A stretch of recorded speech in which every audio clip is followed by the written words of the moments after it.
Chapter 71 The First Encounter with the Dark Lord, first update on the shelves, please subscribe for.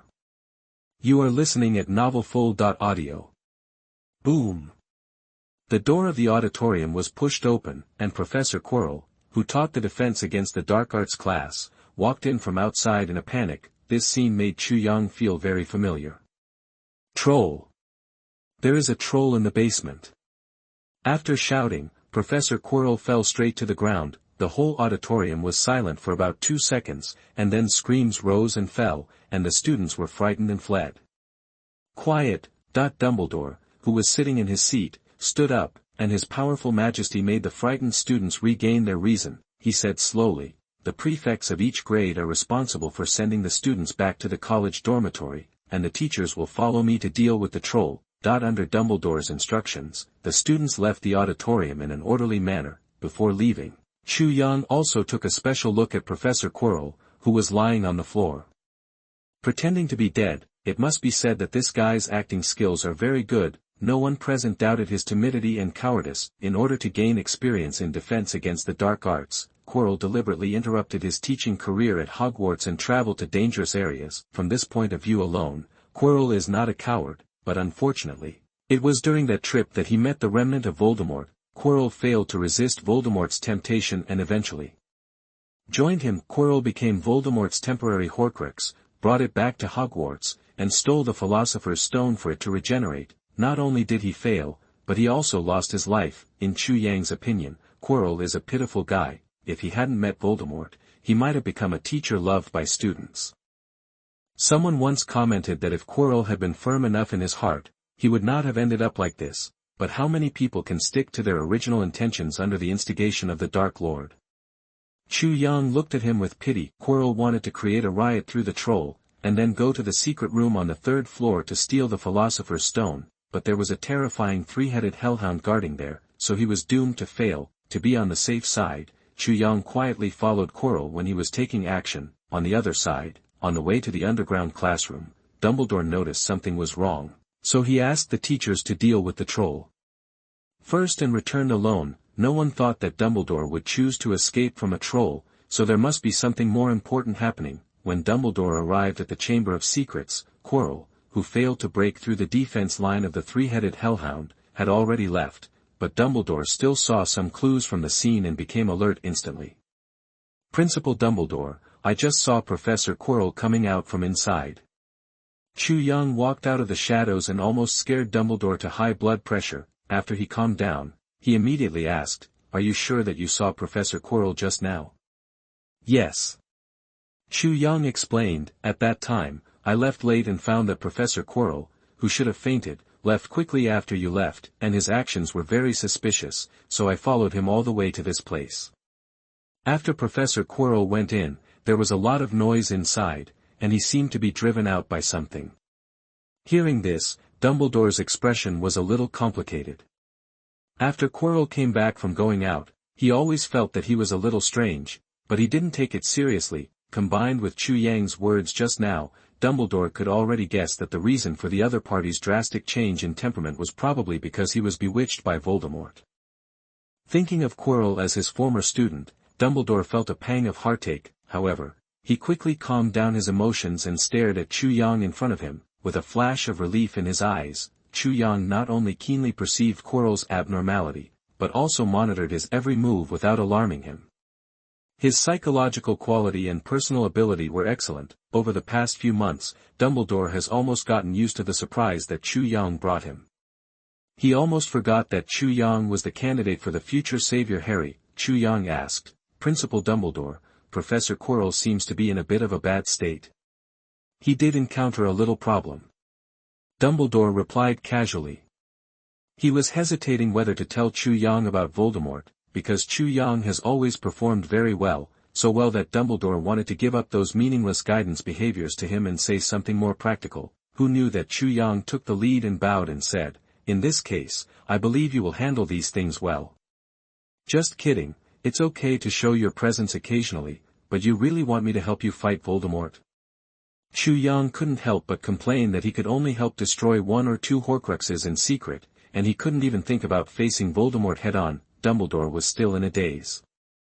Chu Yang stepped onto the spiral staircase and quickly disappeared in front of Dumbledore. At this time, Professor Quirrell, who failed to steal the Philosopher's Stone, secretly returned to the underground classroom. He created the illusion that he had just woken up in front of others. The troll was not really that strong, at least in front of Professor McGonagall and Professor Flitwick. One of them was the vice principal of Hogwarts, and the other was the former champion of the dueling competition. Not to mention one troll, even a group of them would be a waste. Quirrell didn't need to do anything, just stand aside and scream. Maintain his cowardly personality. Professor McGonagall and Professor Flitwick each cast a petrification spell and completely controlled the troll. What a beautiful petrification spell. The pale Quirrell cheered on the side, but his voice seemed weak. Professor McGonagall shook his head helplessly, as if he was too lazy to talk to Quirrell, and turned away directly. Professor Flitwick followed closely behind, and the two left the underground classroom together. Quirrell narrowed his eyes and stared at the backs of the two with a bad look. Suddenly, Voldemort's voice sounded in his ears. I need. Chu Yang did not go back to the dormitory obediently, but took advantage of Quirrell's time in the underground classroom to leave the school and go to the Forbidden Forest. Since the Whomping Willow was moved to the Forbidden Forest last time, Chu Yang has not seen it much, and he doesn't know what it looks like now. At this point, Hagrid was still patrolling. In order to avoid him, Chu Yang did not choose the path that would pass through the hunting grounds, but took a slightly longer detour. The winter night is particularly quiet. Apart from the crunching sound of feet stepping on the snow, almost no other sound can be heard. To be honest, it's quite creepy. If Chu Yang didn't have the observation hockey, the night wouldn't interfere with his perception, and he would definitely not come out at night. Suddenly, a cold wind blew, and goosebumps appeared on the back of Chu Yang's neck. He subconsciously looked around, always feeling that something was secretly spying on him. The observation hockey didn't sense any special breath, but Chu Yang's sixth sense was issuing a dangerous warning. The next second, the panicked and fearful neighing sound kept echoing in the Forbidden Forest. What sound? Chu Yang turned back suddenly and looked in the direction of the sound, but it was pitch black and he couldn't see anything. The cry just now was a bit like a horse, but it was clearer than a horse's cry. Although he smelled the smell of danger, Chu Yang still decided to go over and take a look. For some reason, the cry just now kept lingering in his heart, as if it was specifically asking him for help. Chu Yang jumped onto a thick branch with a little effort, and then began to jump up and down between the trees, showing the style of a Konoha ninja. If there were spectators at this time, they would probably be scared to death. Halfway through, Chu Yang heard a few sad screams one after another, so he increased his speed again and again. Finally, he saw a black shadow wearing a cloak and a unicorn covered in blood beside a lake in the center of the Forbidden Forest. The unicorn was still fighting hard, but the excessive blood loss caused its mobility to decline sharply, and the mysterious figure attacking the unicorn was very familiar to Chu Yang, Professor Quirrell. Or should it be said that it was Voldemort, who did not have a body yet and could only parasitize on others. Quirrell was just a temporary Horcrux and residence. What bad luck!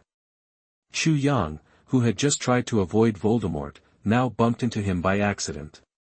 It can only be said that fate is playing tricks on people. The unicorn cried out again, causing Chu Yang, who was about to turn around and leave, to stop. Since he had seen it, Chu Yang couldn't just watch the unicorn die here. Although he was afraid of trouble and didn't like to cause trouble, it didn't mean he was afraid of trouble. TSK, there's no class today, and I didn't even bring my wand with me. Chu Yang clenched his fists, and his bones crackled. After a slight warm-up, he pouted and said, I have to play the role of a druid again. After speaking, Chu Yang pressed his hands on the snow, and the chakra in his body suddenly burst out, turning into an endless force. Would release tree realm wall. Between the unicorn and Quirrell, a series of tree vines rose from the ground, forming a natural chasm that completely separated the two. The sudden attack startled Quirrell, and he quickly retreated to avoid the lush trees that rose from the ground. The unicorn neighed, and its forehooves kicked the ground frantically, taking the opportunity to distance itself from Quirrell, and turned around and ran deep into the Forbidden Forest. Seeing this, Voldemort, who barely survived on the blood of the unicorn, was furious and yelled in Quirrell's ear, Who is stopping me? Hearing his master's roar, Quirrell was angry and afraid. He turned his head and saw a boy in a wizard's robe standing opposite the lake. Voldemort and Quirrell were both a little surprised. How could a boy suddenly appear in the Forbidden Forest? It was late at night, and the Forbidden Forest was pitch black. Chu Yang didn't bring any lanterns or other items. In the dim light, Quirrell couldn't see Chu Yang's face. He could only judge that the other party was a boy from his figure. In order to prevent Voldemort from playing dirty, Chu Yang did not plan to fight them in close combat, but prepared to use wood release to fight Quirrell at a distance. The two sides were separated by a lake, looking at each other from a distance. Although they could not see each other's faces, they could feel a chill spreading. Qi Luo's cloak spread out, floating in the air like a ghost in a horror story, rushing towards Chu Yang. Too slow. If it was a teleportation, Chu Yang would be a little afraid, but he floated over so slowly. It was okay to scare children, but it was a bit contemptuous to use it against Chu Yang. Before Qi Luo got close, Chu Yang made a series of seals, and his arms suddenly expanded a circle, and a large number of wooden vines extended from his arms and shot towards Qi Luo in midair. Wood release. Great forest technique.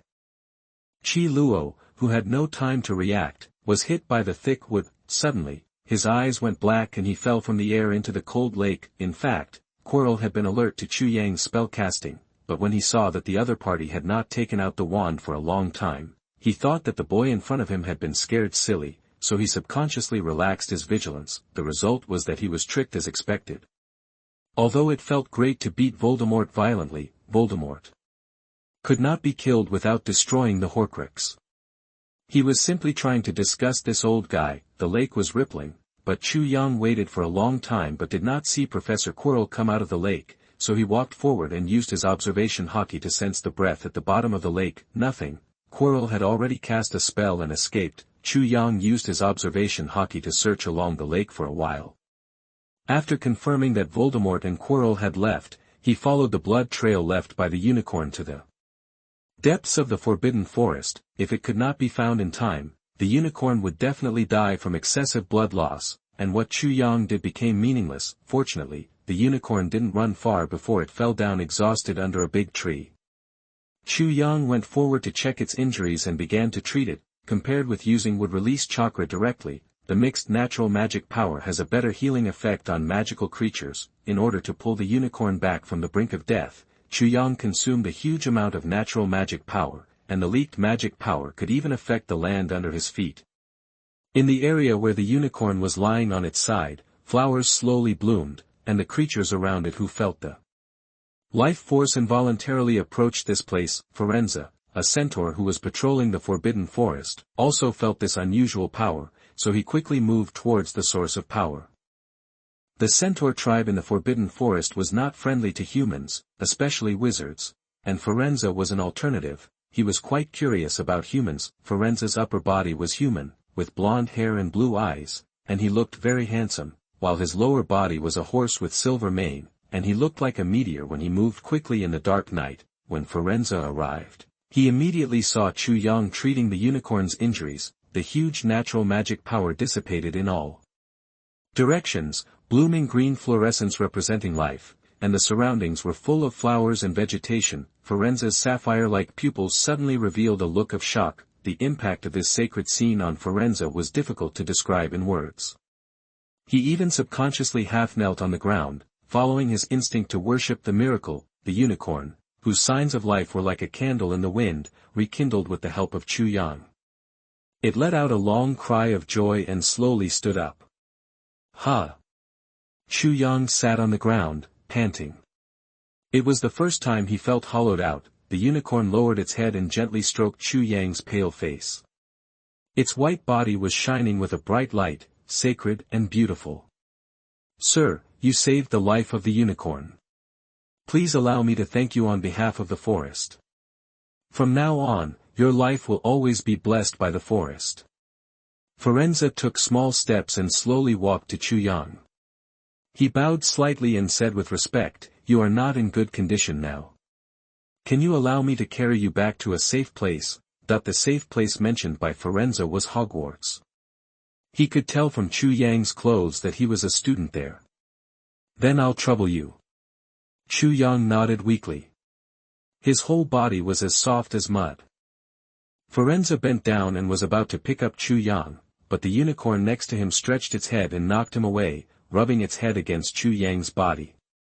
"It looks like the unicorn wants to carry you back," Firenze said in amazement. Under normal circumstances, unicorns will only let pure girls ride on their backs. This is the first time I've seen a unicorn willing to let a boy ride on it. Hearing Firenze say this, Chu Yang always felt strange in his heart, but the unicorn seemed to insist on carrying him back, and he couldn't be stubborn. "Do you need me to carry you up?" Firenze asked gently like a gentleman. "Forget it, just give me a hand." Chu Yang shuddered and waved his hands quickly. Firenze's words just now had already made him, a straight man, a little disgusted. Firenze helped Chu Yang up, and the latter climbed up the unicorn's back with great effort, and then felt the smoothness of the unicorn's fur. Just lying on it, Chu Yang almost fell asleep comfortably. Under the moonlight, Firenze led the way in front, and the unicorn carried Chu Yang and followed behind. Even if there were some creatures in the forest spying, they dared not mess around. "Mr. Chu Yang, if you want to come to the Forbidden Forest next time, you can blow this leaf. I will rush to your side as soon as possible, whether it is day or night." Firenze, who was walking in front, suddenly turned around and handed Chu Yang a leaf. The veins of the leaf were clear and the whole body was emerald green. It was a magical item at first glance. "Thank you." Chu Yang accepted Firenze's gift, and was curious about why the other party was so nice to him. Was it just because he saved the life of the unicorn? Are the relations between these two races so good? Chu Yang, with a lot of questions in his mind, bumped into Hagrid on the path through the hunting ground. When the other party saw him on the unicorn, he was so shocked that he even dropped the lantern in his hand to the ground. "Merlin's beard, I must be too sleepy to have this illusion." Hagrid muttered to himself with his eyes closed, and when he opened his eyes again, Chu Yang had already walked in front of him on the unicorn. Unicorns are actually willing to let men ride. Hagrid looked at this scene in disbelief. He had never seen any unicorn break this rule in so many years. "Hey, Hagrid." Firenze greeted Hagrid familiarly. Both of them often visited the Forbidden Forest, and this was not the first time they met. "Firenze? Why are you here?" Hagrid came to his senses and realized how weird the combination in front of him was: human wizards plus unicorns, plus centaurs. Someone was hunting unicorns in the Forbidden Forest. Fortunately, Mr. Chu Yang arrived in time. Firenze told everything he knew, but he did not see the culprit who hunted the unicorns. He only knew that the other party was very evil person. "I must report this matter to Principal Dumbledore." Hagrid realized the seriousness of the matter and was about to go to school. Suddenly he thought of Chu Yang and couldn't help but ask, "Why did you sneak into the Forbidden Forest? This will be punished." Chu Yang whispered, "I came to see the Whomping Willow." Hagrid suddenly understood, and then explained to Chu Yang, "The weather is cold, and the Whomping Willow is hibernating in the Forbidden Forest near the hunting ground, not here." Hibernation. Chu Yang was shocked. This was the first time he heard that magical plants could also hibernate. It's not hibernating in the true sense, but its activity will be much weaker than usual. It was like this when it was at Hogwarts, but if you get too close, you will still wake it up, and then it will go crazy. Great temper. Hagrid emphasized the last sentence.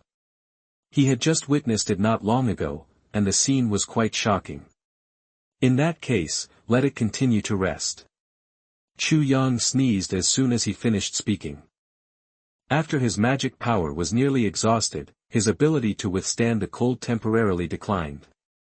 It's better to send Mr. Chu Yang back to school quickly. He will get sick if he continues to stay outside in such a cold weather. Firenze had no time to pay attention to Hagrid anymore. He jumped and wanted to rush. The unicorn was one step faster than him and was already rushing towards the school non-stop. Hagrid was stunned for a moment and quickly chased after him. They were not far from the school, and they could completely see Hogwarts standing on the cliff. After sending Chu Yang back to school, Unicorn and Firenze plunged into the forest surrounding the school. Hagrid, who was late, didn't bother to disturb Dumbledore's rest, and ran to Dumbledore's dormitory with Chu Yang on his shoulders. Late at night, Dumbledore, who was about to go to bed, was pulled out of bed by a rapid knock on the door. When Dumbledore opened the door, he saw Hagrid covered in wind and snow, and Chu Yang on his shoulder. "In the quiet months, I almost forgot how capable you are of being a troublemaker. Tell me, what happened? I can handle it." Dumbledore, who had a premonition that something big was going to happen, wiped his glasses calmly and sighed tiredly. Chu Yang said "Oh," and then said lightly, "I accidentally met Voldemort." Dumbledore's action of wiping his glasses stopped abruptly, and Hagrid also froze on the spot. The two of them stared at Chu Yang blankly. "You didn't tell me this just now." Hagrid swallowed and sweat dropped. "The mysterious man who hunted unicorns that Firenze said was Voldemort." Dumbledore also looked ugly. "Hagrid, what happened?" Hagrid recounted Firenze's words again. "I understand, Hagrid, you go back first, remember, don't let the second person know about this." Dumbledore's voice sounded a little tired. "Okay, I promise." Hagrid silently exited the room, not wanting to disturb Dumbledore's rest. Dumbledore asked, "Chu Yang, is the Voldemort you met Professor Quirrell?" Chu Yang nodded and then asked, "Principal, did you ask Hagrid to leave because you didn't want others to know the relationship between Professor Quirrell and Voldemort so early?" "That's right, I haven't thought of how to deal with the returning Voldemort." Dumbledore shook his head. "Let's not talk about this first. How did you escape from Voldemort?" "Oh, it was Firenze who saved you, right?" "Yes." Chu Yang decided to let this beautiful misunderstanding continue. "You are very lucky, but not every time you encounter danger, your luck is so good." Dumbledore was rarely angry and said in a stern tone, "If you weren't worried that this matter would be leaked and cause unnecessary panic, Slytherin would be deducted 50 points for your behavior." "I know I was wrong, Principal Dumbledore." Chu Yang smiled awkwardly. 50 points is not a small amount, and you might not be able to earn it back for the entire school year. Didn't you just say that you can withstand it? Why are you so anxious? The reason why Dumbledore dared to let Harry Potter face Voldemort was because he had the blood protection spell cast by his mother at the cost of her life. As long as Harry is underage, Voldemort cannot harm him, but Chu Yang had no such protection. In Dumbledore's eyes, not to mention Voldemort, any slightly famous Death Eater could pose a threat to Chu Yang. Chu Yang, who had not yet grown up, must not be exposed to Voldemort prematurely. Therefore, Dumbledore made a rare decision after careful consideration. "Mr. Chu Yang, the school has decided to give you a long vacation starting tomorrow, which will last until the end of Christmas." Dumbledore looked at Chu Yang with apologetic eyes.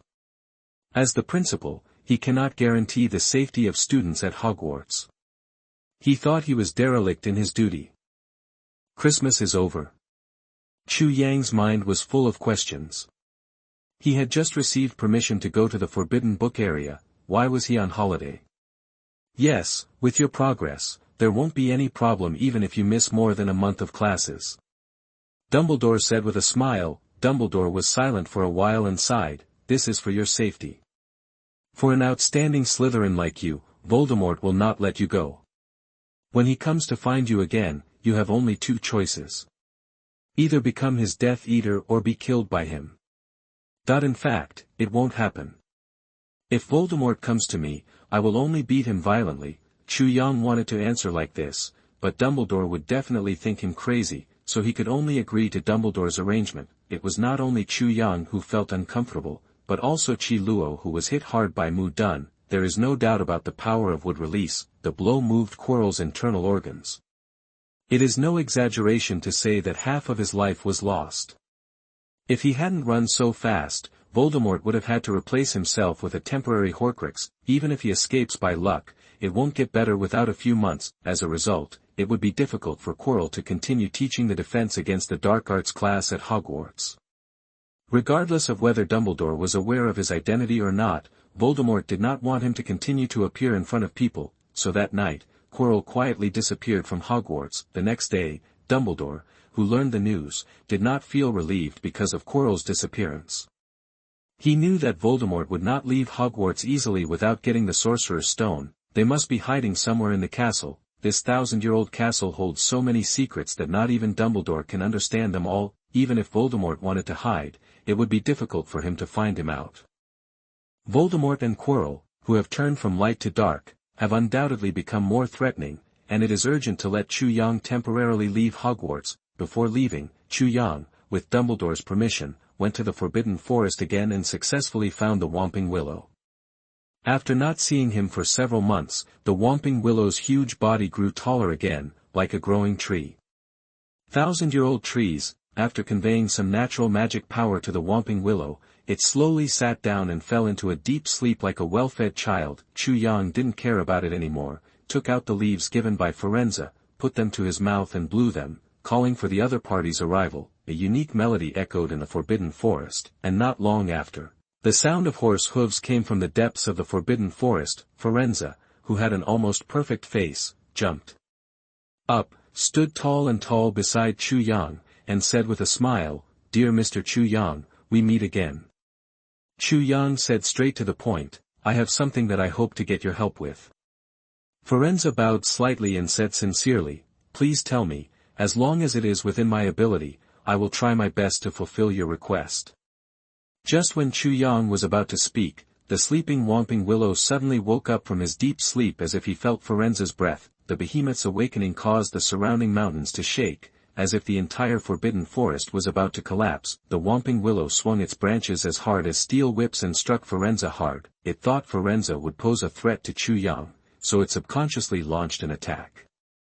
Firenze, who was caught off guard, was directly hit by the branch and flew out from Chu Yang's eyes. Chu Yang raised his head and said angrily, "You idiot, why do you always hit your own people?" That the Whomping Willow's majestic body trembled suddenly. Chu Yang's roar made it quickly realize that it had made a mistake, and it quickly retracted all its branches and curled up like a child. "Firenze, are you okay?" "Oh, I'm fine, I just feel a little pain in my body and my ribs seem to be broken." Firenze limped back with a wry smile. Chu Yang quickly stepped forward, cast a magic spell to reset his broken ribs, and then used natural magic to heal his wounds. Feeling this great power, Firenze's whole body trembled with excitement, and he looked at Chu Yang with even more reverence. For him, the natural magic in Chu Yang was the highest blessing from Mother Nature. If he wasn't afraid of scaring Chu Yang, Firenze would even want to swear loyalty to this little wizard with Eastern descent here. "Is that the legendary war tree?" Firenze looked up at the majestic Whomping Willow and murmured, "When I was a child, I heard the elders in the tribe talk about this extremely powerful magical creature.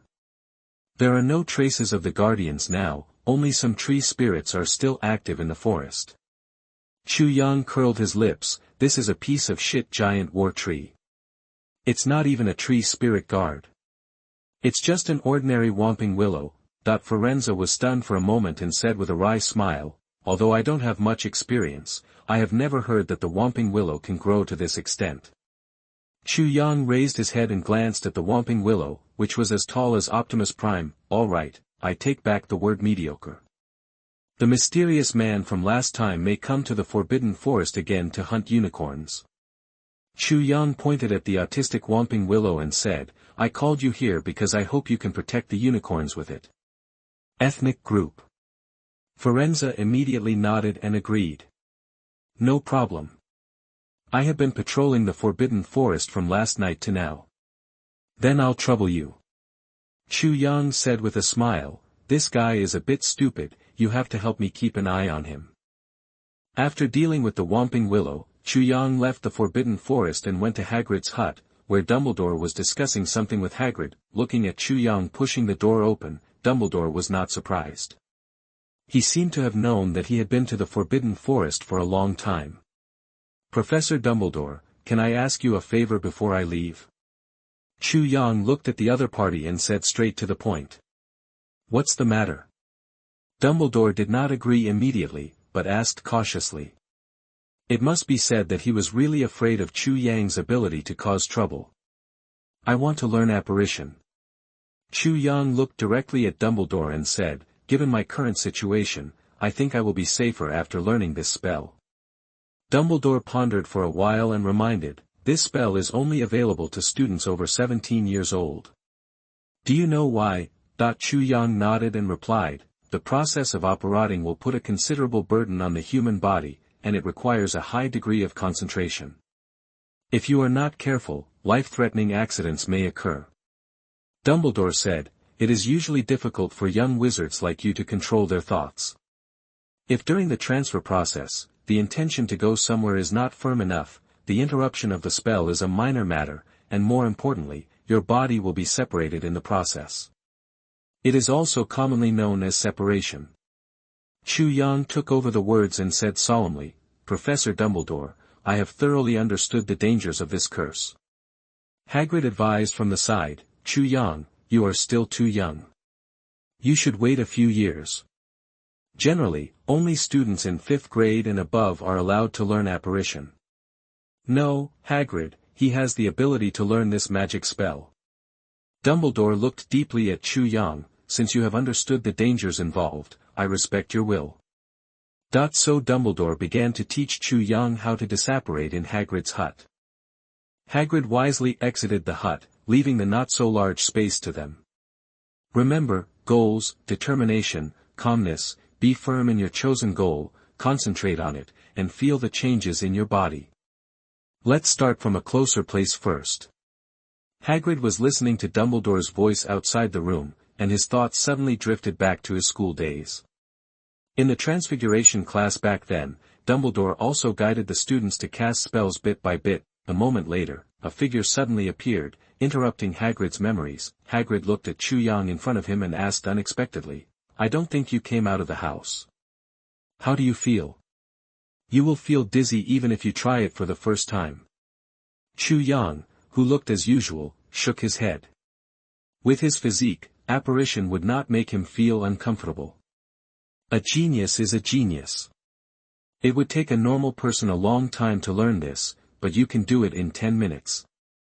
Hagrid said with an envious look on his face.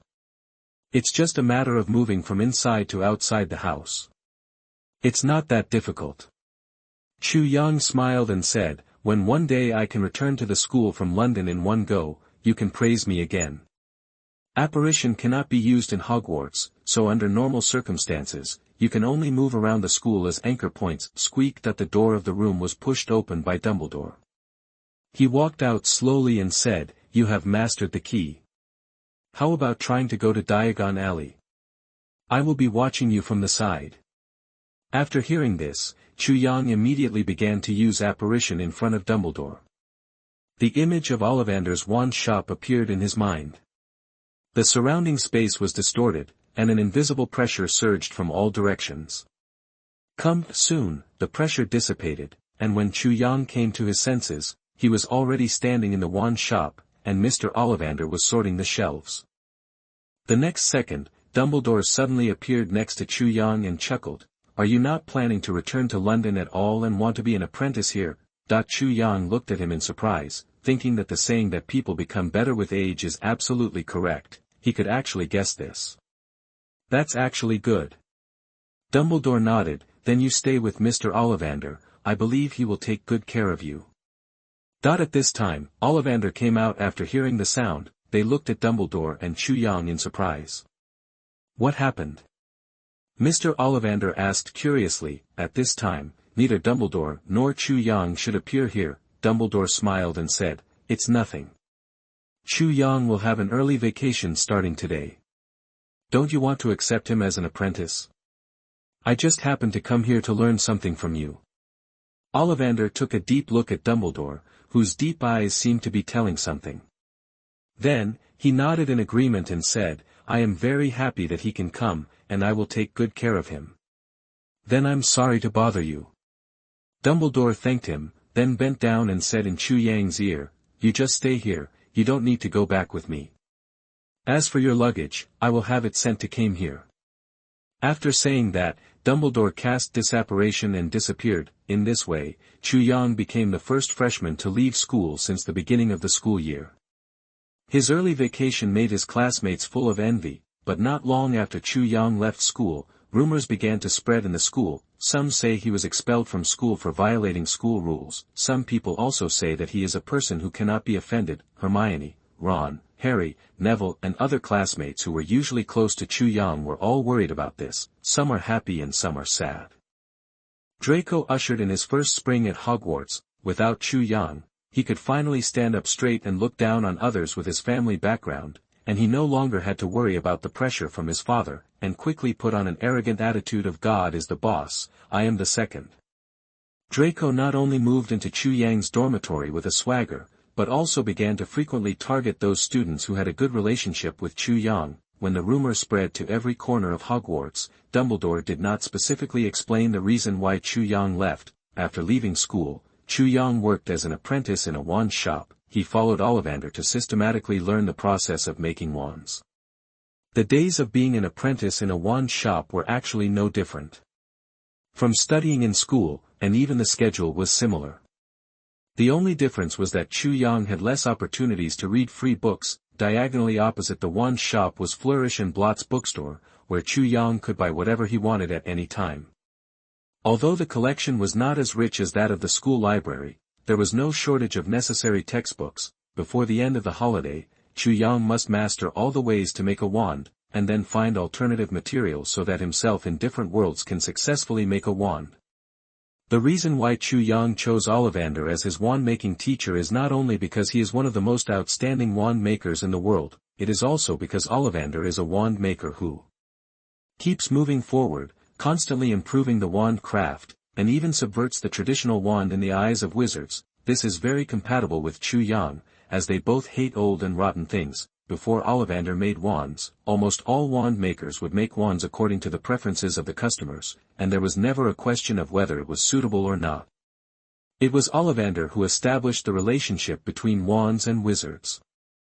Chapter 72, Tailed Beast Capture Plan. Uchiha Madara at full strength.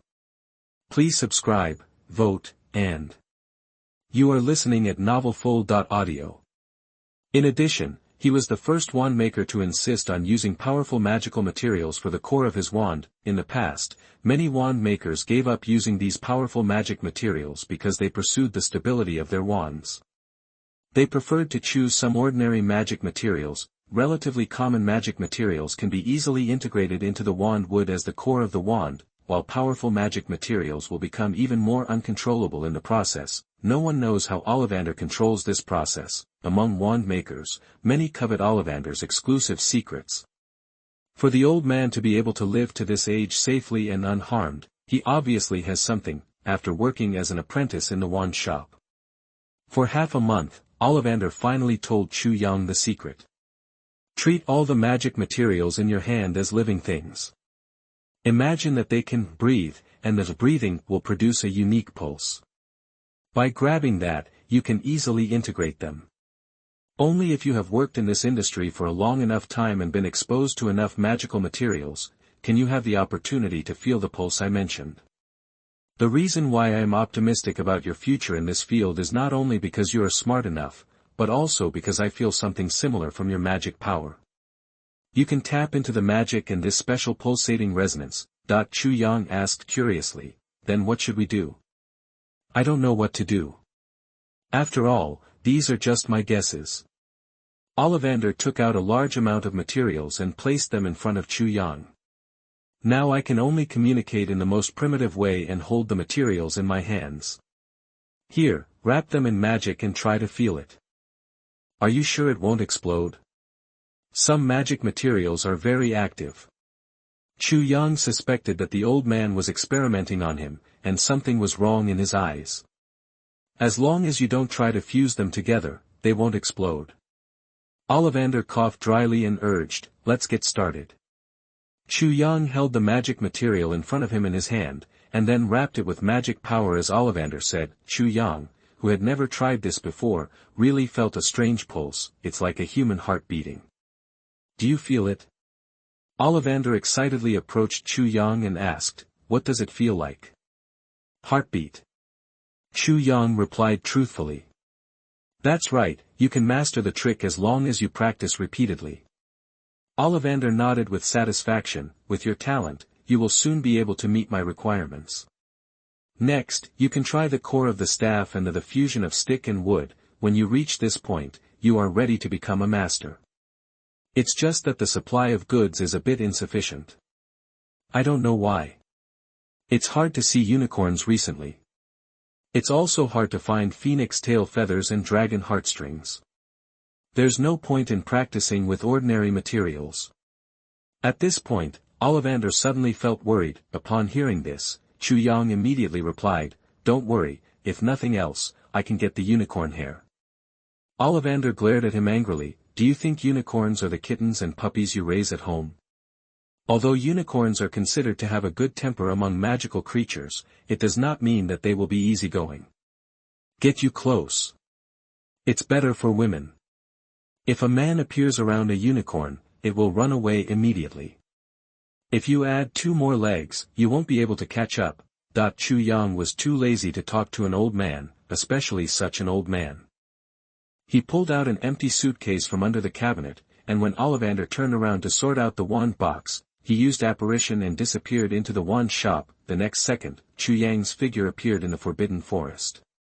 Not far away was a towering tree, and a group of unicorns were playing under the tree. The scene looked quiet and peaceful. The unicorns discovered Chu Yang. Instead of fleeing, they rushed towards Chu Yang in groups. In the blink of an eye, Chu Yang was surrounded by a bunch of unicorns. The unicorns rubbed their heads against him affectionately, just like the kittens and puppies raised at home. If any expert on magical animals saw this scene, they would probably pop their eyes out. Okay, stop rubbing." Chu Yang pushed the unicorns' heads away with his hands, trying to avoid their saliva. "Who among you has suffered from severe hair loss recently? Please help me make some contribution. I need it. A little hairy." As soon as he finished speaking, the unicorns seemed to have stepped on a switch, jumping up and down, trying to shake some hair off their bodies. Chu Yang didn't even have time to say anything, so he quickly lowered his head to pick up the fur. Where did this kid go? Ollivander went to the warehouse to search for a long time before finding some unicorn hair. When he came out, he found that Chu Yang was missing, and he was immediately angry. "Mr. Ollivander, are you looking for me?" Chu Yang suddenly appeared next to Ollivander, and then handed over the suitcase. "What is this?" Ollivander took the box from Chu Yang in confusion. It was heavy and quite heavy. "Unicorn hair." Chu Yang replied. "I don't know where you got this box of fur from. I repeat, unicorn fur is not that easy." Before Ollivander could finish his words, a gleaming light came out of the half-open suitcase, as bright as the moonlight. He was very familiar with this kind of light, so he closed the suitcase without thinking. He swallowed and asked cautiously.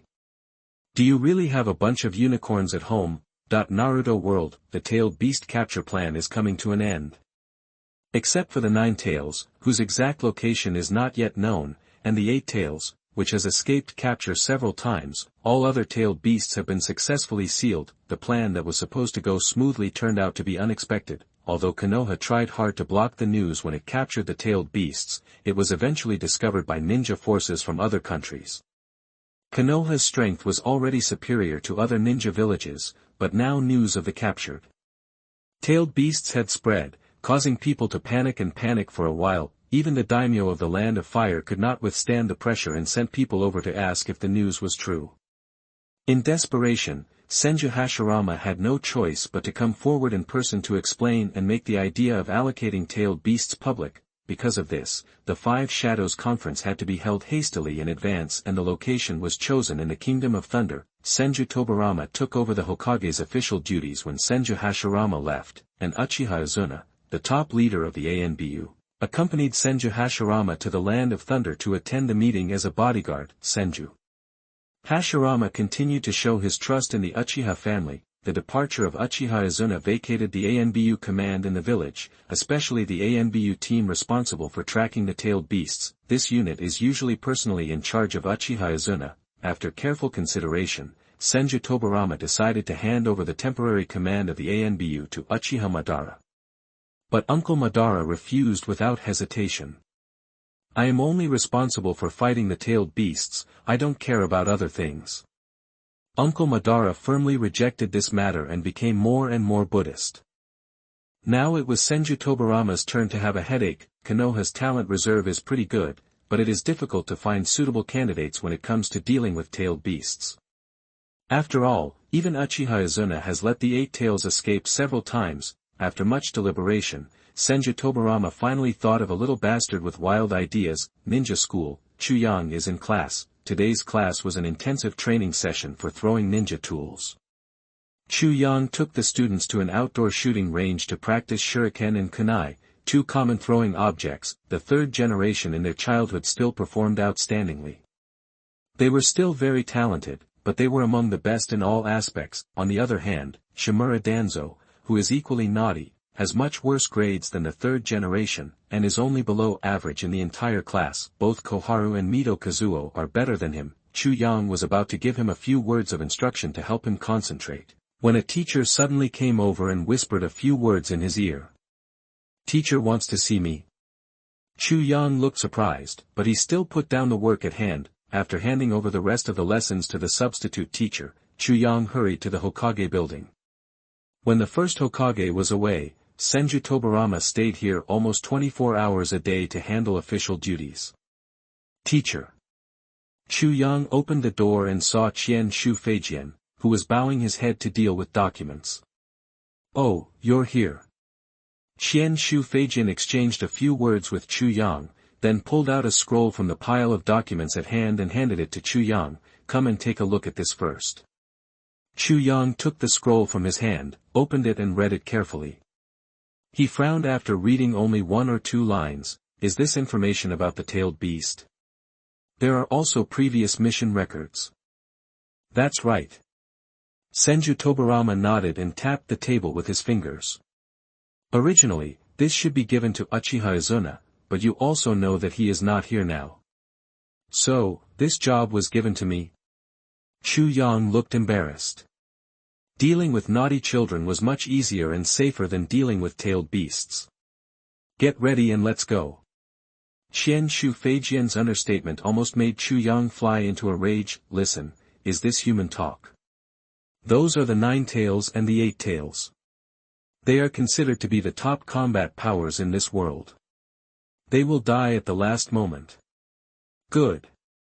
Complaints were complaints. Chu Yang did not refuse. Qian Shu Feijian must have had his own considerations in choosing him to take over, and Chu Yang himself was also very suitable for this task. Chu Yang agreed so happily that Qian Shu Feijian had a smile on his face. He asked, "Aren't you afraid of danger?" Chu Yang smiled and said, "This is not as dangerous as the war between the Senju clan and the Uchiha clan.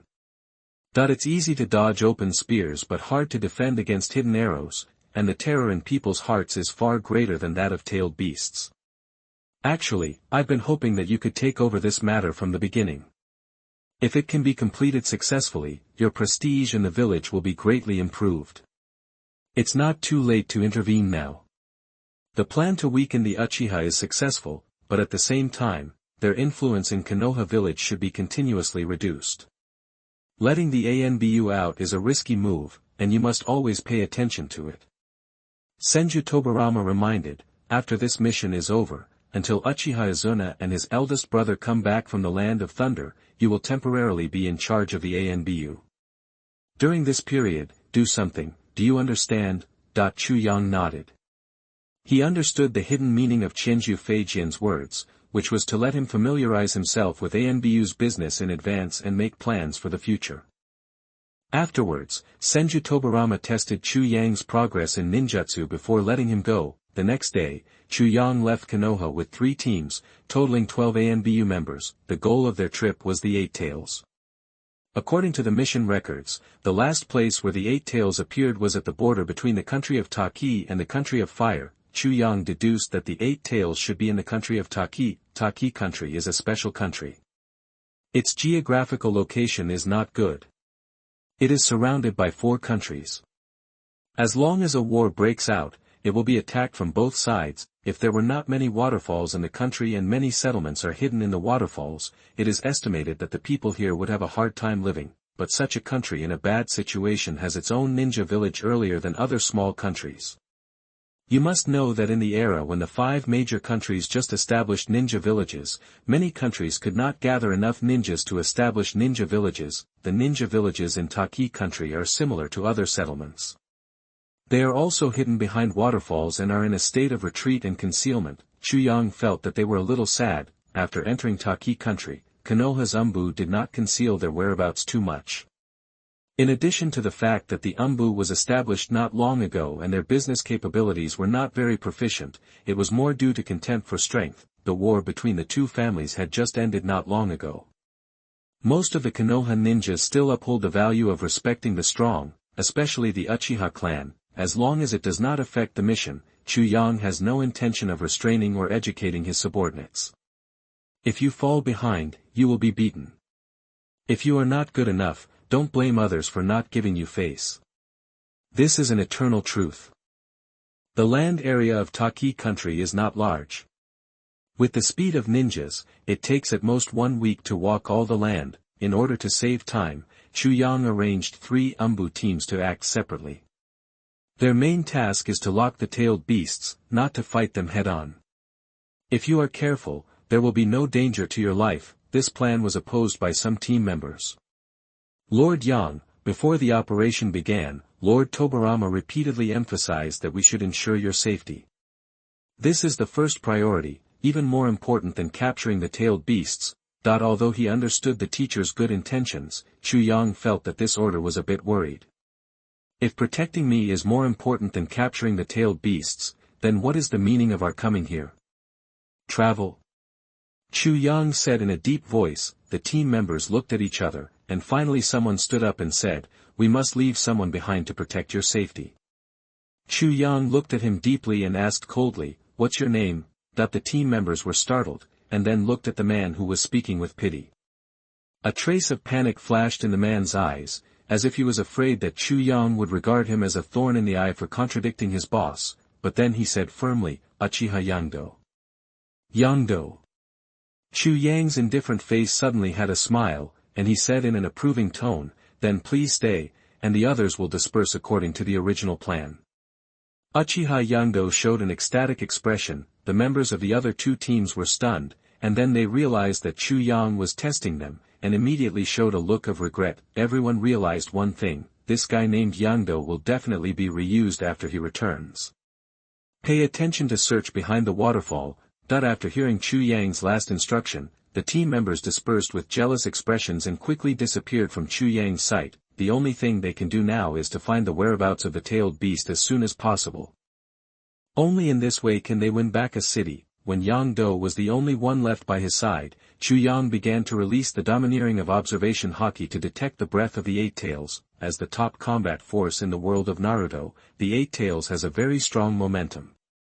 Even if it deliberately conceals its whereabouts, it will be very obvious under the perception of observation haki. Late at night 2 days later, Chu Yang felt a very strong momentum in the inner cave of a super-large waterfall. The momentum directly formed a huge monster with a bull head and an octopus body in his consciousness. Eight-tailed bull demon. Found it. Chu Yang turned to Yangdo and said, "Notify others to meet me here and pass the news back to the village." Looking at the huge waterfall in front of him like an upside-down river in the sky, Yangdo shuddered. With some doubts, he used the special means of communication of the Umbu to spread the news. "Lord Yang, how did you know that the Eight Tails was here?" Yangdo asked cautiously. "Intuition." Chu Yang said 2 words, and there was no more. Yangdo now wanted to slap himself twice. If he had asked more questions, he would not have rashly sent the news. If Lord Uchiha Madara came, how would he explain this? Chu Yang did not notice Yangdo's regretful expression. The Eight Tails in the cave seemed to have moved, and the splashing water drops of the entire waterfall suddenly became intense. Pay attention to restraining your breathing and chakra. Chu Yang had just finished speaking when the waterfall in front of him seemed to be a curtain that was opened by someone, revealing a large blank area. Behind the waterfall, there stood a huge shadow. Yangdo's goosebumps all over his body, and he looked at Chu Yang in disbelief. At this moment, he finally felt convinced in his heart. The Eight Tails did not find them. Instead, it left the cave where it was currently living by the moonlight. There was an inexplicable uneasiness in its heart that urged it to leave this place. With just a slight turn, the lake under the Eight Tails suddenly raised huge waves, flooding the surrounding ground, and almost affected the hiding place of Chu Yang and others. The Eight Tail looked around, turned indifferently, and disappeared in the endless darkness, until the figure of the Eight Tail gradually blurred. Yang Do said impatiently, "Master Yang, let's catch up." Chu Yang did not move, looking coldly at the front. "Wait a little longer." Just as Yang Do was about to persuade him, the lake not far away began to ripple again, and the shadows in the darkness appeared again. Yang Do immediately closed his mouth when he saw this. The Eight Tails spun around, this time heading off in the completely opposite direction. Just now, was it trying to lure us out? Yang Do looked at the departing figure of Eight Tails in disbelief. After being chased for so long, no matter how stupid you are, you should still be vigilant. Chu Yang frowned and glanced at him. "How did you get selected by the ANBU?" Yang Do scratched his head in embarrassment and said with a smile, "In terms of combat, I am more confident." Chu Yang's expression looked better now. Relying on the power of the hegemonic power of seeing and hearing, Chu Yang has been wandering outside the perception range of the Eight Tails, following closely behind it. Naruto acts as a liaison, responsible for updating others on the Eight Tails' developments in real time. Another day passed. The Eight Tails seemed a little tired, so instead of continuing forward, he found a valley, slowly walked into a deep pool, and sat down with his huge body. The deep pool could not completely accommodate the Eight Tails' body.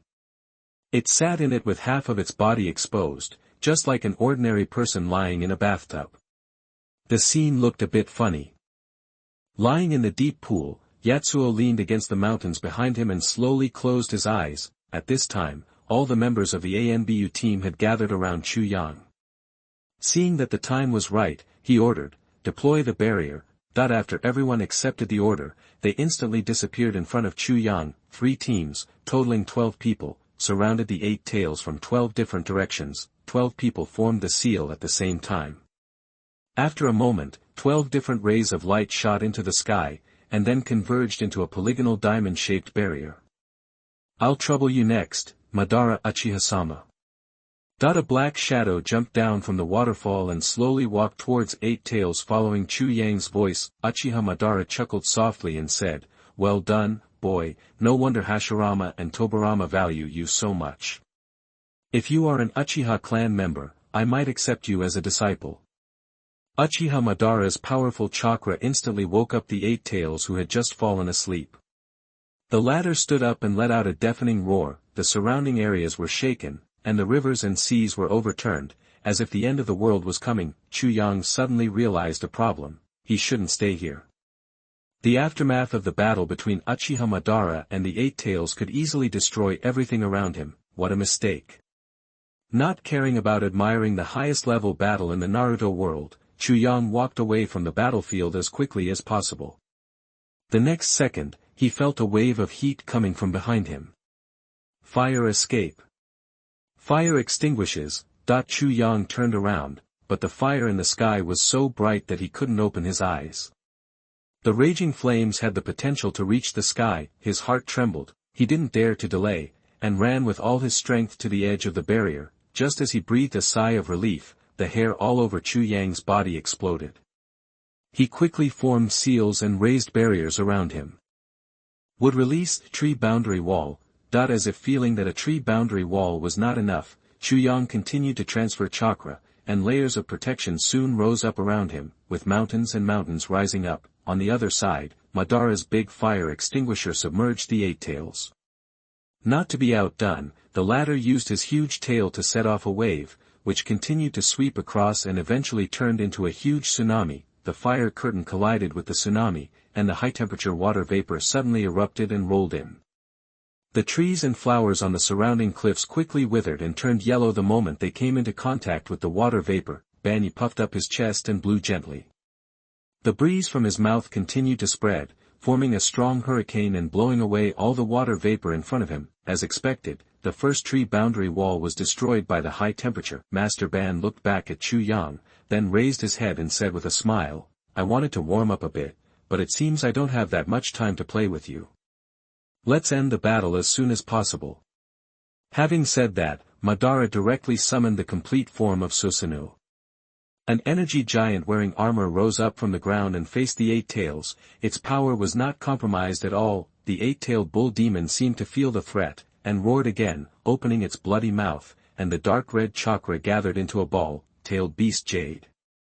Seeing this, Chu Yang quickly erected a few more tree boundary walls. Madara, who has had many battle experiences with tailed beasts, is well aware of the power of the tailed beast jade.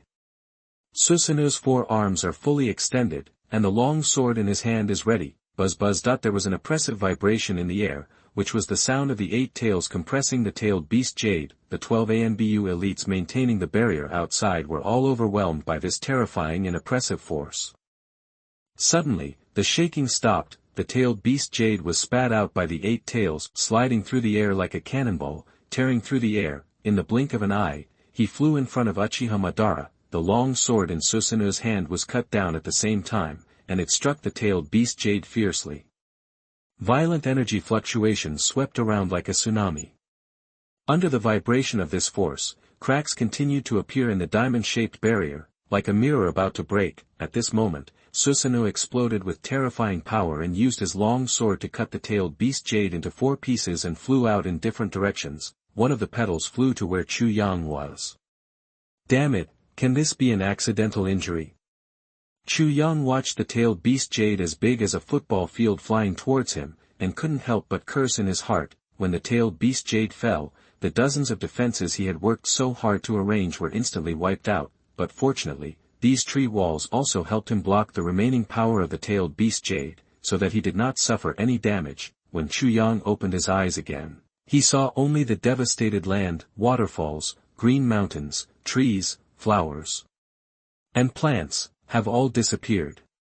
This is almost as powerful as a mushroom bomb. Chu Yang swallowed his saliva. No wonder the tailed beasts are powerful enough to affect wars between countries. How many ninjas can be wiped out in an instant with this tailed beast jade? Except for the incomplete tailed beast jade that fell on Chu Yang's side, the other tailed beast jade hit the barrier separately. The strong impact made the entire barrier shaky, and there were more and more cracks. It was obvious that it could not hold up for long. The complete Susanoo and the 8-tailed Gyuki started a close combat, which was very noisy. Such 2 behemoths would be a disaster if they were placed in a city at random. After the barrier is broken, we must find a way to curb the 8-tails' actions. Otherwise, none of the 3 Umbu teams will survive.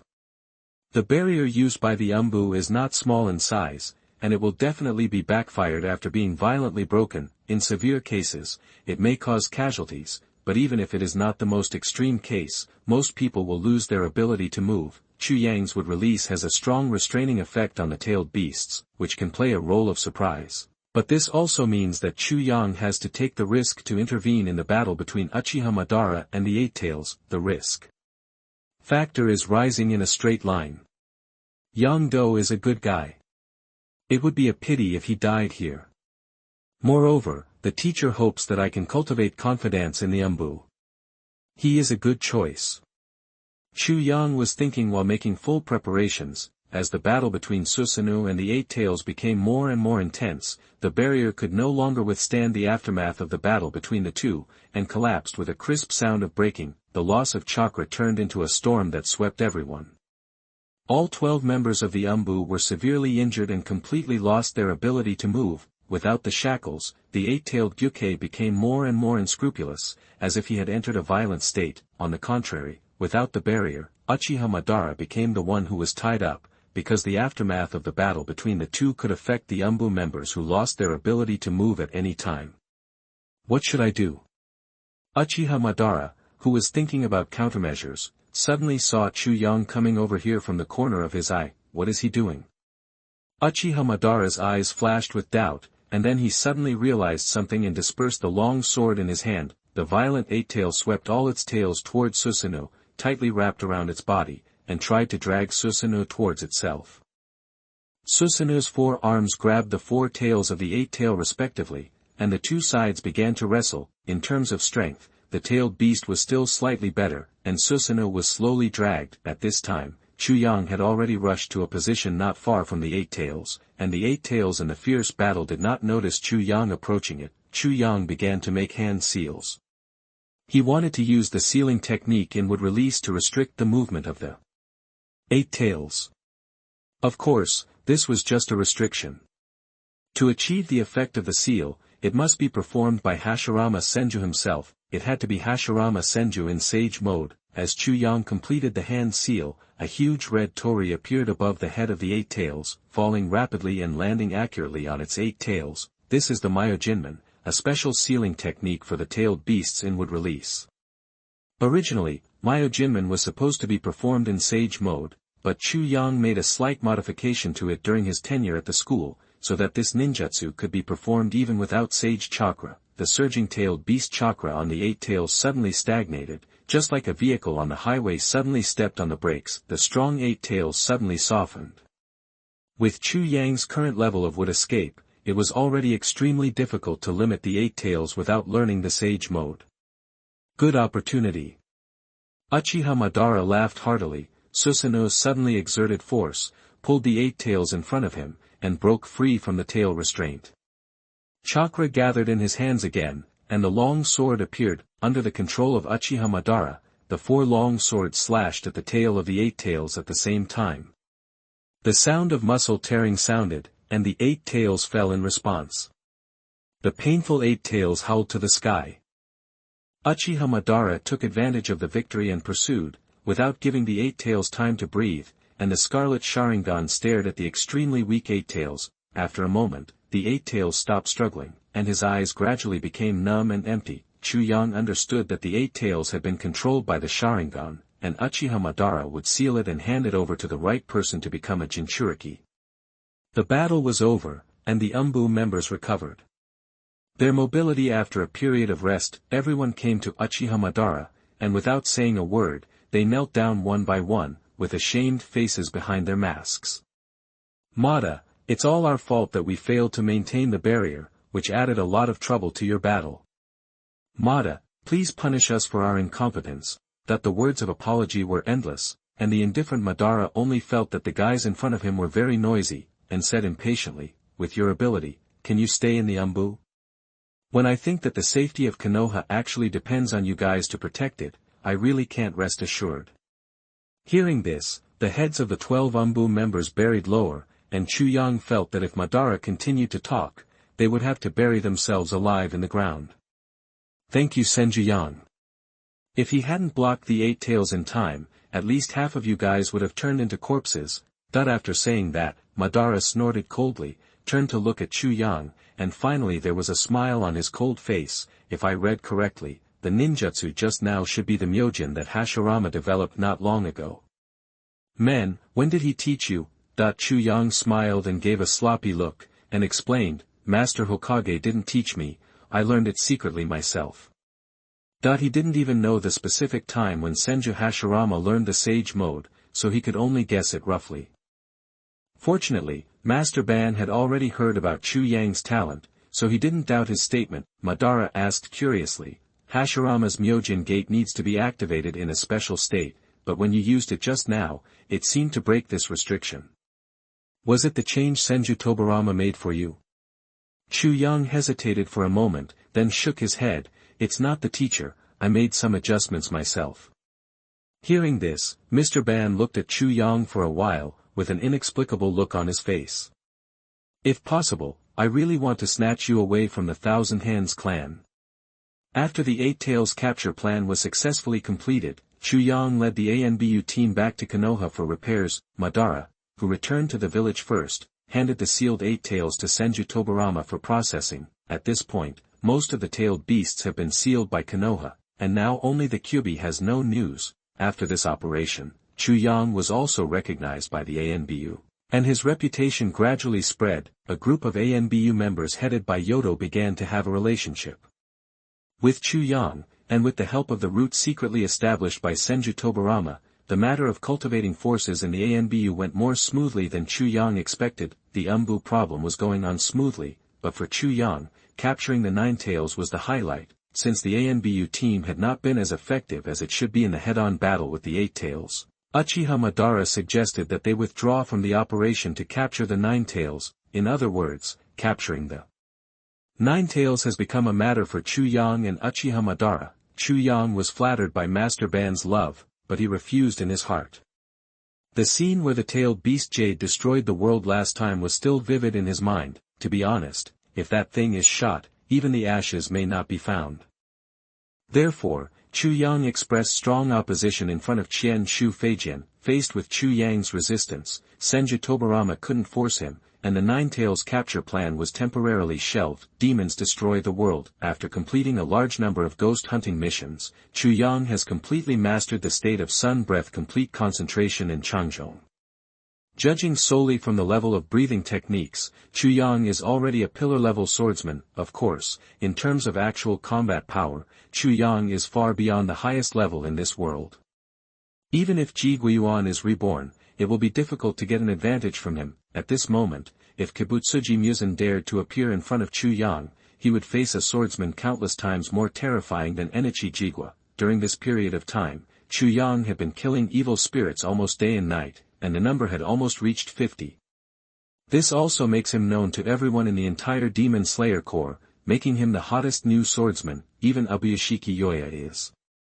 Considering whether to promote him to pillar level, Chu Yang's rapid rise not only attracted the attention within the Demon Slayer Corps, but also attracted the attention of Animus Tsujimume. However, because Chu Yang had never used the breath of the sun when hunting evil ghosts, Wume was only a little curious about him and did not pay too much attention to him. But this doesn't mean that others don't care about Chu Yang's performance. I heard from other ghosts that the newcomers' physical fitness is very strong, almost comparable to ours. I don't believe it, so I want to give it a try.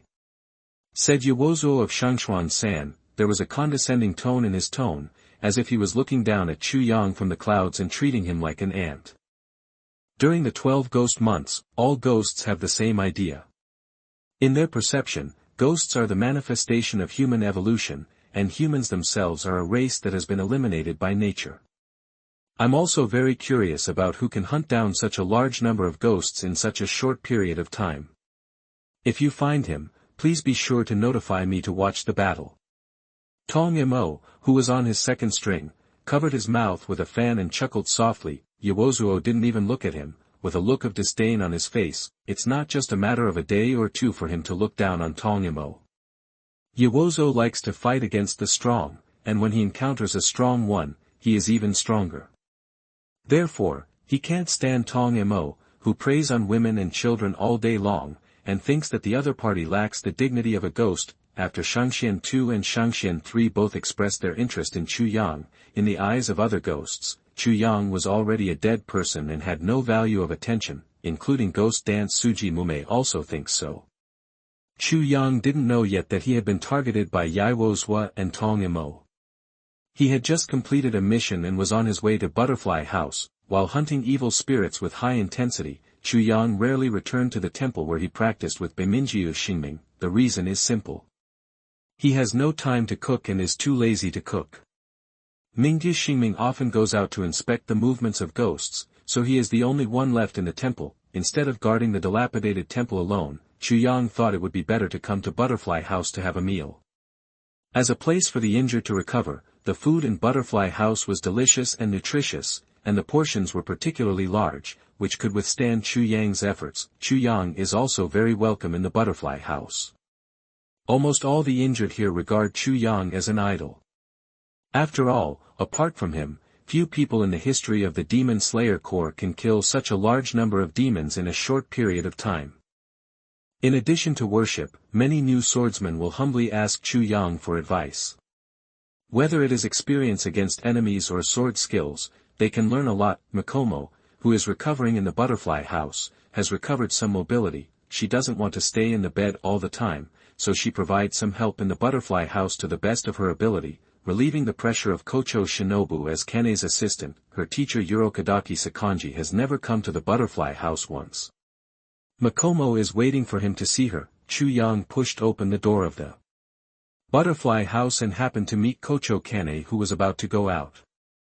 The two met. Kane is as beautiful as ever, and her every move is elegant and gentle. "Where are you going, Senior Kane?" Chu Yang looked at her curiously. Not long ago, Kane asked him to address her as a senior and not to address her as an adult in a stereotyped way. It's you. Kane smiled gently. I heard that you have killed a lot of evil spirits recently. At this rate, the next time we meet, maybe you will be crowned as a pillar like me. That doesn't matter. Whether you are a pillar or not, it doesn't hinder me from killing demons. Chu Yang smiled, and then continued to ask, you haven't said where you are going yet? Of course, I am on a mission. Kane sighed, I have to treat the wounded and go on a mission. Sometimes I think about it and feel so busy. If this continues, I will really retire early. Chu Yang knew that Kane was pretending.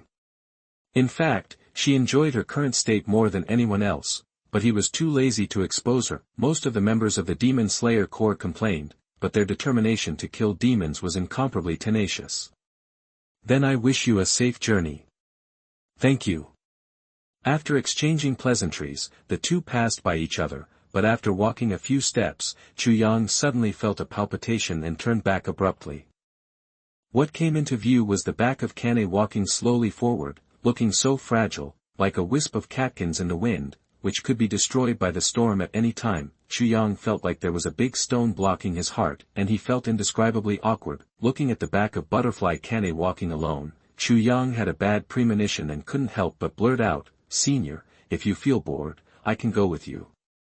Kane paused and turned back in surprise, as if she didn't expect Chu Yang to say such a thing, but immediately, a playful smile appeared on her face. She looked at Chu Yang with a smile. Chu Yang didn't know why he said this. He scratched his head and said awkwardly, if you don't want to, forget it. Kane smiled and said, it's really boring to carry out a mission alone. Chapter 73 Encountering a Ghost. A terrifyingly powerful strength. A short chapter of 10,000 words. You are listening at novelfull.audio. Sunset dusk, Chu Yang and Shauna Hui walked side by side and came to a remote town. The town is called Anji Town and is located northeast of Butterfly House. 5 women have disappeared in the town recently, ranging in age from 15 to 25. According to the information from the Demon Slayer headquarters, the perpetrator is likely to be a powerful evil ghost who is proficient in the vampire art. Ordinary swordsmen are not capable of handling it, so this task falls on Kane. In fact, the headquarters also knew that it was very difficult for Kane to take care of Butterfly House, but there was indeed no suitable manpower to handle it this time, and the incident happened in the area under Kane's jurisdiction. It can be seen here that there is a certain lag in the message transmission of the Demon Slayer team, so Chu Yang, who had just completed the mission, was not considered. After the two came to Anji Town, they immediately felt the gloomy atmosphere of the town. It was obviously a time when the smoke was dim, but the whole town was eerily quiet. Rumors of ghosts attacking young women at night have spread like wildfire. Looking for a BB to rest, or just patrolling nearby? Chu Yang looked around. The sky was getting dark, and there was no place to eat around. Forget it, if you rest tonight, maybe some girls will be in danger. Let's go around the town. Maybe you will find something. Kane shook her head, and then asked curiously, you hide the weapon? What should I do if there is an emergency outside? Chu Yang shrugged and said helplessly, there is no way. If such a big knife is brought to the town, it will definitely cause panic. Kane glared at him angrily. Who asked you to choose such an exaggerated Nichiren sword as a weapon, now that you know it's inconvenient to carry? It's really inconvenient, but it's really fun to chop up ghosts. Chu Yang gestured in the air and said happily, sometimes, you don't even need to aim at the neck, you can chop them into pulp with just one knife. Just imagining the scene Chu Yang described made Kane feel a little nauseous. She was a skilled swordsman who focused on seizing weaknesses and killing with one strike. She couldn't understand Chu Yang's violent aesthetics at all, but looking at Chu Yang's face full of absolute confidence, for some reason, Kane always felt that the big boy in front of her could bring unprecedented changes to the Demon Slayer Corps. The two of them were walking on the empty street. One of them was talking with great energy, and the other was listening quietly with a smile in his eyes. You two are really in such a good mood. In such a quiet place, you can still shop and chat leisurely. It makes people feel envious. Iwazao has been looking for a long time but couldn't find the person, and I actually met him. It's all thanks to Naruto. A figure stood at the end of the street. He covered half of his face with a fan and let out a cold laugh. Wearing fancy clothes, like a magic stick. Although there was no lighting around him, Chu Yang could still clearly see the other person's face, especially the two reflected in his pupils, the second string, Tong Imo. Kane paused and subconsciously pressed her hand on the handle of the Nichiren sword. Is it a ghost? Chu Yang nodded and said, the stench is all over the streets, what else could it be if it wasn't a ghost? He should be the culprit who made those girls disappear. The little brother over there is really not polite at all. Tong Imo said, pretending to be sad, the smell is really too much. I bathe with flower petals every day. It's absolutely disgusting. Kane looked at Tong Imo indifferently, not hiding her disgust. A beautiful girl like you tastes the best. Tong Imo raised the corners of his mouth and looked at Kane with greedy eyes. Faced with such a provocation, how could Kane endure it? She pulled out the sun blade from her waist, and in an instant, petals were scattered all over the sky, filled with boundless murderous intent. This kind of momentum. Tong Imo put away his playful smile and stared at the beautiful girl in front of him. It should be Zhu, right? TSK, TSK, TSK, my luck is indeed very good. The sword flashed and swept a large number of petals towards Tong Imo, with several sharp slashes hidden in them. Tong Imo laughed hee-hee from his mouth, then he waved the fan in his hand, and a large number of petals appeared around him. The only difference is that these petals are made of frost, as thin as cicada wings but extremely sharp. The white petals and pink petals collide together, just like the collision between the winter when everything is silent and the spring when everything is revived. Two completely different forces are competing. The intersection of two color petals, the Nichiren sword in Kane's hand struck Tomoa's neck accurately. Wonderful swordsmanship. Admiration flashed in Tomo's eyes, and he raised his fan to block the Nichiren sword. Another frost-covered fan, flashing with a biting cold light, slashed at Kane's wrist holding the sword. Kane, who missed the hit, quickly retreated and avoided Tomoa's attack. Just when she was about to distance herself from the other party, it's too late. A frost storm suddenly broke out between the two of them, causing Kane to be confused. When she came to her senses, Tong Imo was already standing behind her. Kane's back collided with the opponent's. Tong Imo pinched Kane's wrist. The strong force caused her pain, and she almost lost her grip on the Nichiren sword in her hand. The smell of you makes me drool. Tong Imo lowered his head, his lips getting closer and closer to Kane's face. Kane's face turned pale. The next second, half of Tong Mo's head exploded. Blood and dirt were scattered all over the ground. At first glance, it looked like a watermelon had exploded. You talk too much. Chu Yang grabbed Doma's remaining half-head with a cold look in his eyes. Do you have any other skills besides bullying women? Doma opened the remaining half of his mouth and roared silently, impatiently. Chu Yang raised his leg and kicked him out. Senior, are you okay? Chu Yang looked down at Kane, who was still in shock, and said, that guy is upper string too, which is very different from ordinary demons. It's not easy to kill. Without the sun blade made of gorilla scarlet or as a weapon, it is indeed difficult to curb the regeneration ability of demons with bare hands. Chu Yang had already felt this. With the punch just now, Chu Yang was going to blow Doma's head, but it was a little off. But in a very short time, the opponent's half-head popped out. Kane nodded. She also noticed Doma's abnormal pupil number. Her heart suddenly became heavy. It was her first time to fight against an upper-ranked demon. On the other hand, Chu Yang actually caused severe damage to Doma without weapons, which shocked Kane. Doma, whose injuries recovered in the blink of an eye, looked at Chu Yang with fear. With the sharpness of his five senses, he didn't even notice the punch just now. This guy is a bit weird. Doma didn't dare to be careless. He stared at Chu Yang with his eyes. Compared with him, the threat that Kane could pose to him was almost negligible. I didn't expect the rumor to be true. Your body can really rival a demon. Doma's eyes flashed red, and he suddenly wanted to know what Chu Yang's flesh and blood felt like. Rival? Chu Yang sneered disdainfully, you monsters are too high-minded. As soon as the voice fell, 2 white mists spurted out of Chu Yang's nostrils, and the sun breathing began to operate.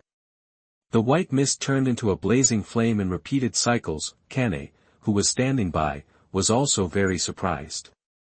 She clearly remembered that Chu Yang was practicing the breath of rock, so why did the movement of his breathing sound like the breath of flame? As the breath of sun was running steadily, Chu Yang's body temperature rose rapidly, and more white mist came out of his body, and the flames were brilliant, just like the god of fire from ancient times. No, it should be said that he was the god of the sun. The extraordinary burning sensation made Doma feel like he was facing the sun directly. The threat of death was suddenly very clear. Doma, who was far away, could clearly feel the pressure on Chu Yang, which made people feel suffocated, and he had only felt this feeling when his master Muzan Kibutsuji was angry. Chu Yang took a step forward and disappeared from Doma's sight in an instant. Doma, who felt the crisis, immediately performed the blood demon technique, and the ice crystals around him quickly condensed and gathered into 2 huge ice sculptures of girls, guarding Doma on both sides. The next moment, Chu Yang suddenly appeared in front of Doma, waving his fist at him, and the flames covered the sky and reflected on his right fist, which burst into a brilliant red light. The ice sculptures of girls on both sides of Doma crossed to block him, spewing ice mist from their mouths, and the temperature around them dropped by dozens of degrees in an instant, but the ice mist evaporated the moment it touched the flames, and the 2 ice sculptures of girls that stood in front of Doma were also shattered by the indestructible fist. Chu Yang's fist was still powerful, but became more and more fierce, hitting Doma's face. Doma knew that if he took this punch, he would most likely be smashed to pieces by the boy in front of him, so he could only find a way to avoid it. Doma, who has always been arrogant, chose to retreat for the first time in a battle with a human. Although he didn't want to admit it, Doma really felt humiliated at this moment. Doma wanted to retreat, but was pressed by Chu Yang's fist, unable to move his legs. The whole person seemed to be trapped in a quagmire, and the indescribable oppression made his face distorted. His hair and clothes became messy under the pressure. Damn it! Doma gritted his teeth and raised his arms to block, deciding to resist with his body. He didn't believe that Chu Yang could really kill him with his fists. However, when Chu Yang's fists really touched Doma's arms, his arms suddenly deflated, and the bones made a tooth-grinding sound. Doma once again overestimated himself and underestimated Chu Yang. He was about to pay a very tragic price, and suddenly there was a figure between the two. The uninvited guest hit Chu Yang's arm from the side, causing most of Chu Yang's strength to hit the empty space. Chu Yang twisted his body, drew a semicircle, and swung his fist like a sledgehammer, hitting the guy who helped Doma out. The uninvited guest was hit by Chu Yang's punch head-on and flew out immediately. He hit Doma hard, and both of them were knocked away by Chu Yang at the same time, destroying many buildings along the way. When the dust settled, Chu Yang could see clearly who was coming. Beside Doma, Akaza's arms were twisted and turned. Obviously he had received a very strong impact, but he looked unconcerned, with an eager look in his eyes. I didn't believe that humans could have such a strong body at first, until I just felt your strength in person. Akaza was trembling with excitement. You should choose to evolve like us, instead of continuing to waste your talent. Sorry, my biggest hobby is sunbathing. Chu Yang looked indifferent, but his eyes were full of murderous intent, and the flames on his body were burning more and more fiercely. Upper string 2 plus upper string 3, it's a good weight. I don't know if Muzan will feel bad if I kill you. Yowozuo's whole body crackled and his bones returned to their original shape. He smiled provocatively. Don't worry, you don't have this chance. Tong Emo whispered, you hold him, I will kill that woman and then join you. Yowozuo sneered and said, meeting? No need at all. I will kill him directly. Hearing this, Tong Emo was too lazy to pay attention to this reckless man, and his eyes never left Kane for a moment. On the other side, Kane was keenly aware of the murderous intention. Judging from the appearance on the field, she had undoubtedly become a burden to Chu Yang, and she suddenly felt enlightened. No matter who among them comes to kill me, I will do my best to hold him back. Kane whispered in Chu Yang's ear, concentrate on fighting, leave me alone, and don't be distracted. It's not necessary. Chu Yang shook his head and said, I will kill these two. You protect yourself. Kane looked at him in astonishment. The absolute confidence Chu Yang exuded made Kane feel that he could really fight one against two. At this time, both Tong Mo and Yi was moved. One of them rushed towards Chu Yang, and the other rushed towards Shana Hui. Chu Yang's eyes were cold and his figure suddenly disappeared. When he appeared again, he was already between Yaozuo and Tongmo. I saw Chu Yang pressing the child mill with one hand and the Yaiwo seat with the other, and smashed it down hard, rumble. The earth cracked, tearing a hole and swallowing the two ghosts. Yaozuo, who was still talking nonsense just now, was completely suppressed by a terrifying force. He was very unconvinced and pinched Chu Yang's forearm with both hands, with veins all over his body bulging, and tried his best, but the hand on his head didn't move at all. Only then did Yaozu realize how big the power gap between the two sides was. This is impossible. Yaozu stared at Chu Yang crazily. He didn't know whether it was anger, fear, or excessive exertion. His body began to tremble obviously. There is no way a human being can possess this level of power. Really? Chu Yang replied indifferently, and the strength in his hand increased again, forcing Yi's head into the ground. Tong Mo on the other side was also resisting. He tried to freeze Chu Yang's arm, but the abnormally high temperature on Chu Yang's body would melt the ice in an instant. The high temperature continued to burn Tong Mo's skin, causing unbearable pain, and Tong Mo began to scream horribly. At this moment, he suddenly remembered a terrible punishment in the ancient Eastern countries, the punishment of burning. Chu Yang's palm was like a red-hot iron pressing firmly on Tong Mo's face. If he continued like this, Tong Mo felt that his face would melt directly. Damn it, in all these years, Iwazwa has never experienced such humiliation. He was pushed to the ground, but he didn't even have the strength to fight back. If you two are only at this level, then there will definitely be 2 fewer 12 ghost moons today. Chu Yang's domineering declaration kept echoing in Kane's ears, and the only expression on her face was shock. Is Shangxian such a weak ghost? Kane couldn't help but have this idea in her heart, but Tong Mo's terrifying strength made her quickly give up this ridiculous idea. If it weren't for Chu Yang, she would have been injured long ago. It's not that they are too weak, it's that that guy is too strong. Kane looked at Chu Yang with a complicated expression, who was able to suppress 2 evil ghosts with just one person. Chu Yang's power even made her shake. Is this guy really not human? No, if he is really a ghost, how can he act in the sun? Kane shook her head desperately. Originally, with her temperament, she would never be so imaginative on the battlefield, but what she saw in front of her was really incredible. It was obviously late at night, but Chu Yang was like a little sun, blooming with dazzling light. It dispels the surrounding darkness and brings a reassuring warmth. However, when this warmth fell on Iwazwa and Tong Mo, it was heart-wrenching pain, which reminded them both of the first time they were exposed to the sun. That kind of hotness engraved deep in the soul is still fresh in my memory. Their intuition told them that if they were suppressed by Chu Yang's flames like this, they would be burned alive sooner or later. The desire to survive greatly stimulated their potential, causing Tong Mo and Iwazwa to burst out with very powerful power at the same time, with a faint tendency to shake Chu Yang. The desire to survive is the core driving force for the continuous evolution of ghosts in addition to blood. A strong will can help them rebuild their injured bodies and break through the flaws and limits of ghosts. Destruction killed random style.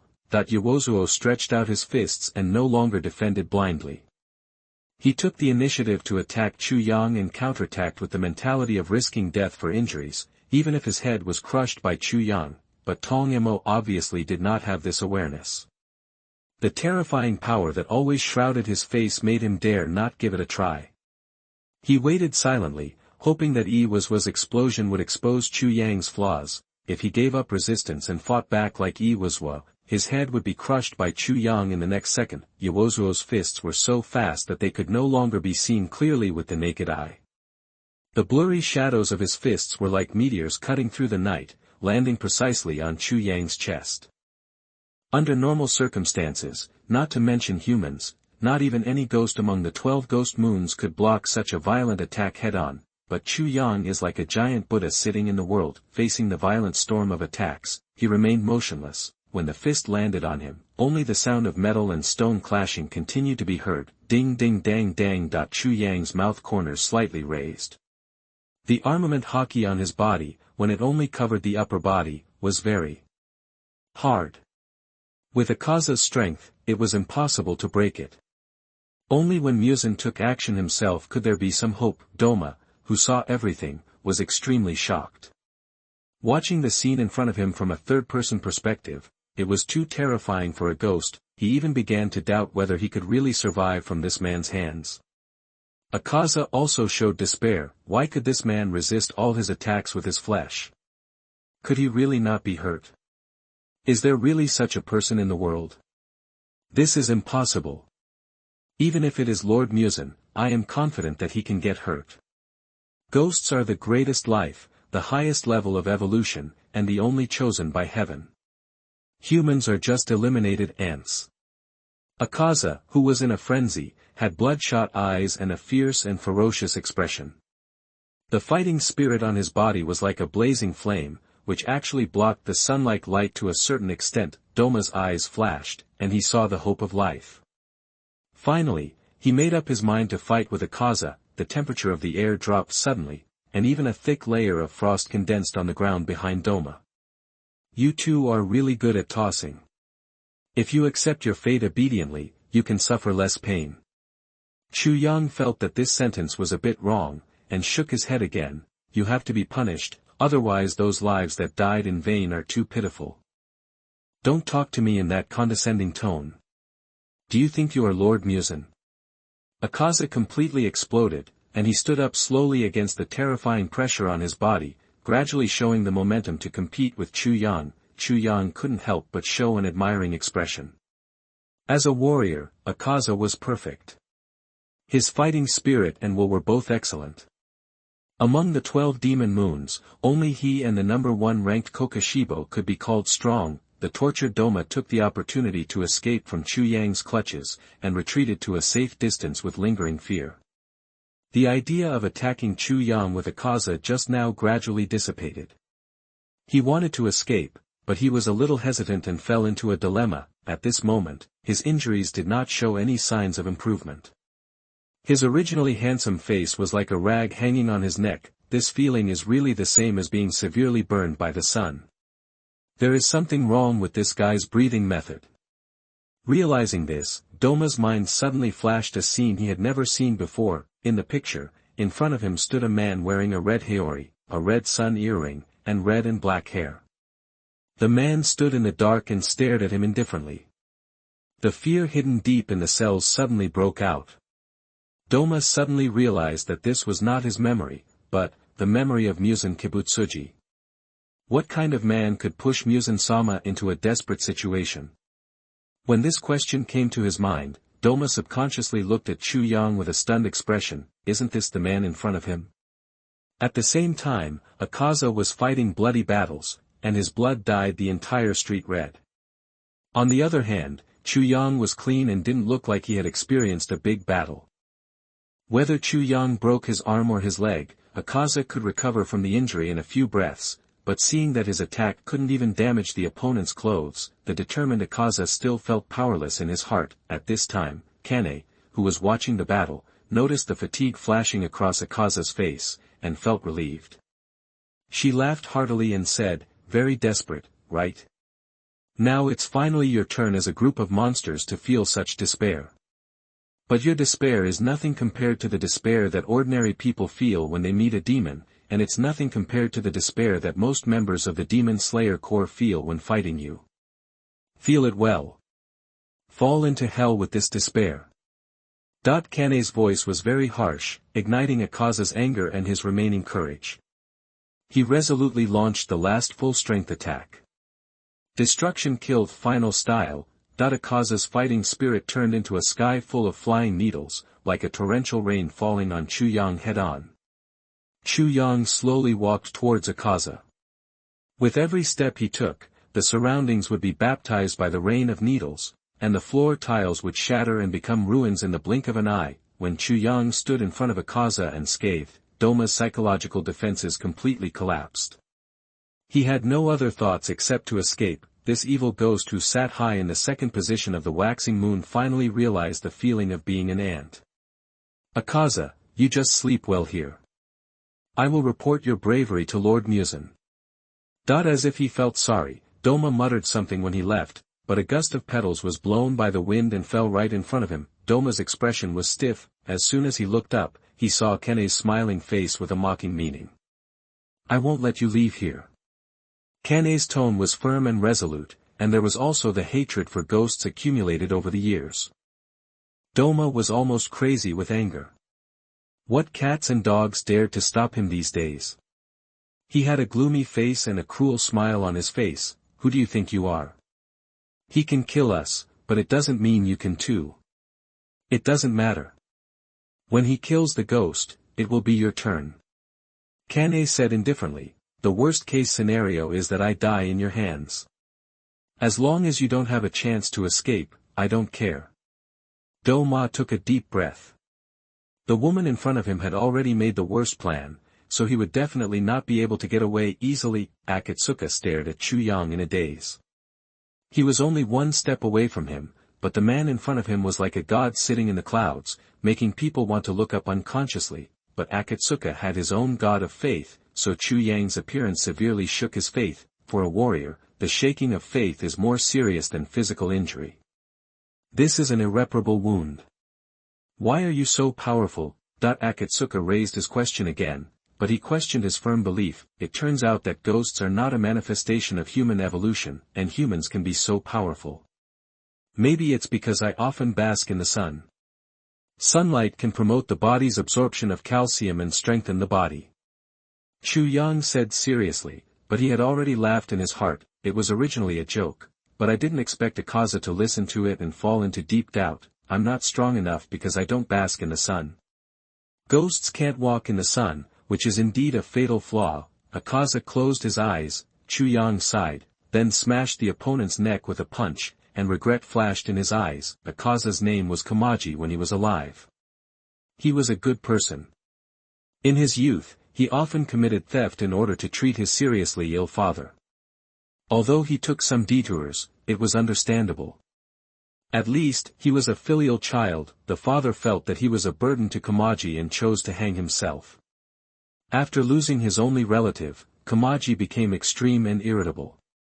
If he had not met Master Qingzong who taught him martial arts later, he might have gone astray.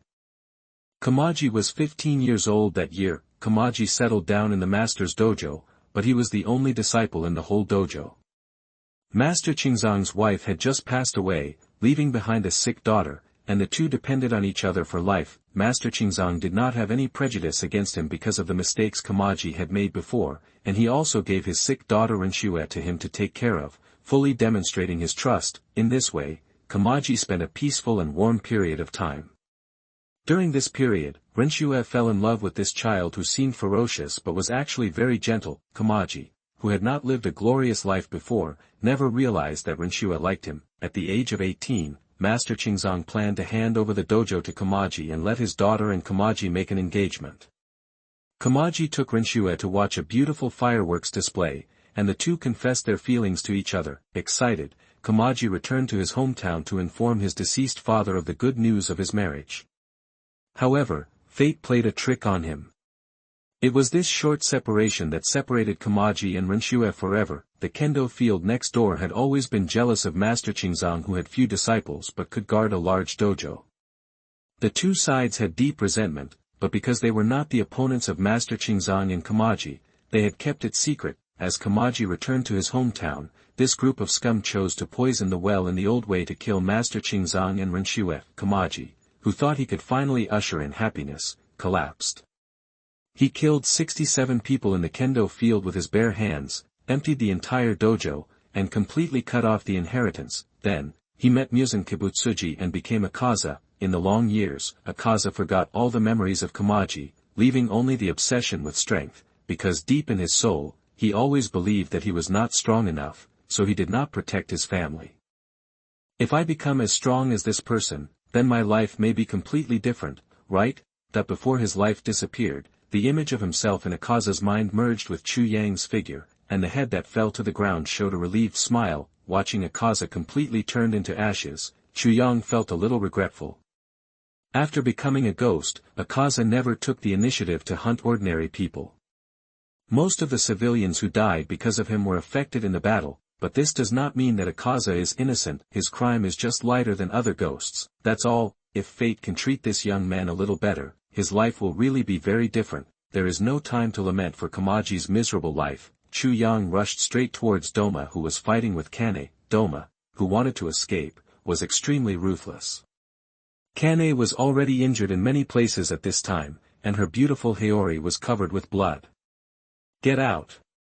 Seeing Chu Yang rushing towards him aggressively, Doma's expression became more and more ferocious. Even Akaza had no power to fight back, and as an upper rank too, he might not be able to resist for more rounds. Kane showed a happy expression. The more desperate Doma was, the happier she was. The sky was full of frost, and frost erupted with Doma as the center. A huge statue of Bodhisattva in the ice and snow blocked Chu Yang. The ice sculpture Bodhisattva put his hands together. With a compassionate image, Chu Yang showed a disdainful smile at the corner of his mouth. Although they were both Buddhas, the Bodhisattva created by Doma was completely different from the Bodhisattva worshipped by Beiminjiu Xingmei in the temple. In Chu Yang's opinion, the ice sculpture Bodhisattva had no mercy at all, and the hypocritical attitude made people feel even more disgusted. The Bodhisattva raised his hand knife high up and brought it down without hesitation with a force of 10,000 pounds. Fury in Chu Yang, he suddenly kicked the ground and rushed out like a cannonball, dodging the knife and knocking a big hole in the Bodhisattva. He landed directly in front of Doma. The two faced each other, and each other's expressions were clearly visible. Under Doma's horrified eyes, Chu Yang reached out and pressed his head, pulled it out from his neck like pulling a carrot, popped out until the head was out of the body. Doma's eyes met Chu Yang's cold eyes, and he realized one thing. Belatedly dashed that I'm going to die, except for the ancestor Muzan Kibutsuji himself. All the ghosts created by him have a fatal weakness, that is, after being beheaded, the ghosts have only one end, which is death. Only a strong will to survive can break through the limit of the ghost, ignore the beheading, and recreate the body. Achieving this is also called breaking the limit. For so many years, except for Tsujikoku Yashiichi, no one can bring such terrible pressure to the ghosts, so they naturally cannot touch this supreme realm. Akaza was impressed by Chu Yang's strength and gave up the chance to live, because he knew that no matter how many times he was reborn, he could not defeat the monster-like man in front of him, and Doma did not have such a strong will from the beginning. He was gifted and had never suffered any hardships.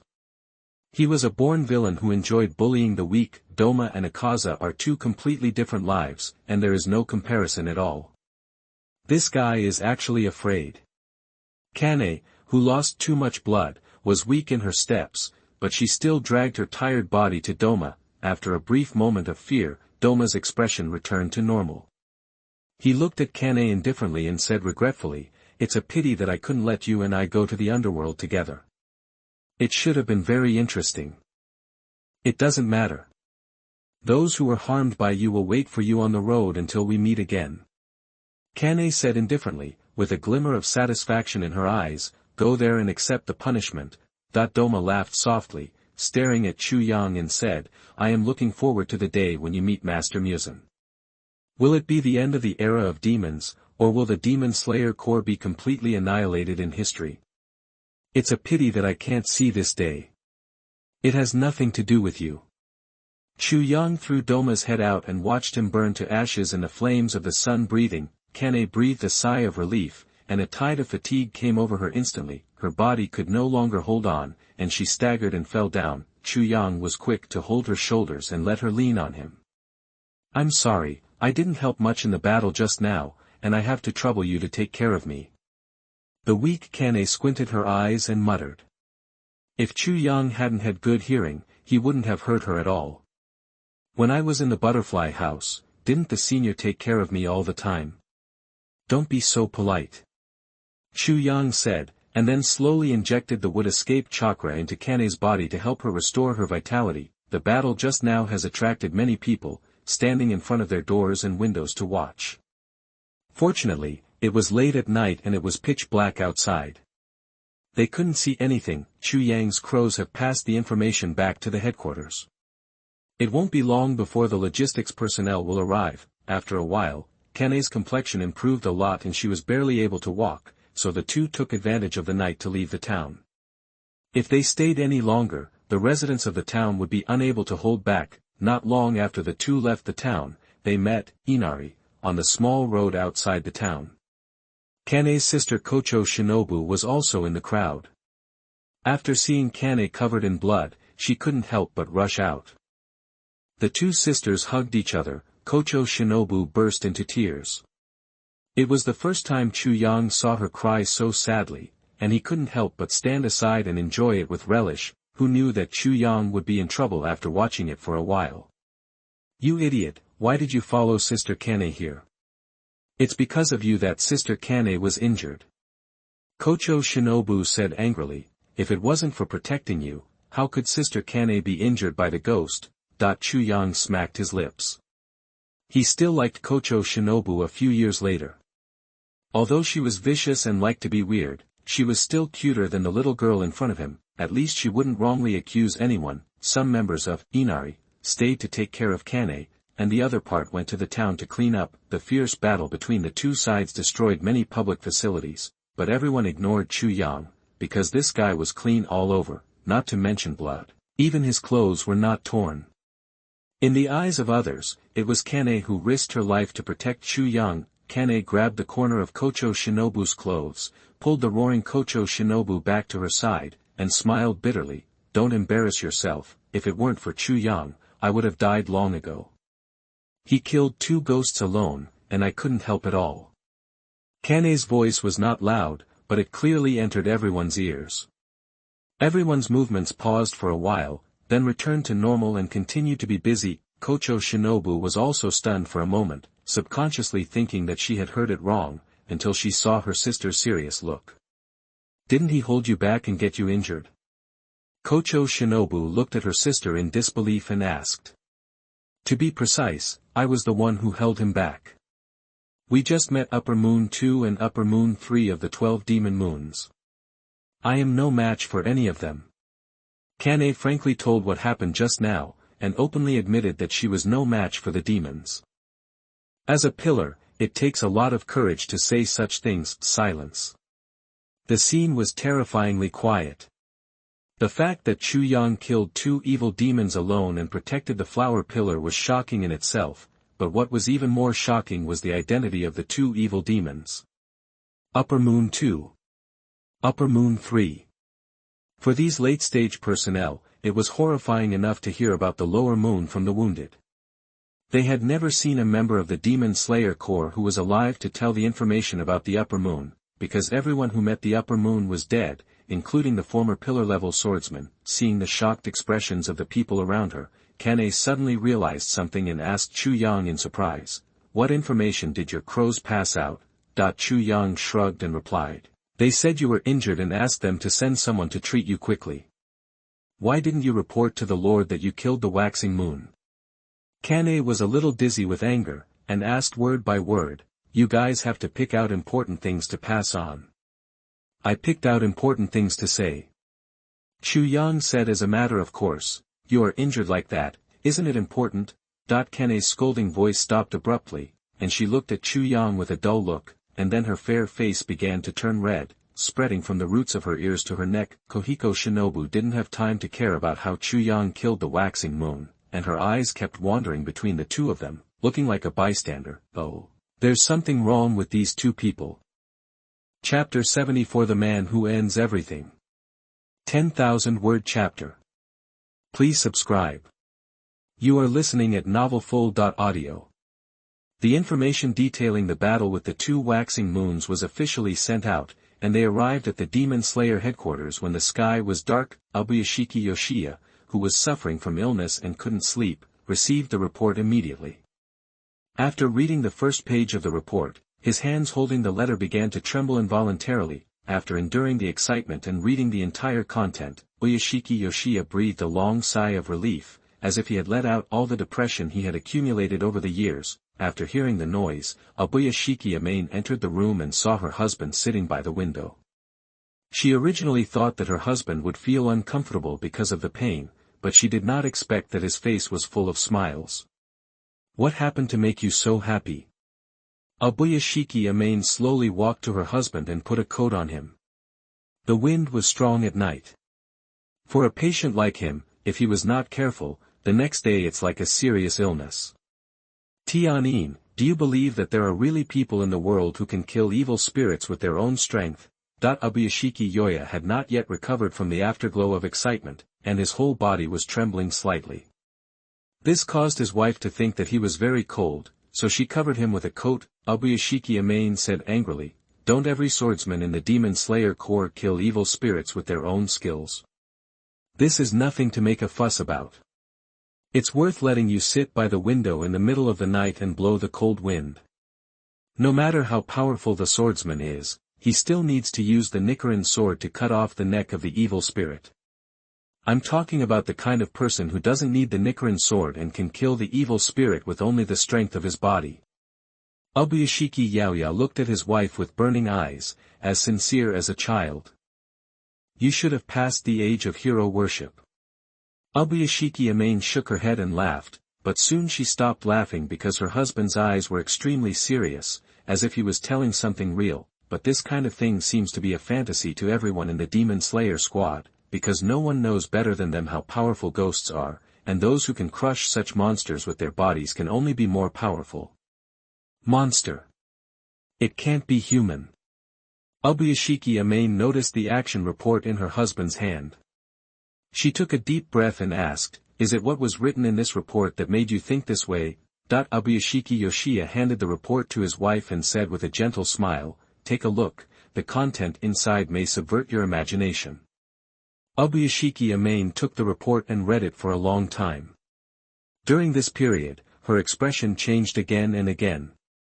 Finally, she put down the information and asked, "Is the content in it credible, that every piece of information about the Demon Slayer squad is delivered at the cost of the lives of the members?"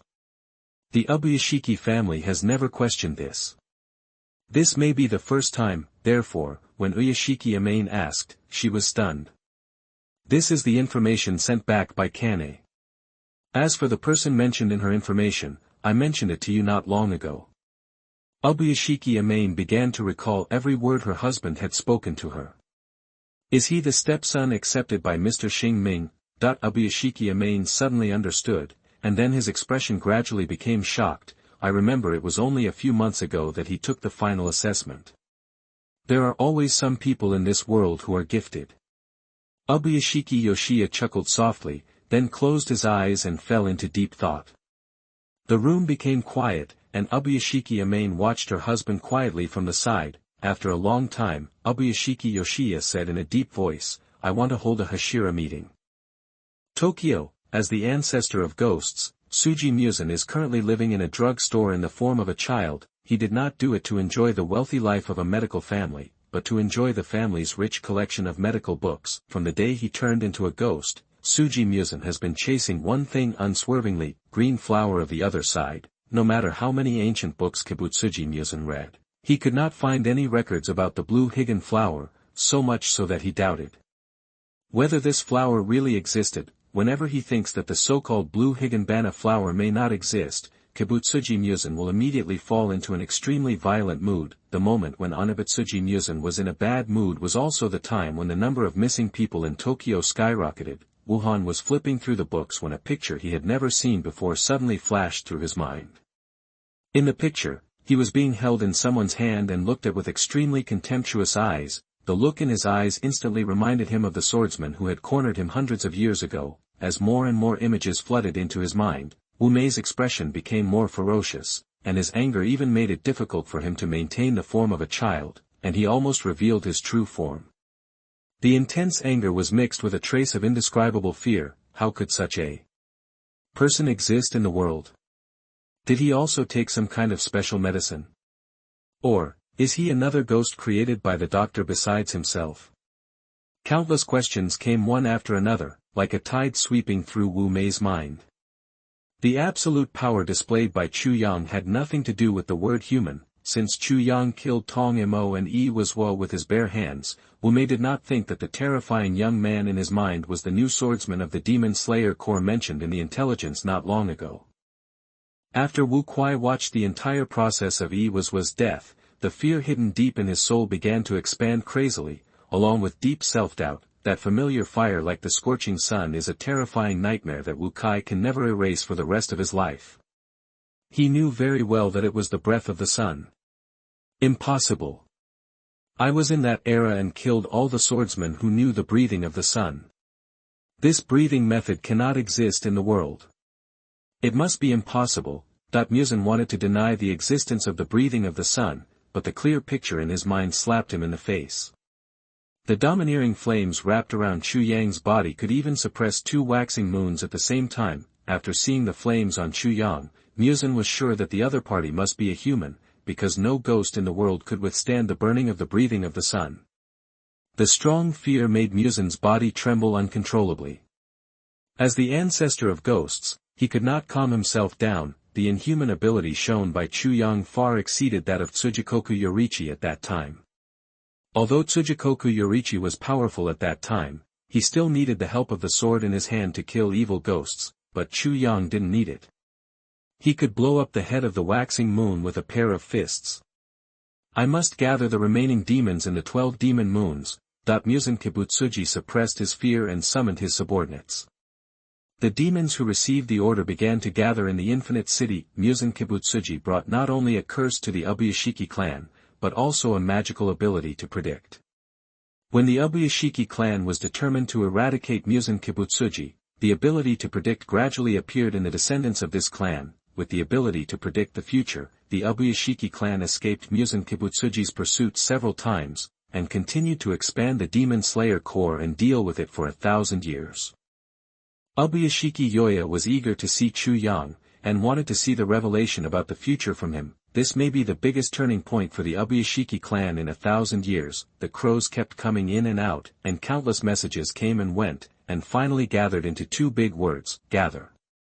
For a time, the pillars distributed in various places temporarily put down their work and returned to the headquarters as quickly as possible. Kane, who returned to the butterfly house to recuperate, also received an order, but unlike the other pillars, she received an extra condolence from Ubuyashiki Yoya. The gathering time was 5 days later, and her body would have recovered almost completely by then, so she would not miss this meeting of the pillars. Chu Yang also received the order to gather, and he was the protagonist of this meeting. Inside the butterfly house, Shinobu Kocho, who had just changed the gauze for her sister, saw Chu Yang standing in the courtyard basking in the sun when she left the room. He was lying under a cherry tree enjoying the rare sunshine. It has been rainy in recent days. Shinobu Kocho stood there and looked at Chu Yang for a long time. Her face gradually flushed, and she remembered the scene of her unreasonable trouble with Chu Yang last time. Although she could convince herself that it was human nature to be confused due to concern, Shinobu Kocho still felt a little sorry. If it weren't for Chu Yang, she might really lose her only relative forever. What are you doing here alone? Koho Shinobu wanted to apologize, but she didn't care about being embarrassed. She walked up to Chu Yang with her head held high. The words came to her lips, but she stopped. Don't bother chatting with me when you know the answer. If you want to apologize, just apologize. Don't waste your time on meaningless things. Chu Yang, who was half asleep, glanced at her and mercilessly exposed the girl's embarrassment. Koho Shinobu glared at him in anger, but she didn't continue to be stubborn. She honestly said sorry to Chu Yang. Chu Yang smiled and nodded. Very good, I accept your apology. Hearing this, Koho Shinobu felt relieved and immediately found Chu Yang much more pleasing to the eye. She asked with a smile, I heard that you are going to this meeting with your sister.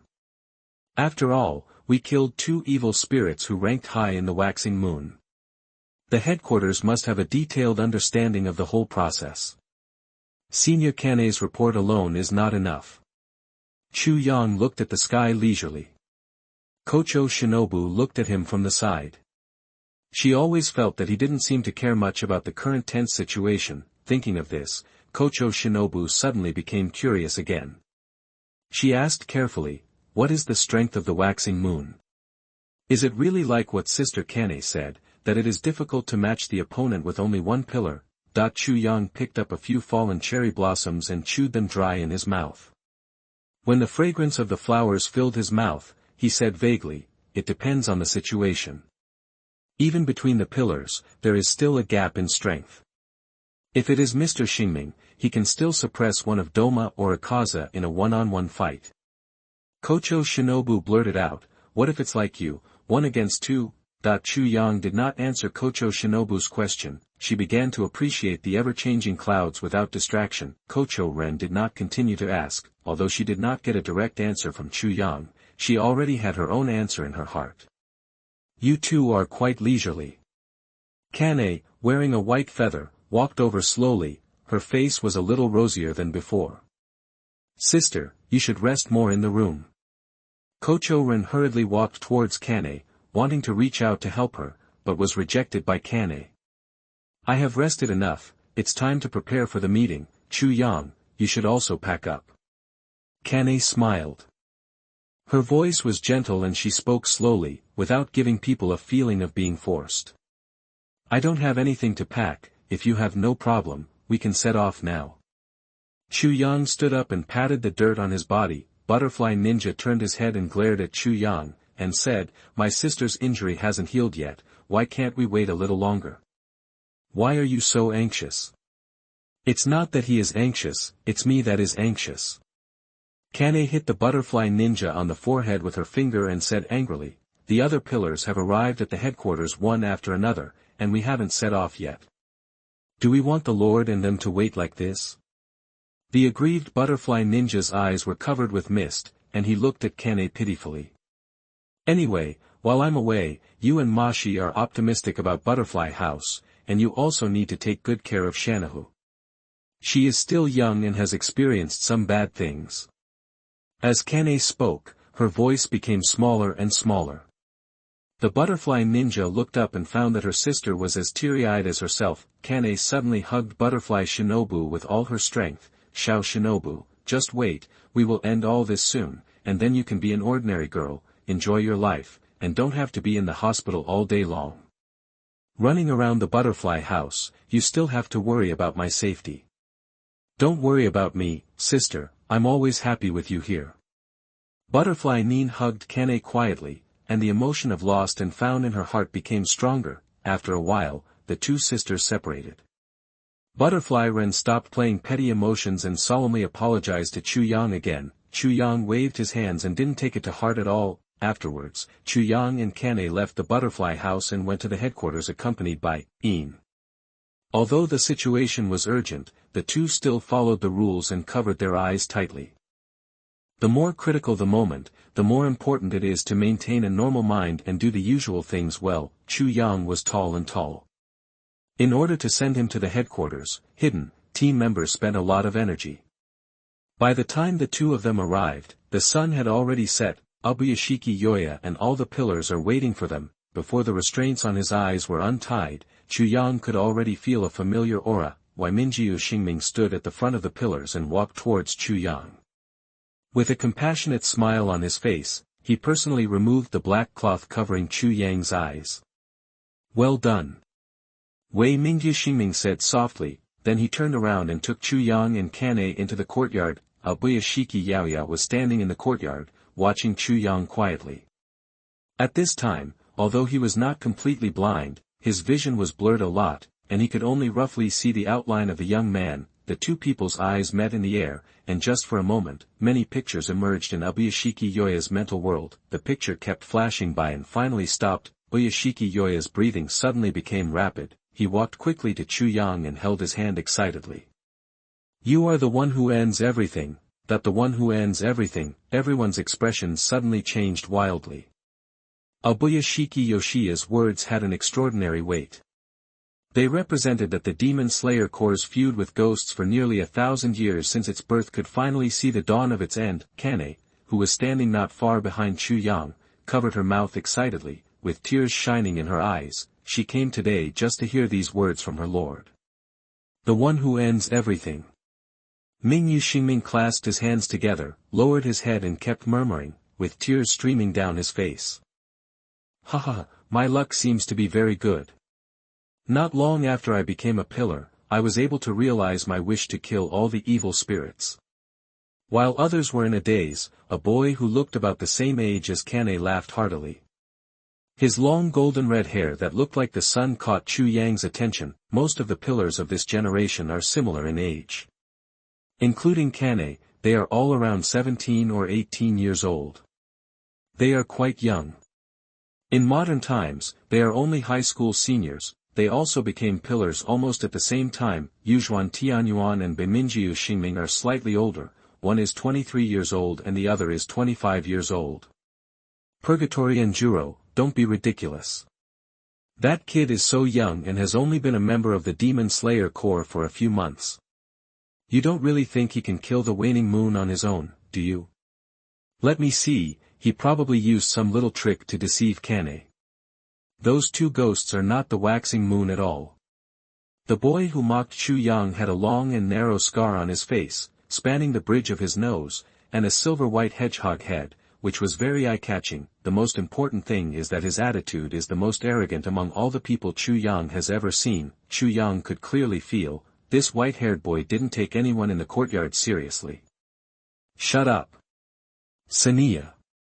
Kane looked angrily at the arrogant person in front of her and said coldly, in your eyes, I can't even tell the difference between truth and falsehood? Or do you think it's just casual? Two ghosts can make me unable to fight back. Having said this, Kane put her hand on the Nichiren sword at her waist and said in a deep voice, if you underestimate my strength so much, why not try it yourself? That's not what I meant, Kane. Realizing that he had said the wrong thing, Immortal Sakawa Saniya was a little panicked. He hurriedly defended, I mean, those two ghosts may be the waning moon, even if there is no waning moon. So strong, but... Immortal Sakawa Saniya's explanation made Kane's expression become even more unfavorable. You really can't speak, Shimi-senpai. The youngest, Mitsuri Kenroji, stared at her big eyes and shook her head helplessly. How do you live to this day with such a stupid mouth? You guy, please pay attention to what you say.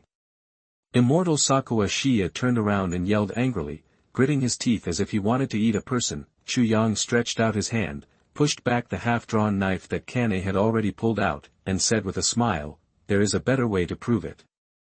With that said, he walked towards Immortal Kawa Saniya, raised his fingers and said, wouldn't you know if you try it? Immortal Sakawa Saniya showed a cruel smile, don't you think that I will also pamper you? Kane frowned again, showing an unhappy expression. You look like a middle school boy who fell ill because of love. Chu Yang smacked his lips and mocked with a half-smile, you are already 18 years old, so you shouldn't be in trouble, right? Bastard. Immortal Sakawa Saniya rushed towards Chu Yang at an extremely fast speed, with air currents surging around his body. He obviously used breathing techniques, but did not draw his sword and use sword skills. As a practitioner of the breath of wind, Saniya Immortal is known for his speed. Whether it is attack speed or movement speed, he is the strongest among all the pillars. In the eyes of others, Immortal Kawa Saniya suddenly disappeared and suddenly appeared in front of Chu Yang. Before Chu Yang had time to react, his fist had already been swung towards Chu Yang's head. Minjiu Yume and Purgatory and Juro appeared next to Abuyashiki Yaoya at the same time, protecting him. Others were also leaning towards this side. They felt that regardless of Chu Yang's strength, it was possible for Kawa Saniya to be immortal. Hurt the Lord. Abuyashiki Yoya stared at the two of them intently. Without even blinking, Immortal Sakawa Saniya was kind enough to attack Chu Yang with his bare hands instead of using weapons. Perhaps he believed in his heart that Chu Yang was not worthy of him using weapons to deal with him. However, at the moment when Immortal Kawa Saniya was about to hit Chu Yang's cheek, I don't know if it was an illusion, but Immortal Kawa Sami seemed to see Chu Yang smiling. To be precise, she was looking at him and smiling. Immortal Chuan Sanemi was stunned for a moment. Why is he laughing? After Immortal Kawa Saniya's fist hit Chu Yang's cheek, there was a sudden crisp sound, the sound of bones breaking. The corners of Immortal Kawa Saniya's mouth raised slightly. The pain of a broken facial bone is very strong.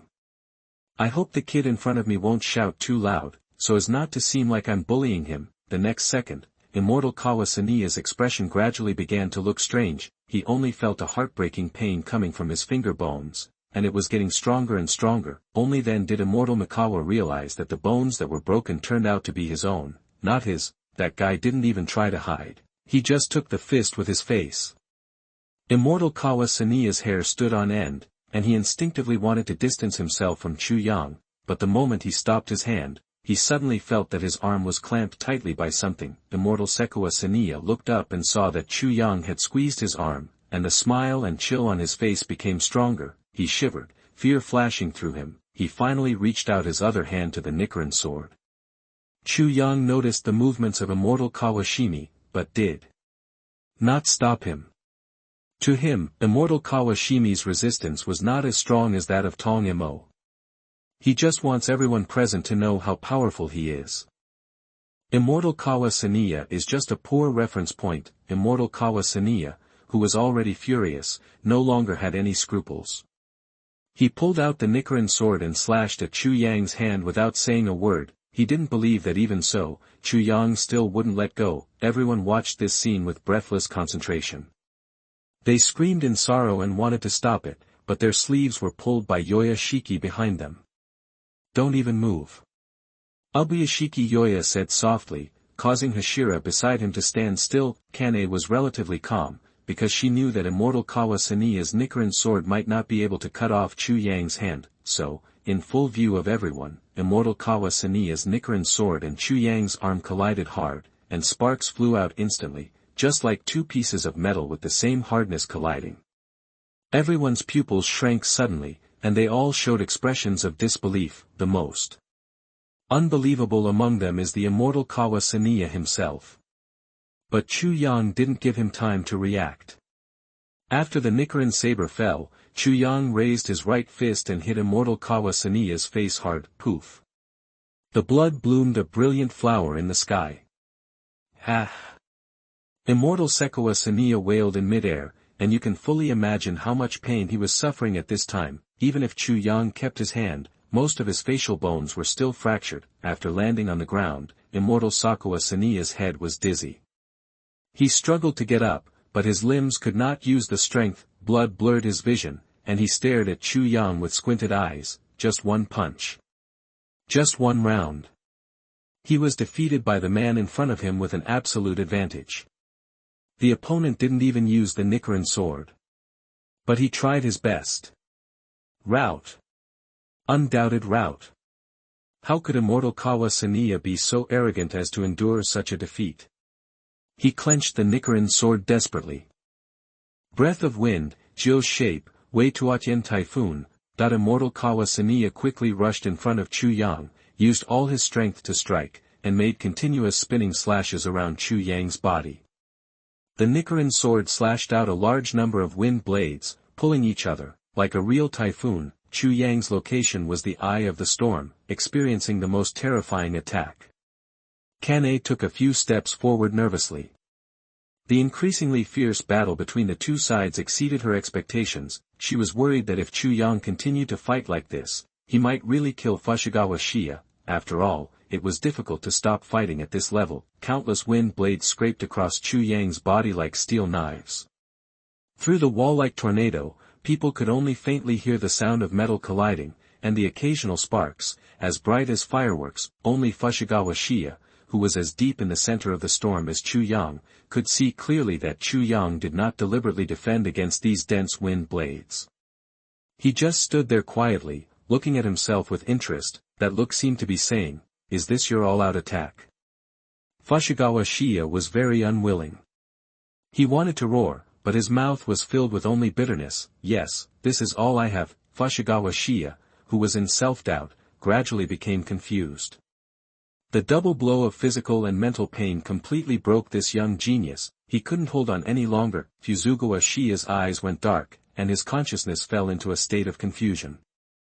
Apart from some anxious cries for help, his body gradually became numb, and he felt that the whole world was peeling him away. It felt like his soul was running out of his body. If Chu Yang had not held back, his life would probably have ended on this day. Everyone looked at Fushigawara Shwanya, who fell to the ground and was unconscious. Except for Ubuyashiki Yoya and Kane, who were still calm, many people's faces had changed several times, and their heads were in a mess. The fact that the pillar was defeated was already horrifying enough, but what was even more horrifying was the absolute advantage that Chu Yang showed in the battle. If this was a real life and death battle, it meant that Fuzugawa Shia would end up being slaughtered by Chu Yang. Is this the gap between the pillars and the waxing moon? Yuzui Tengen's eyes flashed with fear, and he asked in a deep voice, how can we defeat such a powerful enemy? That his question made most of the people present silent. Only Rengoku Kaijuro and Beminji Ujiyomi were not affected, and their expressions were normal. The hearts of these two people are extremely tough. Although they also feel fear, they will choose to face the enemy directly. Chu Yang came back with the unconscious Fushigawara Minami, and then threw him to Kane to take care of him, and said to Yuzui Tengen, you said something wrong just now. This is not the gap between you and the waxing moon, but the gap between the waxing moon and me. Yuzui Tengen's face flushed instantly. Iguro Abanai and Kenroji Mitsuri whispered to each other. Did you see it? That guy has no injuries at all, not even his clothes are torn. Yes, I saw it. If I hadn't seen him in the daytime, I would have thought he was a ghost. This is not something a human can do. However, he is really strong. He defeated Fuzugawa Shia so easily. Although he has a bad temper, his strength is beyond doubt. To be honest, Fuzugawa is stronger than me. If the battle just now was fought by me, it might have ended more easily. Tomioka Ju stood quietly aside, listening to the conversation between the two, and nodded silently to express his agreement. In fact, he had a good impression of Chu Yang. Although he had never seen him, he had heard some things about Chu Yang from Urokadaki Sakanji and Mikomo. Chu Yang killed the ghost in the final trial and helped Santo fulfill his wish. For this, Tomioka Ju was very grateful, so, he had no other thoughts about Chu Yang's extraordinary strength. He just thought that he deserved respect for being able to reach this point as a human being. Ubuyashiki Yoya was very excited, and his whole body was shaking uncontrollably. He had already seen the tip of the iceberg of the future, but after witnessing it with his own eyes, it was still difficult for him to restrain himself. If he hadn't been ill, he would have even wanted to shout out loud and vent all the resentment of the Ubuyashiki family for thousands of years. How did you do it? Can you teach me? Rengoku Kaijuro stood out from the crowd and walked straight to Chu Yang, staring at him with clear eyes. If it were someone else, it would probably be difficult to put down his dignity and ask for advice humbly. If someone else asked this, Chu Yang would probably perfunctorily answer with a word of talent, but facing Rengoku Kaijuro's sincere eyes, it was difficult for him to deal with it casually. Not long ago, when I was out on a mission, I accidentally acquired an ancient breathing method. This breathing method looks very similar to the breathing of flame at first glance, but it is completely different. Later I learned that this breathing method is called the breathing of the sun, and it was created by a man named Yuichi Tsujikoku. Chu Yang methodically narrated the origin of the breathing method and the story of Yuichi Tsujikoku. His plain words stirred up a great wave in everyone's heart. After Yuichi Tsujikoku's death, the Demon Slayer Corps was madly retaliated by Muzan Kibutsuji, and suffered a huge blow several times in history, and the inheritance was almost cut off, so this period of history has long been unknown. Through Chu Yang's narration, they understood how the breathing method was born. Even Ubuyashiki Yoya, the head of the family, heard about it for the first time. Chu Yang's narration solved some of his confusions about the existence of the family and the Demon Slayer Corps in his early years. It turned out that the Demon Slayer Corps had such a glorious period, and was even just a little bit away from completely exterminating the existence of demons. Can I see what the breathing of the sun looks like? Ubuyashiki Yoya said this with a gleam of hope in his eyes. In fact, it was not just him, the expressions of others were similar. Even though Kane had seen it once in the battle with Doma, she still wanted to see the reassuring power again. Chu Yang showed everyone the state of sun breathing.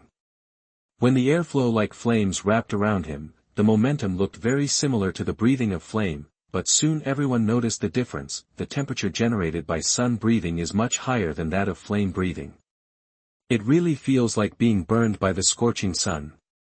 Thinking of the sun that ghosts fear the most, everyone can understand why Muzan Kibutsuji, the ancestor of ghosts, is afraid of practitioners of this breathing method. When everyone thought that was all, Chu Yang borrowed Rengoku Kaijuro's Sun Will sword and began to practice Kagura of the god of fire. After being polished by Yashiichi Tsugaquin, the 13-type sword skills of sun breathing are seamless, and each movement is extremely perfect, with a kind of beauty that is difficult to describe in words. The sword skills of the breath of flame will carry the dochi in the shape of flames, and the fire god Kagura that Chu Yang practiced, in addition to similar dochi, also has a clear white halo in the center, like the sun, shining brightly. In just a moment, Rengoku Kaijuro was completely attracted by the fire god Kagura. The breath of flame has been passed down to this day, and some sword skills have long been lost, and the same is true for other breathing methods, so when the perfect 13-type sword skills of the fire god Kagura appeared in front of them, they subconsciously felt that the missing part was completed. Rengoku Kaijuro and Biminjiu Xingming both found inspiration to improve their own sword skills. From this moment on, they were extremely sure that the sun breathing mentioned by Chu Yang was the origin of the breathing method. Ubuyashiki Yoya stood at the farthest distance and felt the heat waves emanating from Chu Yang. Now it was dark and the temperature dropped sharply, but he had the illusion of embracing the midday sun. After practicing several times, Chu Yang stopped, with a layer of fine sweat on his body. Every time he practiced the fire god Kagura, he was breaking through his own limits. The warm sunlight disappeared, and everyone's faces showed an expression of wanting more. In just a dozen minutes, they benefited a lot. If everyone in the Demon Slayer Corps could practice the sun breathing, I'm afraid they would have driven away all the demons long ago, right? Ubuyashiki Yoshiya said with emotion. Chu Yang shook his head and said, the sun breathing is very strong, but the threshold for practice is also very high. Not everyone can practice to a high level. Hundreds of years ago, in addition to Tsujikoku Yashiichi, there were other practitioners, but in the end, they were still killed by Muzan Kibutsuji. Ubuyashiki Yoshiya nodded and smiled bitterly. You are right, I took it for granted. Having done so much, Chu Yang didn't mind doing a little more. The sun breathing is very powerful, but it does not mean that the derived breathing methods are bad. In fact, after the full collection of Changjong, any breathing method can improve the human body's functions to a higher level. When you reach that level, strange markings will appear on your body. Tsujikoku Yuichi has had this kind of marking since birth, and he also has more powerful abilities. Chu Yang continued to talk about the concept of markings, but in the process of telling the story, he concealed the fact that the markings would overdraw life. Because of this drawback, Chu Yang can solve it. Since the markings will overdraw vitality, Chu Yang can make up for them, right? The situation of the markings overdrawing vitality is different from that of Tenjuro. The latter is seriously ill, and there is not much Chu Yang can do. Replenishing vitality and curing terminal illness are two different things. Chu Yang does not know how to see a doctor, but if someone can cure Tenjuro's serious illness, Chu Yang can restore his vitality to its peak and let him live a normal life. In other words, as long as we awaken the markings, we can be as powerful as you. Yuzui Tengen looked at Chu Yang with burning eyes. It depends on the person. Chu Yang replied, if you really awaken, you can come to me and try. Yuzui Tengen smiled, and really showed an expression of eagerness to try. After knowing the concept of markings, Tomioka Ju, who had been silent, suddenly asked, then how do we awaken the markings? It's very simple. As soon as Chu Yang finished speaking, patches of markings began to appear on his face and arms, which looked a bit like the feathers of some animals, and a bit like scales. If someone among the swordsmen awakens the markings, others will also awaken one after another, because the markings are like breathing, and they will resonate. Chu Yang said lightly, you just need to let it go. Rengoku Kaijuro scratched his head and smiled awkwardly, it feels like cheating. Chu Yang shook his head and said, the awakening of the markings is not the pinnacle of the breathing method. Although the markings can be transmitted, you must master the breathing method movements more accurately on the original basis, and try to use the smallest movements to exert the greatest power. In this process, the mind will gradually become transparent. With the opening of the 5 senses, you will feel more and more information from the body. These information that are usually blocked by the brain will make you feel more painful. You must persist and learn to control it. Then you can turn off some unnecessary things, make all your movements as fast and accurate as blinking, and hide your own breath at any time. At that time, a transparent world will appear in your brain. This state is also called a transparent world. In the state of the transparent world, people's physical functions will be greatly improved. They can judge the flow and fluctuation of blood vessels in the body through the enemy's breathing, and see the enemy's movements and weaknesses clearly. Everyone listened attentively, fearing that they would miss a bit of key information, until a cold wind blew in the middle of the night, causing Ubuyashiki Yoya to cough violently for a while. Everyone came back to their senses and hurriedly helped Ubuyashiki Yoya into the house. Everyone sat down in the brightly lit hall and began to discuss the next countermeasures. My appearance and the death of the waxing moon should have attracted the attention of Muzan Kibutsuji. What attitude he will take is still unknown, but there are only two situations. Either he will use his strongest power to destroy me before I become stronger, or he will be afraid of my power and find a place to hide like hundreds of years ago. Listening to Chu Yang's opinion, everyone's expressions were very different. These two possibilities represent two extremes. No one spoke in the hall, and everyone was thinking about which situation was more likely to happen. In fact, no matter what Muzan Kibutsuji chooses, we must do our own things first.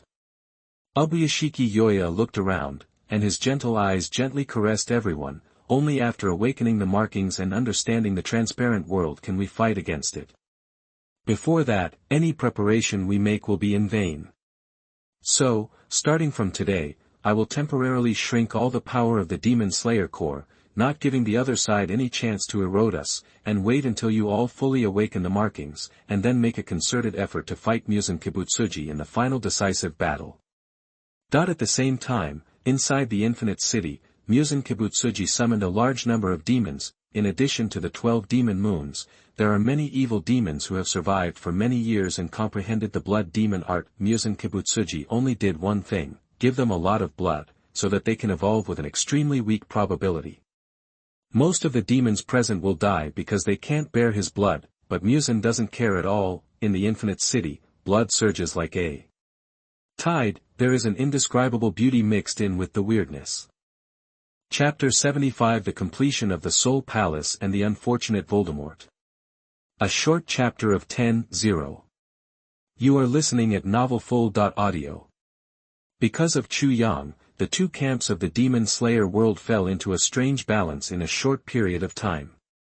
A large number of ghosts began to disappear, and the number of outside operations of the Demon Slayer team members also dropped significantly, but this moment of peace was just an illusion, as both parties felt that a storm was coming. Naruto World, under the mediation of Senju Tobirama, Chu Yang and Uchiha Madara, who had differences over safety issues, finally reached an agreement.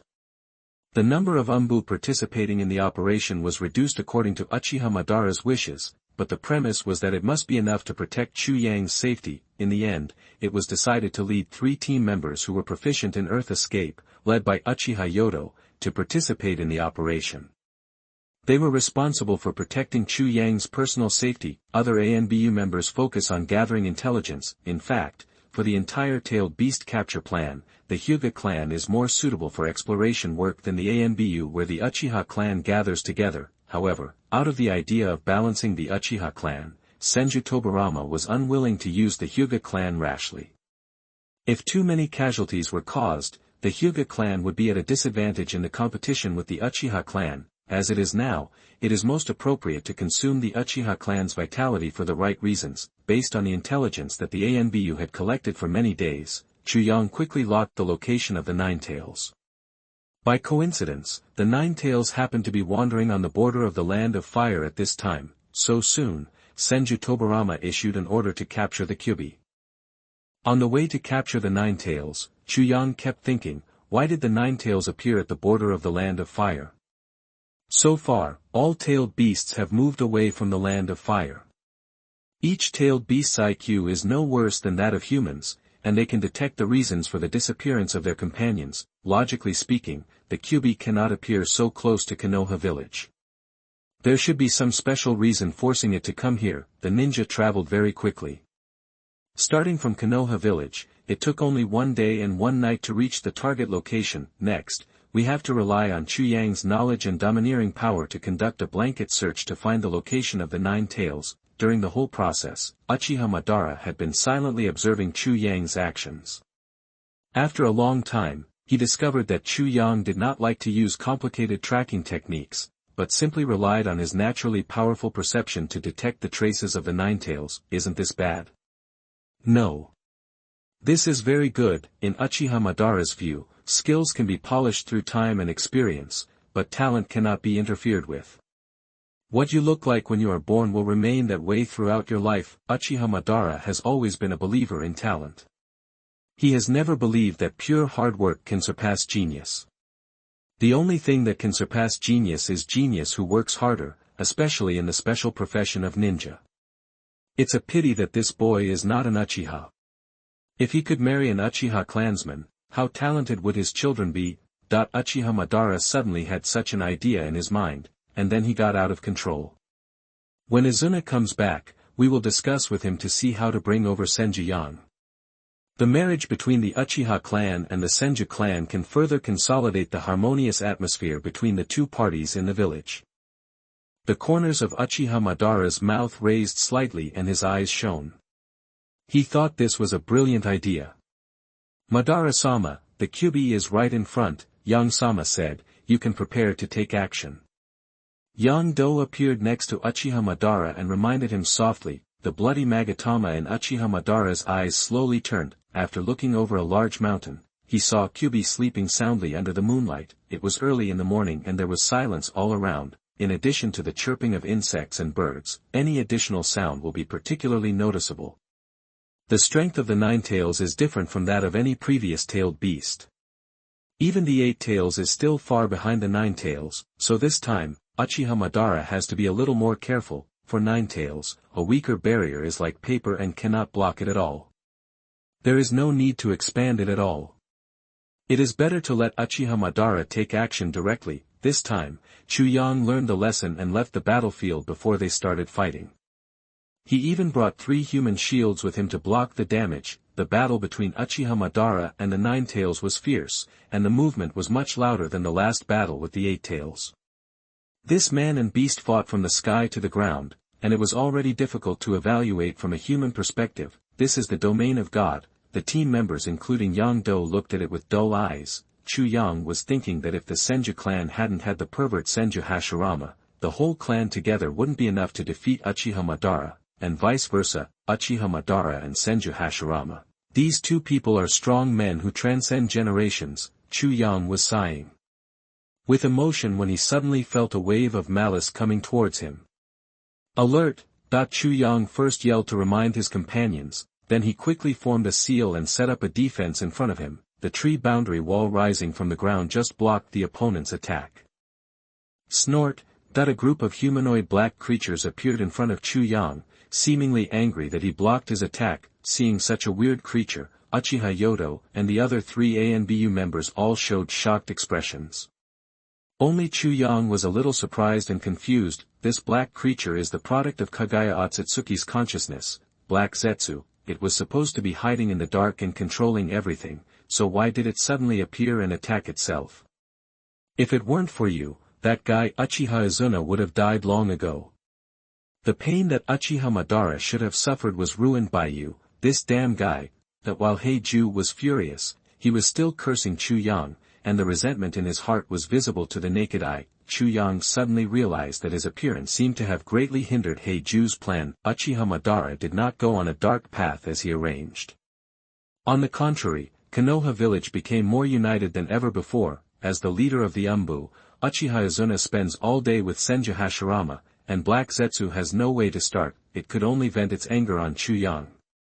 It felt that it was the deviation caused by Chu Yang that led to what it is like now. After the brief shock, Yang-do immediately led his team to counterattack.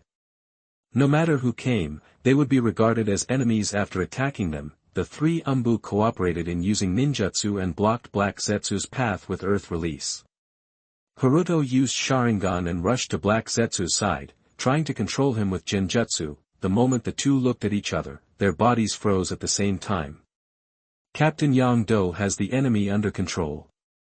One of the ANBU members breathed a sigh of relief. Chu Yang frowned and was not optimistic. As the product of Kaguya Otsutsuki's will, would Black Zetsu be controlled by Genjutsu so easily? Yodo dragged Heizetsu into his Genjutsu, hoping to return his consciousness to reality, but suddenly found that he could not escape from the Genjutsu space. Directly opposite, Heiju, who was supposed to be controlled by him, suddenly moved and walked towards him step by step. With every step he took, his feet were like ripples of water. Yang Do panicked. This was the first time he encountered such a situation.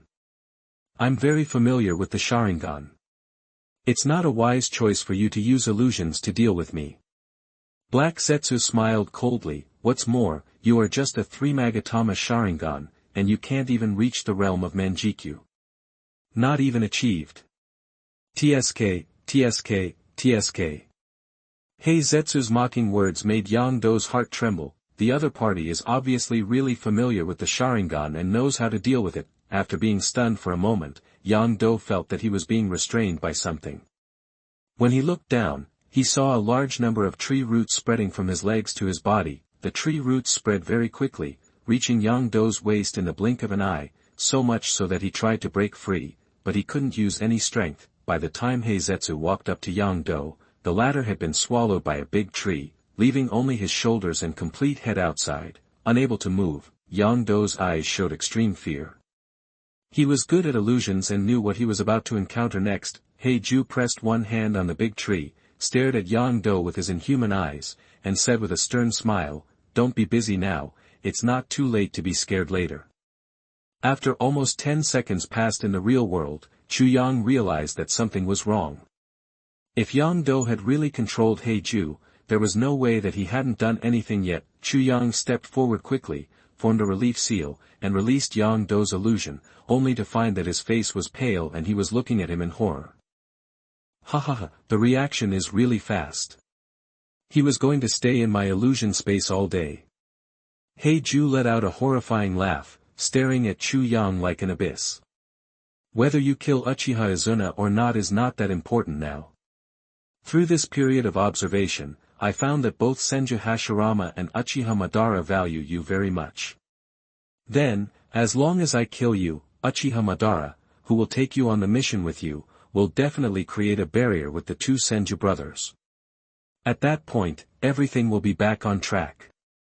Chu Yang looked at him indifferently. You are quite confident, and you will kill this and that without opening your mouth. Haven't you ever thought that you will be the one who is killed? That while talking, the three Umbu quietly approached Heizetsu and formed seals at the same time, hoping to suppress Heizetsu through a combination of ninjutsu. Just now they had seen Hiroto's genjutsu completely broken by the opponent. At this moment, they did not dare to do so. Main idea. Earth escape, heaven drops cover. That a black hole suddenly appeared on top of Heiju's head, and a green roof carved with strange creatures fell from the sky, enveloping Heiju with lightning speed. Success. That the three of them looked at each other and shouted in surprise. Chu Yang shook his head. This ninjutsu had no problem trapping ordinary jounin, but it could not trap Black Zetsu. This guy knows a special ninjutsu called Mayfly Jutsu, which can blend into the Earth's vegetation. Through a network formed by the interaction of underground plant rhizomes and underground rivers, it can move anywhere at high speed without being able to detect it. Any breath.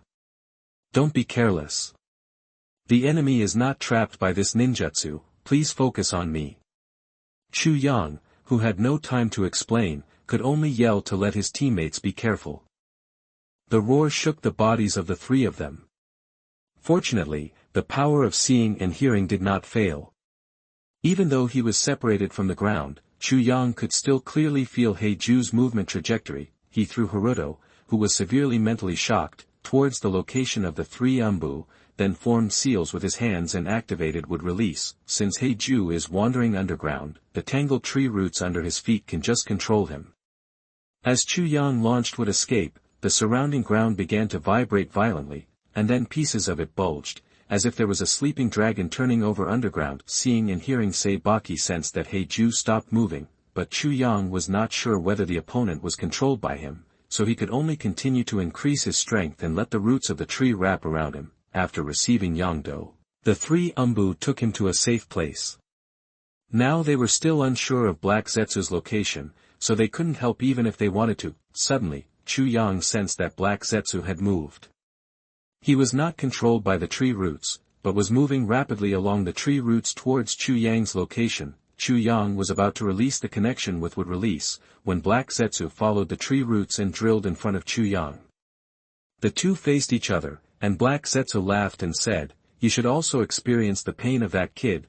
As soon as the voice fell, Chu Yang's consciousness fell into chaos, and when he came back to his senses again, he was already standing in the Soul Palace. Black Zetsu stood opposite him. "Is this the reflection of your consciousness? It looks good.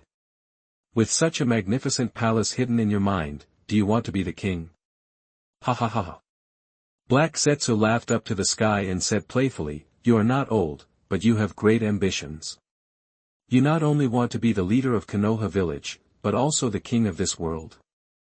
Chu Yang ignored him, but turned to his own throne and slowly sat on it. When Chu Yang sat on the throne, Black Zetsu's heart skipped a beat.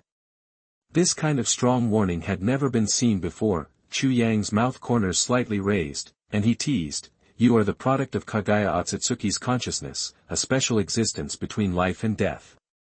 You are never afraid of entering other people's consciousness space, because you are consciousness itself. I guess, once you disappear in the consciousness space, it is completely dead, right?" Black Zetsu felt more and more depressed, as if a big stone was blocking his heart, and the stone gradually became heavier, pressing him to the point of suffocation. He tried to change the scene, but the towering palace always stood in front of him, like a mountain connecting heaven and earth. It was obviously his illusion. But Chu Yang became the master.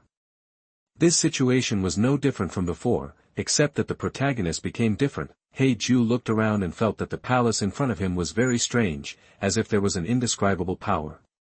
He couldn't help asking, "Where exactly is this place? Who are you? How do you know about my mother?" Sitting on the throne, Chu Yang looked like a god or devil looking down on the world. He smiled faintly and said, "What's the point of answering you? You're going to die soon anyway." The smell of danger became stronger and stronger. Ju's face was gloomy. He tried to hide in the ground and escape from the mysterious palace in front of him, but its mayfly technique seemed to have failed. It just stood there motionless until its face turned as pale as white paper and cold sweat ran down. "Ha!" Chu Yang's laughter came from the empty palace. Ju suddenly looked up, and the thrones around Chu Yang showed a series of human figures staring at it. These human figures gathered into a black curtain that covered the sky and the sun in Ju's eyes, and fell towards him. "Ha!" Something was constantly wriggling in the black curtain, as if chewing. Black Zetsu's screams gradually subsided. At the same time, a broken throne behind Chu Yang was recovering at a speed visible to the naked eye. At the moment of Black Zetsu's death, Chu Yang, who was distributed in various worlds, was inspired and appeared in the Soul Palace. "Are there newcomers?" Demon Slayer Chu Yang walked over carelessly, looked around, but did not see any newcomers. "No newcomers? Then why is this palace crazy to bring us here?" Demon Slayer Chu Yang frowned. "It should be something special that happened." Magic Chu Yang suggested that everyone share their recent memories first. The four people gathered together, and after the shared memory ended, they knew what had just happened. "These broken thrones can actually be repaired." Magic Chu Yang walked up and gently stroked the newly repaired throne. Pirate Chu Yang asked in confusion, "What's so special about Black Zetsu that he can be absorbed by the Soul Palace?" Hokage Chu Yang pondered for a moment and said, "Could it be related to him being the product of Kagaya Otsutsuki's consciousness? Existing in the Palace of Consciousness, absorbing consciousness, product?" The four people murmured to themselves at the same time and found that this was really possible. Magic Chu Yang said, "Whether it is true or not, it can only be verified when the same situation happens again." After the discussion, everyone began to summarize the gains during this period. Demon Slayer Chu Yang gained the most. He tempered the sun breathing to the extreme, opened the stripes and the transparent world, and his body functions were breaking through the limits little by little every day. Magic Chu Yang is learning how to make a magic wand, and has sorted out many very practical spells. In combination with the current state, he has assigned everyone a suitable training plan. Stable and reliable logistics and scientific research personnel. Pirate Chu Yang's physical skills and domineering have also made great progress. Under Shanks's training, he gradually touched the realm of domineering color. After leaving the Soul Palace this time, it won't be long before he can awaken his conqueror haki. Compared to the substantial progress of the other three people, Hokage Chu Yang seems to follow the rules, practicing wood release every day, then studying ninjutsu, and then doing education, day after day, living like a civil servant. In addition to practicing wood release, he doesn't need to invest too much energy in studying ninjutsu, which is assisted by Magic Chu Yang. He only needs to take the results to mutually demonstrate with Senju Tobirama. After sharing their abilities and talents, the comprehensive strength of the four people has been greatly improved. Harry Potter World. Chu Yang pushed open the door of the wand shop. The sky and the earth were already white. The snowflakes were flying in the air like catkins, and then fell to the ground, becoming part of the white. Mr. Chu Yang, Merry Christmas. Good morning, Mr. Ollivander, Merry Christmas. Ollivander held 2 cups of hot black tea, one for Chu Yang and the other for his own mouth. He took a sip and looked at the beautiful white scenery outside the house, expressing his unsatisfied admiration. Child, after Christmas, you will go back to Hogwarts. What are your plans for the future? Ollivander held the black tea and looked back at Chu Yang. There was light in his eyes, as if he had something to say. Chu Yang thought he was reluctant to leave him, so he quickly said, I will come to see you often, Mr. Ollivander. Apparition is not difficult for me. Of course I know it is not difficult for you, because you are a genius. Ollivander blinked at Chu Yang like an old naughty boy, then shook his head and laughed. That's not what I want to say, Chu Yang. In terms of making wands, I have nothing to teach you. Your learning ability is really too. At this point, Ollivander laughed dumbly. Praising Chu Yang has become a habit of his, and now he can't change it. In short, you have graduated. From today on, you are a formal wand maker, or perhaps, a master. You can make wands for others in your own name. With your current skills, there will definitely be many people who ask you to make wands. With the abundant resources in your hands, you will no longer worry about gold galleons from now on. Chu Yang was silent for a while and asked, Mr. Ollivander, you want to remind me that I don't have to go back to Hogwarts, right? What a smart child. Ollivander sighed. Hogwarts with Dumbledore in charge is known as the safest place in the world, but I believe you understand that Dumbledore is not a god, and there are things he can't do. Hogwarts is not safe now, and even the entire wizarding world has been cast under a shadow because of some recent events. I don't know when the crisis will break out. Although Ollivander didn't say it clearly, Chu Yang knew he was talking about Voldemort. Unable to obtain blood from unicorns to prolong his life, Voldemort must have used other evil methods, which caused the magic world to be in turmoil and everyone to be in danger. Ollivander hoped that Chu Yang could stay away from these dangers, even if he had to delay his studies or give up his studies. With Chu Yang's talent, he could gain a foothold in the magic world without the title of a Hogwarts graduate. With Voldemort's current state, he should be unable to resist and attack Harry and the Philosopher's Stone. Judging from various signs in the past month, Chu Yang felt that Voldemort would most likely take action during this Christmas period. After the holiday, he would go back and study quietly this semester. Chu Yang was not worried about Harry's safety. With the blood protection spell and the protagonist's halo, Voldemort had no chance before the age of 18, however, there is an old saying that ideals are full and reality is skinny. When you think that reality will develop step by step, fate will stand at the corner and give you a club. At night, joyful songs began to be heard everywhere in Diagon Alley, but the door of the wand shop was banged. Hey! Hey! Today is a holiday, so we are not doing business. I don't know where you are from, you are so rude. Ollivander walked to the hall cursing. He wanted to open the door and scold the people outside. As a result, he was stunned after the door opened. There were 3 little wizards standing outside, one of whom he remembered very clearly, the famous Harry Potter. Ollivander held back all the curse words and quickly put on a surprised smile. Oh. Isn't this Mr. Potter? Are you and your friends coming to Diagon Alley to spend Christmas? I'm sorry, but this is a wand shop and we don't provide any extra services. Hermione hurriedly said, Mr. Ollivander, we're here to find Chu Yang. Is he here with you? Ollivander was stunned for a moment. Who told you that? Ron shrugged and said, Hagrid.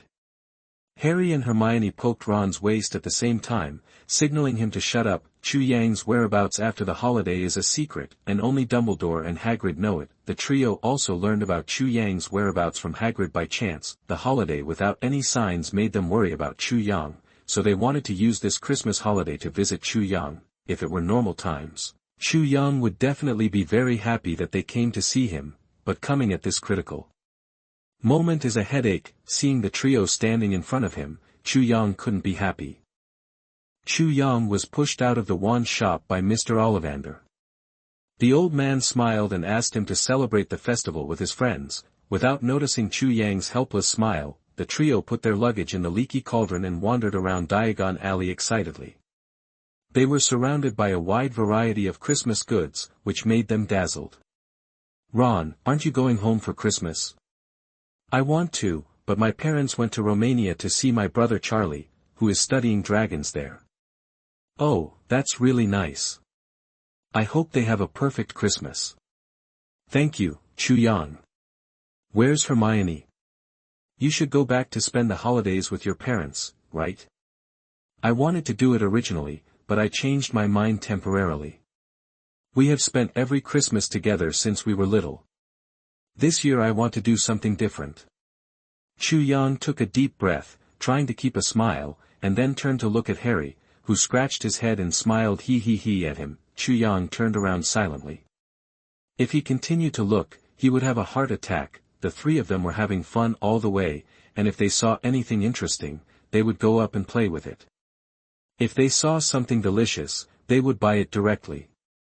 Harry, the rich man, used galleons to clear the way for some wizard families passing by to see it, and their eyes were filled with envy. TSK, TSK, TSK, luckily this is Diagon Alley. If it were next door, these three people would probably be robbed without even leaving their underpants. Chu Yang took the marshmallow handed over by Hermione and complained while eating it, but soon he felt the malicious eyes from the crowd looking back and forth at them. Chu Yang didn't say anything and quietly released his domineering aura. In the darkness at the corner of the street, Quirrell, the defense against the dark arts professor who disappeared not long ago, was looking at the trio headed by Harry with malicious eyes.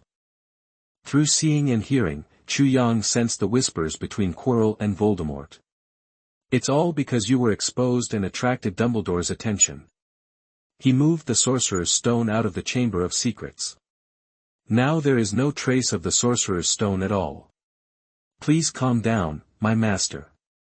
If you hadn't met that strange guy in the Forbidden Forest, I would have definitely been able to help you get the magic stone. That's enough, shut up. I don't want to think about that thing anymore. Now, I just want you to do one thing, and that is to capture Harry Potter and use him to exchange for the Philosopher's Stone with Dumbledore.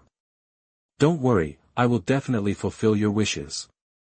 Idiot, with Voldemort's curse, Quirrell ended the conversation awkwardly, and Chu Yang also understood their purpose. There were more and more people on the street.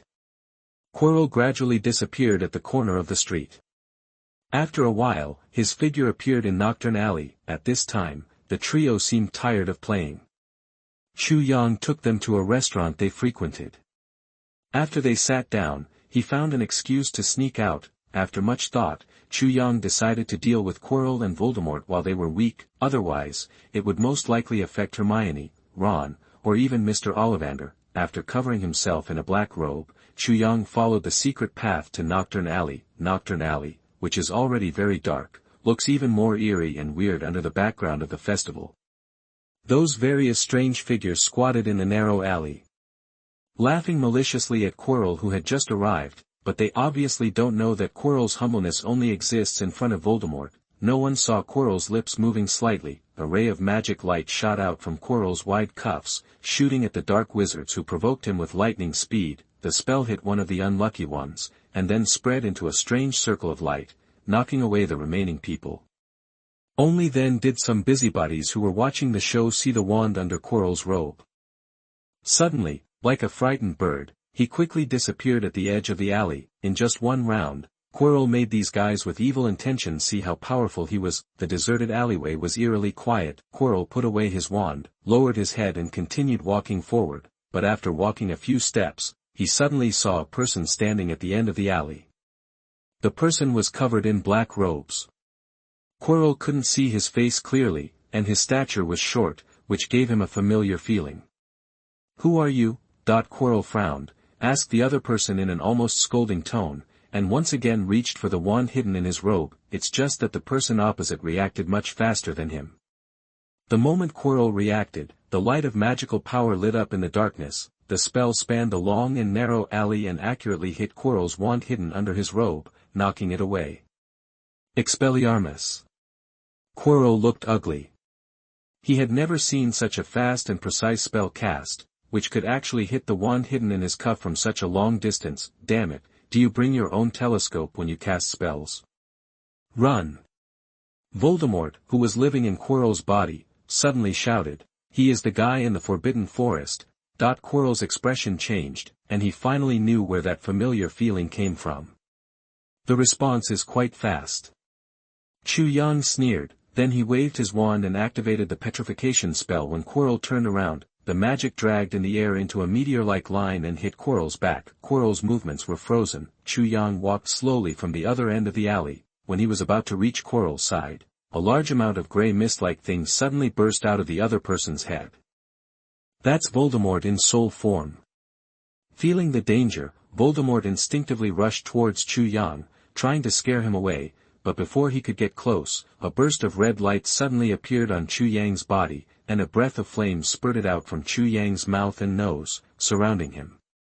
Beside him, a sun seemed to rise in the dark alley. Voldemort's incomplete soul was violently burned by the scorching sun-like breath, and a shrill cry suddenly came out of his mouth. Chu Yang had not expected that the breath of the sun would cause such a powerful killing to the soul. If this continued, Voldemort's remaining soul would most likely be burned directly. However, Voldemort's character was also extremely tenacious. He endured the pain and broke through the range of the flames and escaped into the end of darkness. Only Quirrell, who was hit by the petrification spell, was left standing there in fear. If Chu Yang left it alone, he would probably freeze to death in Nocturne Alley tonight. The sound of the battle made most of the dark wizards wandering around quickly flee. At least tonight, they dared not approach here. "I'm sorry to see you here, Professor Quirrell." Chu Yang approached Quirrell, took off his hood, and smiled politely. Quirrell's eyes widened instantly, revealing an unbelievable look, but unfortunately he couldn't say a word now. "I actually like your defense against the dark arts class."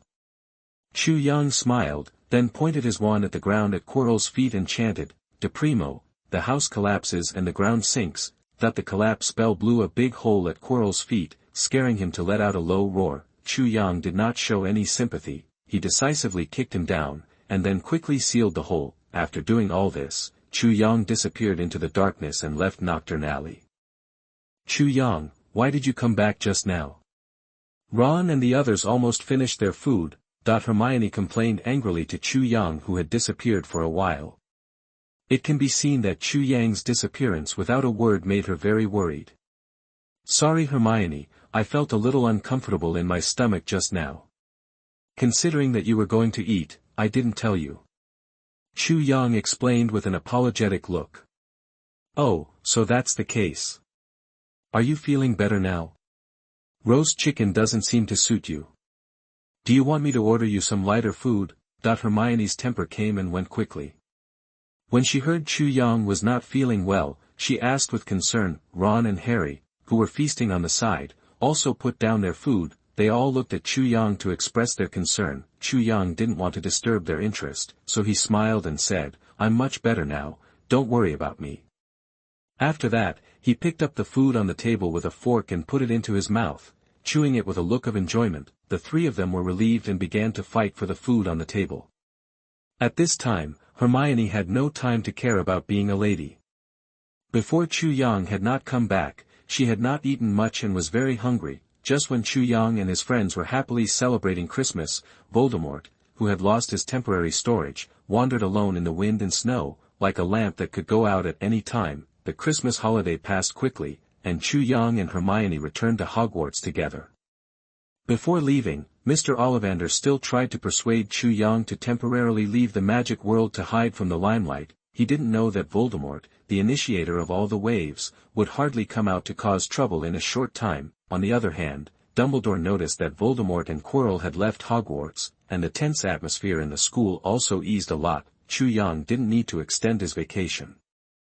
Everything is back on track, but for someone, his life fell from heaven to hell again. I like the bed by the window very much, Mr. Malfoy. Can you please move your luggage a little bit? Chu Yang said calmly, smiling at Draco. Also, 2 people use 1 room, don't you think it's too crowded? Draco nodded frantically, indicating that he agreed with Chu Yang's opinion very much, and then started packing his luggage without saying a word. After a while, he moved back to the familiar big dormitory and fell asleep happily between Goyle and Crabbe. Compared with Draco, who was trembling with fear, Chu Yang's return made the classmates very happy, and the circle of freshmen became very lively. After all, who doesn't like classmates who help them with tutoring and lend them homework to copy? The professors and teachers were also very happy, and even Snape, who was always sharp-tongued and indifferent, did not say anything sarcastic to tease Chu Yang. The day after Chu Yang returned to school, Dumbledore pulled him to the principal's office for a long talk. Most of the time, Dumbledore was concerned about what Chu Yang had gained during this period, so Chu Yang made an exquisite wand on the spot in the principal's office with the tools given to him by Mr. Ollivander, which made Dumbledore amazed. At the end of the conversation, Dumbledore suddenly asked a question that caught Chu Yang off guard. Have you ever seen Professor Quirrell in Diagon Alley? Dumbledore subconsciously wanted to explore Chu Yang's memory, but then he suddenly remembered the palace deep in Chu Yang's mind, so he quickly gave up the idea. Principal Dumbledore, I haven't seen Professor Quirrell since Halloween. Chu Yang smiled politely, looking very sincere. Dumbledore laughed dumbly and said, maybe I'm too sensitive recently. How could you have seen Quirrell? Sorry, Chu Yang, this happens when people get old and don't get enough sleep. Don't mind it. How could it be? Principal Dumbledore. I know you are concerned about me. Chu Yang said solemnly. Well. Dumbledore nodded, chatted with Chu Yang for a while, and let him go back to the dormitory to rest, until the moment Chu Yang closed the door of the principal's office. Dumbledore had been watching him. Even without using the observation hockey, Chu Yang felt Dumbledore's gaze. This wise old man seemed to be doubting something. However, Chu Yang was not worried that Dumbledore's attitude towards him would change after he guessed the truth, because he had already proved that he would not become the second Voldemort. After that, Chu Yang was approved by Dumbledore as an exception. He could take the OWL exam as a freshman. This was originally supposed to be an exam for 5th-year students, and if everything went well, Chu Yang could continue to take the NEWT test. Chu Yang, who had resumed his normal campus life, was still immersed in the library. Spring went and autumn came, cold came and summer came. Demon Destruction World. Since the Demon Slayer Corps and Muzan Kibutsuji's camp fell into silence one after another, the world ushered in a brief peace, but both sides knew that this balance would be broken. And the day when the balance was broken was the moment when one of the parties would completely perish. A large number of swordsmen gathered at the Demon Slayer Corps headquarters for concentrated training. Ubuyashiki Yoya hoped that they could survive as much as possible in the next decisive battle. All the pillar-level swordsmen of the Demon Slayer Corps have mastered the power of the markings, with Chu Yang helping them replenish their vitality. The sequelae of the markings can be almost ignored. The transparent world after the markings requires them to improve their breathing skills to the extreme while resisting the pain caused by this behavior with a tenacious will. This is not a link that Chu Yang can interfere with. Among the many swordsmen, only Gyumei of Sadness Island not only mastered the markings, but also became the only one among them to comprehend the transparent world. The second is Rengoku Kaijuro, who is very close to this step, but still a little short. So far, it seems that only he has signs of comprehending the transparent world, and the others are far behind, and it is estimated that there is no hope for life. Chu Yang, who noticed this, talked with Ubuyashiki Yoya for a long time and decided to stop practicing in a few days, but this order has not been passed down in time. Muzan Kibutsuji came with his army of evil spirits. These days, Muzan Kibutsuji was frantically creating subordinates while letting Naruto lock on the location of the Demon Slayer Corps headquarters. He didn't care about Ubuyashiki Yoya and those pillars at all. He had only one goal. Chu Yang. The demons in the sky raided the Demon Slayer Corps headquarters in the middle of the night. When Chu Yang was about to draw his sword and kill the demons with others, he found himself alone in a strange city. It seemed that time and space were all messed up here. Papa. The applause came from the depths of the town, and Muzan Kibutsuji, wearing a suit, walked slowly. Welcome to the Infinite City. There were several figures around Muzan Kibutsuji that Chu Yang had never seen before. They were neither the Kokoshibo of the waxing moon nor the demons of other waxing moons. This is a gift I prepared for you. Muzan Kibutsuji smiled and snapped his fingers, and these shadows surrounded Chu Yang. The corners of Chu Yang's mouth rose slightly, killing intent. Chapter 76 The End of Demon Slayer. Newcomers arrive. 6th update, please subscribe, please vote. You are listening at novelfull.audio. Chu Yang looked around and found that most of the evil spirits wandering around were irrational. Although their auras were powerful, they were extremely unstable. It was obvious that this was a temporary product created by Ghost Dance Suji Muzan at great cost to deal with him, but even if they are temporary products, judging from the strength of their auras, the power of these evil ghosts is already very close to Oni Wu Suji Muzan, enough to crush Tong Imo and Iwazeo who have fought against Chu Yang. As for who is stronger or weaker in actual combat, that is another matter. 1, 2, 3, 4. Chu Yang counted the number of evil spirits nonchalantly, his tone full of disdain, and sneered at Anabatsuji Muzan. You spent so much blood to create these wastes. Chu Yang's arrogance and tyranny reminded Anabatsuji Muzan of the familiar feeling of oppression again and again. It was as if Ji Guiyuan was standing in front of him and speaking in the same tone. I am no longer the Anabatsuji Muzan from hundreds of years ago, and he is not Enichi Tsukikuni either. There is no need for me to be afraid. Kibutsuji Mume clenched his fists, his veins bulged, and his eyes became colder. He faced the shame left by Enichi Jigwa hundreds of years ago, and he wanted to repay it all on Chu Yang today. The 4 evil ghosts wandering around Chu Yang felt the wishes of Oni Wu Suji Muzan, and their faces became particularly ferocious. While they roared at Chu Yang, saliva would drip from the corners of their mouths. It seems that you like brains dominated by wild instincts. Chu Yang mocked playfully, is this the evolution you advocate? I have to say, your taste is really. Snort. Before Chu Yang finished speaking, Ghost Dance Suji Muhan snorted coldly, and then 4 evil ghosts attacked Chu Yang at the same time. Compared with any ghost Chu Yang had seen before, the 4 temporary creations in front of him were more deformed and ugly. They have lost their human appearance and are more like animal splices. Blood-red hair covers the whole body. The limbs of the body are like apes, the head is like a hungry wolf, there are wings on the back, and the spine continuously extends out of the body from the tail vertebra, looking like a tail with hooks. The weird tail shot towards Chu Yang like a poisonous snake. Facing their siege, Chu Yang was prepared in advance based on his knowledge. He took the initiative to take a step back, first blocked the attack of the monsters behind him with his wide sword, and then slashed in all directions. The Janma sword wrapped in flames accurately slashed at each tail that was shot towards him, cutting off the hooks on it. The flames were like tarsal maggots, burning all the way up the wounds on their tails. The flames burned the monsters' bodies, causing them to be bloody, and they let out shrill roars. The blazing flames made Oniatsuji Muzan's eyes flash with fear. He knew that this was the power of the breath of the sun.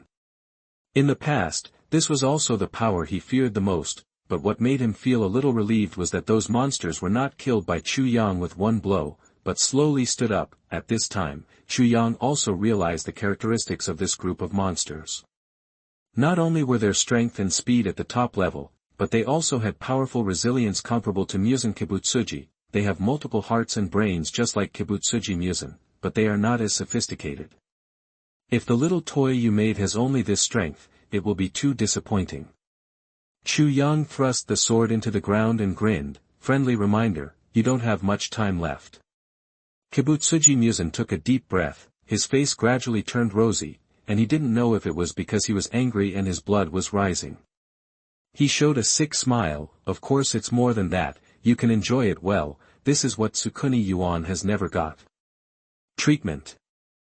Infinite City began to shake violently, many closed rooms opened, and a large number of monsters loomed in the darkness. Kibutsuji Mukai spread his arms and laughed hysterically, this is the blood I have accumulated for thousands of years. Even if Chiguyuan is reborn, he will definitely die here today. As he said that, Oniatsuji Mumei's body was also changing, in the blink of an eye, scarlet hair covered his body, and ferocious thorns protruded from his arms, from a gentleman in a suit to a monster that drinks blood. From now on, there will be no more demon slayers in the world. Oniwu Suji Musen let out his emotions wantonly, and rushed towards Chu Yang with countless monsters. The overwhelming black tide seemed to submerge the world, the situation seemed to have been reversed, but Chu Yang still stood calmly, with his hands intertwined on the handle of the sword. You shouldn't think that this must be your home court, right? After Chu Yang said this, his next actions confused Kibutsuji Musen. In the latter's eyes, Chu Yang's fingers were constantly making irregular movements, it's neither a sword skill nor a new breathing technique, it was obviously a meaningless action, but for some reason, Kibutsuji Mumei suddenly began to feel uneasy, the moment when the black tide of monsters was about to touch Chu Yang, the ground of Infinite City suddenly cracked, and countless green trees rose from the ground, sending monsters flying into the air. In an instant, the eerie Infinite City turned into a lush and vibrant forest. Thick vines and tree roots snaked around the ground, like giant anacondas. Any monster that tried to get close to Chu Yang would be rolled up and strangled one by one. The entire forest was like a living creature, silently guarding Chu Yang. Oniwu Suji Musen looked blankly at the earth-shaking changes in front of him, revealing deep doubts, where has my Infinite City gone? Am I dreaming? Warm blood flowed to his feet, and he suddenly woke up. Directly ahead, there were piles of monster corpses piled up. Ghost Dance Suji Musen raised his head and looked at Chu Yang, doubts rising in his mind. Is he still a human? Or is he the real god? Outside Mugen City, the demon slayer headquarters, the peace and tranquility of the past has been destroyed by the sea of fire. Everywhere here is a battlefield, covered with blood and mutilated limbs. Fortunately, without Mazai Kibutsuji participating in the battle, the waxing moon, which had lost Tonma and Yuozo, could not gain an advantage in front of Hashira, who all understood the pattern. Yuzhuang Tianyuan, the second oldest among the pillars, is responsible for fighting against the two brothers and sisters, the prostitute Taro and Suaji from the land of Shangxian. Before Yuzhuang Tianyuan understood the stripes, it was really difficult for him to face these two brothers and sisters. This was already proven in the original plot, but after he understood the stripes, it was a completely different situation. In just one face-to-face encounter, Fallen Princess was instantly killed by Yusu and Tianyuan, unable to even fight back. Taro, the prostitute, also failed to defeat Yusu and Tianyuan, whose speed and power had been greatly improved. The two brothers and sister could only barely support themselves in front of him. In fact, in real terms, prostitute Taro is the real land of Shangxian. Fallen Ji's strength is too high, and it can easily become a breakthrough for Yuzhuang Tianyuan to kill their brothers and sisters. Iguro Kobanai and Kenroji Mitsuri are in charge of the jade pots of the winding team. Both sides are evenly matched. Although Kenroji Mitsuri is still young now, her unusual power, with the blessing of stripes, has amazing destructive power. On the contrary, he also became the main force in the battle. The half-tengu in the upper reaches of the string, his opponents are the immortal Kawa Saniya and the butterfly Kane. For Kane and immortal Sekua Minia, this is a very difficult enemy. The half-tengu's clone ability can make the numerical advantage meaningless. As the number of clones increases, the two of them once fell into a disadvantage. The only weak team on the battlefield, on the other side, as the strongest person second only to Demon Dance Suji Musen, the first Black Death Mao was so powerful that the Demon Slayer Corps had to send 3 pillars to compete with him. The trio of Beiminjiu Shingmei, Purgatory and Juro, and Tomioka Ju joined forces to fight against the Black Death Mao. Under such circumstances, Hei Shirmo was still able to fight back and forth with these three people without falling behind at all. This shocked Ubuyashiki Yaoya, who was sitting at the back. It was hard for him to imagine how this battle would have continued if the demon slayers had not mastered the pattern in advance. Ubuyashiki Yaoya is protected by his predecessor Mizuharu Kintaki Sakanji, and his predecessor Naruhashi Kawashima Jigoro. Behind them are Butterfly Ninja and Masaki, who are responsible for medical treatment. They didn't know that Naruto, who was the mate of Muzan Kibutsuji and possessed the space-type vampire technique, was initially tasked with assassinating Ubuyashiki Yaoya, but at this moment, earth-shattering changes occurred in Mugen City, and Naruto had to return to help Onimasuji Muzan stabilize the space of Mugen City. On the battlefield where the two sides are now locked in a stalemate, if Naruto appears and successfully assassinates Ubuyashiki Yaoya, it will undoubtedly be a devastating blow to the morale of the Demon Slayer squad. Fortunately, such a thing did not happen. Chu Yang secretly helped the Demon Slayer team resolve another crisis, but from the overall perspective of the war, the Demon Slayer Corps is still the weak side, because in addition to the waxing moon, there is also a waxing moon on the battlefield, leading a large number of evil spirits to slaughter the swordsmen with an absolute advantage. Ubuyashiki Yaoya was extremely anxious.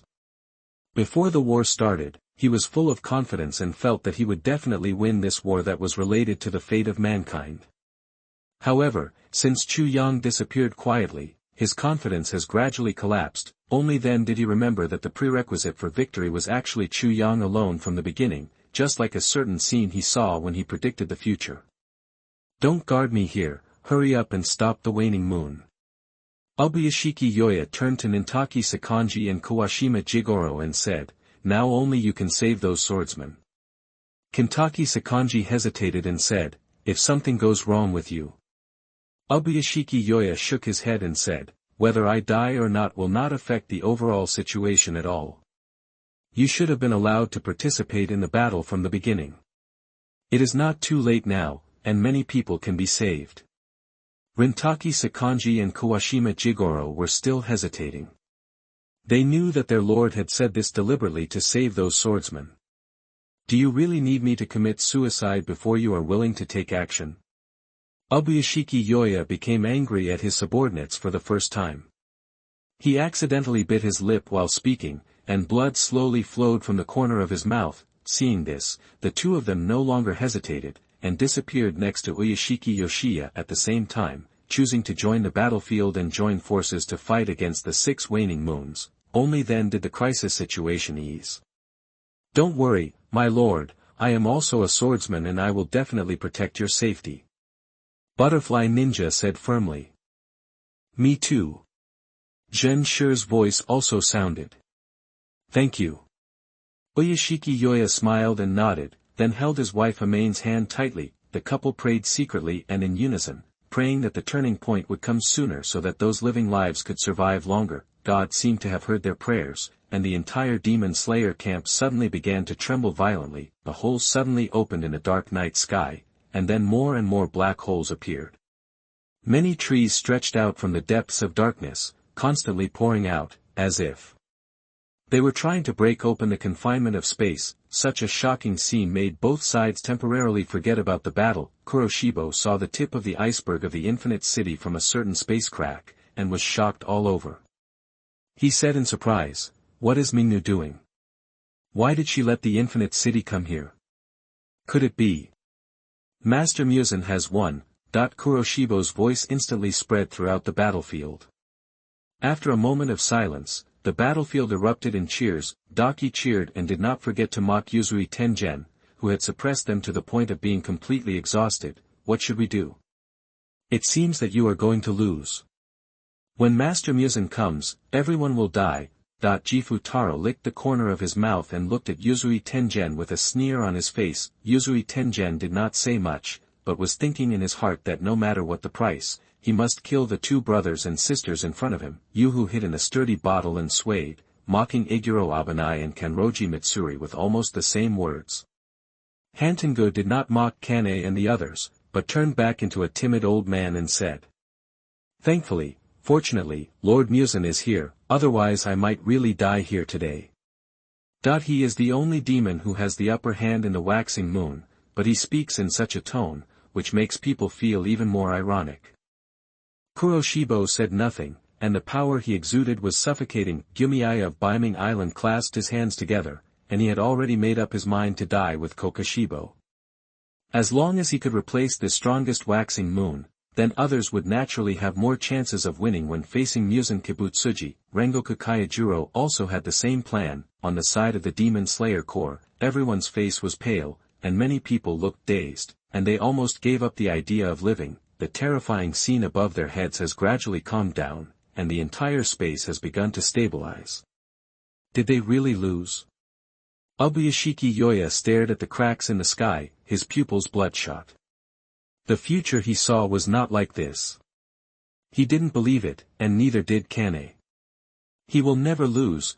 Finally, the cracks disappeared completely, replaced by a large number of trees, which had occupied most of the battlefield unknowingly. One of the largest trees, the trunk of which might require dozens of people to hug. At the top of the tree, a figure became more and more obvious in the moonlight. He was carrying something similar to a coffin and a human head.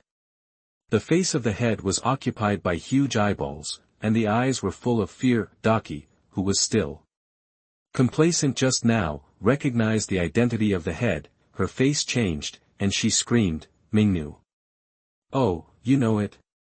Then I'll give it to you." Then Mingnu's head was thrown out. Daki subconsciously reached out to catch it, but the head turned into ashes in mid-air. Kokoshibo looked up with an ugly face, but did not see the familiar figure. That's not Musen Kibutsuji. The battle in the Infinite Castle is over. Mingnu is dead, but the person who came out was not Musen Kibutsuji. What does this mean? All the ghosts present know it well. They lost, completely lost. From now on, there may be no more ghosts in the world. Ha ha ha ha. Ubuyashiki Yoya slapped the railing he was leaning on, and his laughter was more unrestrained than ever before. If you listen carefully, you can still hear a little crying. His laugh vomited out the resentment of the Demon Slayer Corps for thousands of years. Ubuyashiki Yoya's laughter spread throughout the battlefield, forming a sharp contrast with the arrogant laughter of the waxing moon before. Don't laugh. Don't laugh. You damn human, lowly maggot. Daki's emotions were completely out of control, and she kept uttering vicious curses. If she could, she wanted to tear the man's mouth apart now, but the next moment, Yuzuitingen's sun blade drew a brilliant silver light in the dark night, beheading him accurately, and Daki's curses stopped abruptly. Daki didn't die, but she was scared and dared not speak. Unless the brother and sister were beheaded at the same time, one of them would be resurrected infinitely. Otherwise, Daki would have died hundreds of times under Yuzuitingen's sun blade. The next to collapse emotionally was the timid Hantengu. Its blood demon art was out of control and completely ran away. The four emotional clones merged together directly, and finally the composite body came, Hateful Akuten. The cowardly ghost as the main body was also changing, with a large increase in size, and his expression changed from cowardly to extremely hideous. His eyes were bloodshot, and a word hate was faintly engraved on his tongue. This was Hantengu's last emotional incarnation, the hateful ghost, and it was also its last insurance. Out of the instinct for survival, Hantengu burst out with all his strength without reservation. Fushigawashima Shima and Kane, who were responsible for fighting against them, suddenly felt a lot of pressure. Whether it was Hatten or Hatiki, they could use the blood demon arts of all the previous emotional clones. In other words, Fushigawashima Shima and Kane were fighting against the four previous emotional clones at the same time.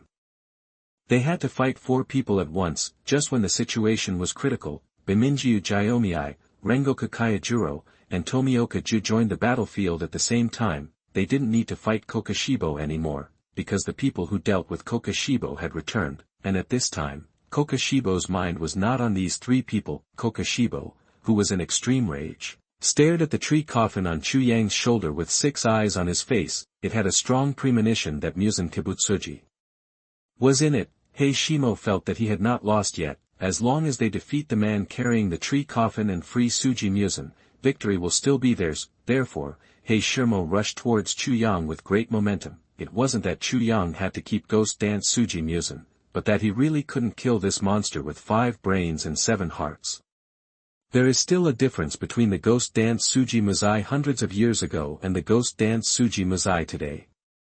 At least its regeneration ability can greatly resist the influence of the breath of the sun. No matter how many times Chu Yang tried to kill it in the Infinite City, the terrifying high-speed regeneration could make it resurrect at the last moment.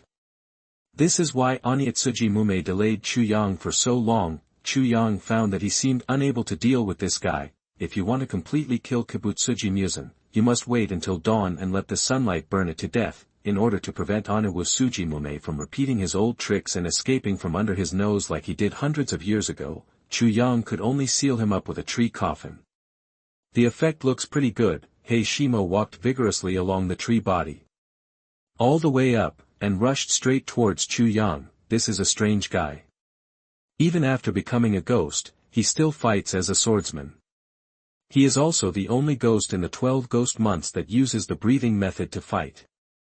If you don't take into account the incredible recovery ability of Onitsuji Musen, and evaluate it based on the lethality alone, Heishimo is not weaker than Onitsuji Musen. Black Death Imo can also fight in the striped state. Even for Hashira, the fate of meeting Heishimo is not much different from the fate of meeting Mukai Kibutsuji, but it's a pity that Heishimo's opponent this time is Chu Yang.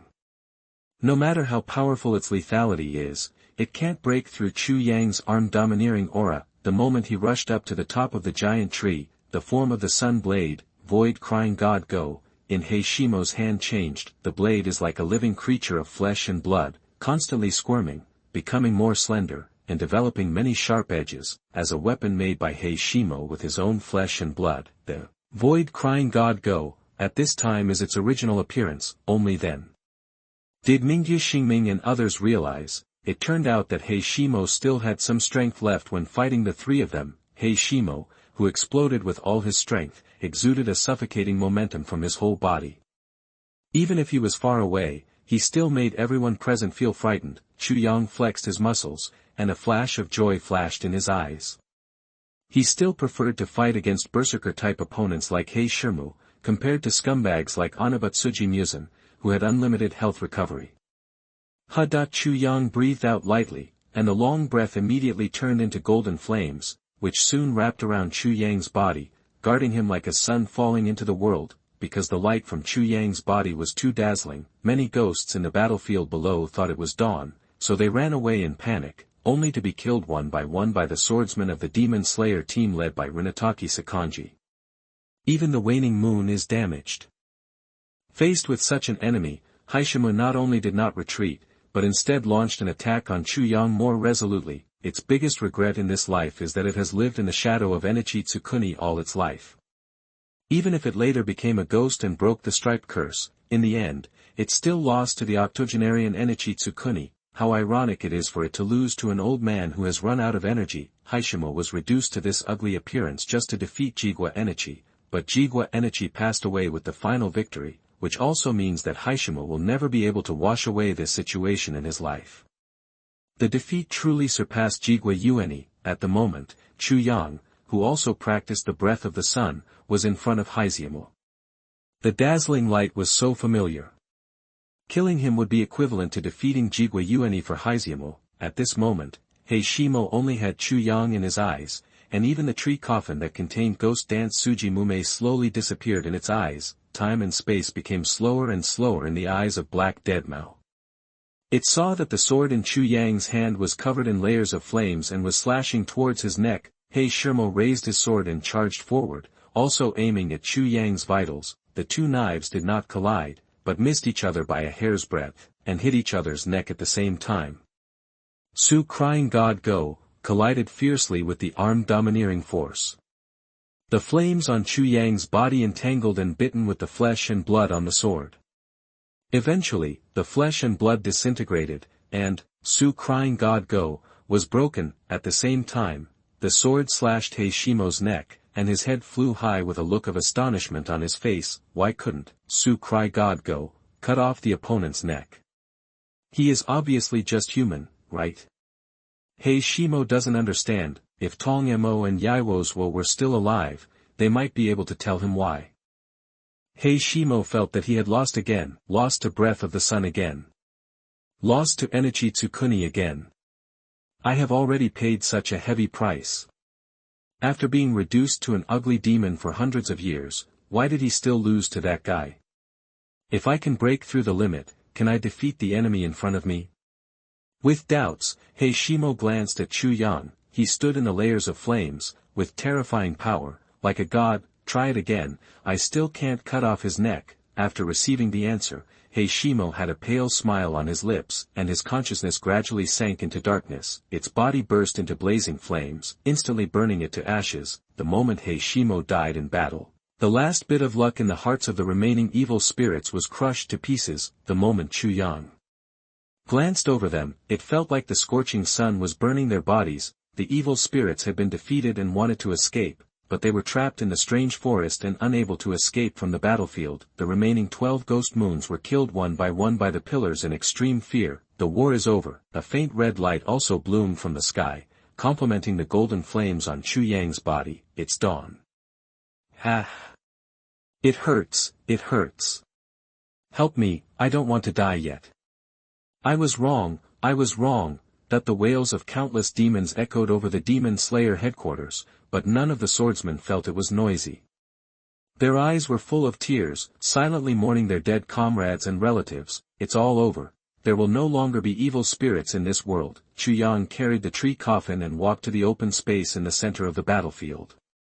Under everyone's gaze, he lowered the tree coffin and slowly opened it.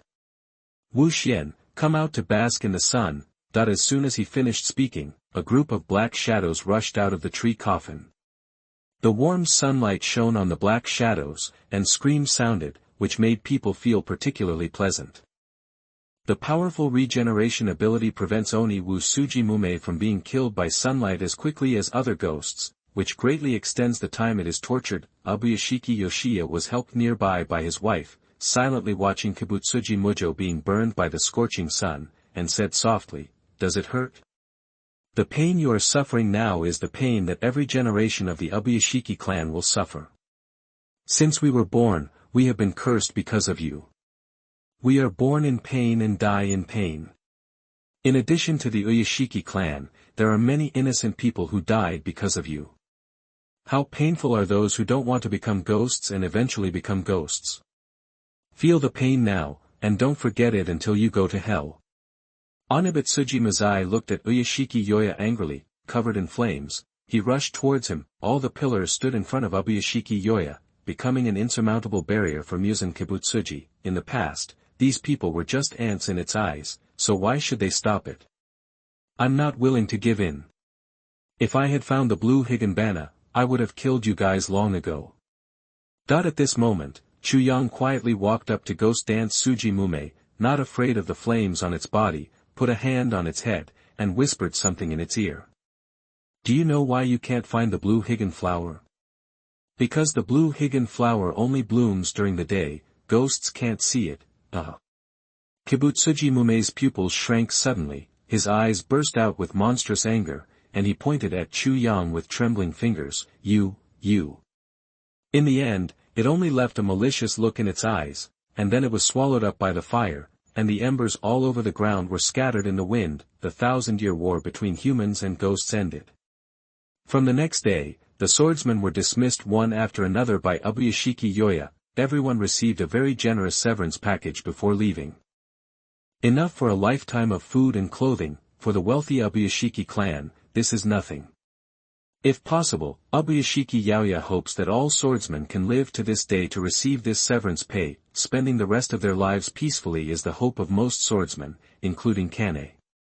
She has never wanted the butterfly ninja to become a member of the Demon Slayer Corps, but hopes that the other party can live as an ordinary girl. Nowadays, both sisters can live such a life, like ordinary girls, carefree, without having to worry about whether they will die in a certain mission tomorrow. In order to express his gratitude to Kane for treating the injured over the years, Ubuyashiki Yoya also gave the butterfly house to them so that the two sisters could continue to practice medicine. After having a long talk with his master Rentaki Sakanji, Masaki decided to stay in Butterfly House and live with Kano and the others. Rentagisa recently returned to the mountains to continue her seclusion, while Tomioka Ju decided to stay with his master, but he would also come to Butterfly House to visit Masaki from time to time. There seems to be an inexplicable relationship developing between the two. Under the persuasion of Ubuyashiki Yoya, immortal Sakuwa Saniya finally let go of his worries and embarked on his way home. He planned to confess everything to his brother Genya and get his brother's forgiveness before living together again. He didn't know that his younger brother Xuanya had actually known the truth for a long time. He knew that his brothers and sisters were killed by their mother who had turned into a ghost, while his elder brother Sania held his mother until dawn, when her mother was burned to death by the sun. After the two brothers get rid of their bad feelings, they will support each other and move forward. Mingyu Xingmei returned to the temple to continue practicing, but the difference was that there were some children who had lost their relatives in the temple. With the help of Abuya Shiki Yaoya, it became a welfare home. The noise of children interrupted Mingyu's chanting from time to time, but he did not show any boredom. There were no more tears in his eyes, only a faint smile. Infernal Anjuro returned home, and what greeted him was his father who was no longer decadent, and his younger brother who had put down his sword and could live a peaceful life. Thank you for your hard work, Anjuro. Purgatory Makijuro caressed his son's hair. The fiery red hair similar to his own made him feel extremely proud. The eyes of Purgatory Anjuro were already filled with tears. Iguro Abanai confessed his feelings to Kanroji Mitsuri on the night the war ended. Kanroji Mitsuri accepted Iguro Abanai's feelings after a brief surprise. The two opened a ramen shop near the butterfly house.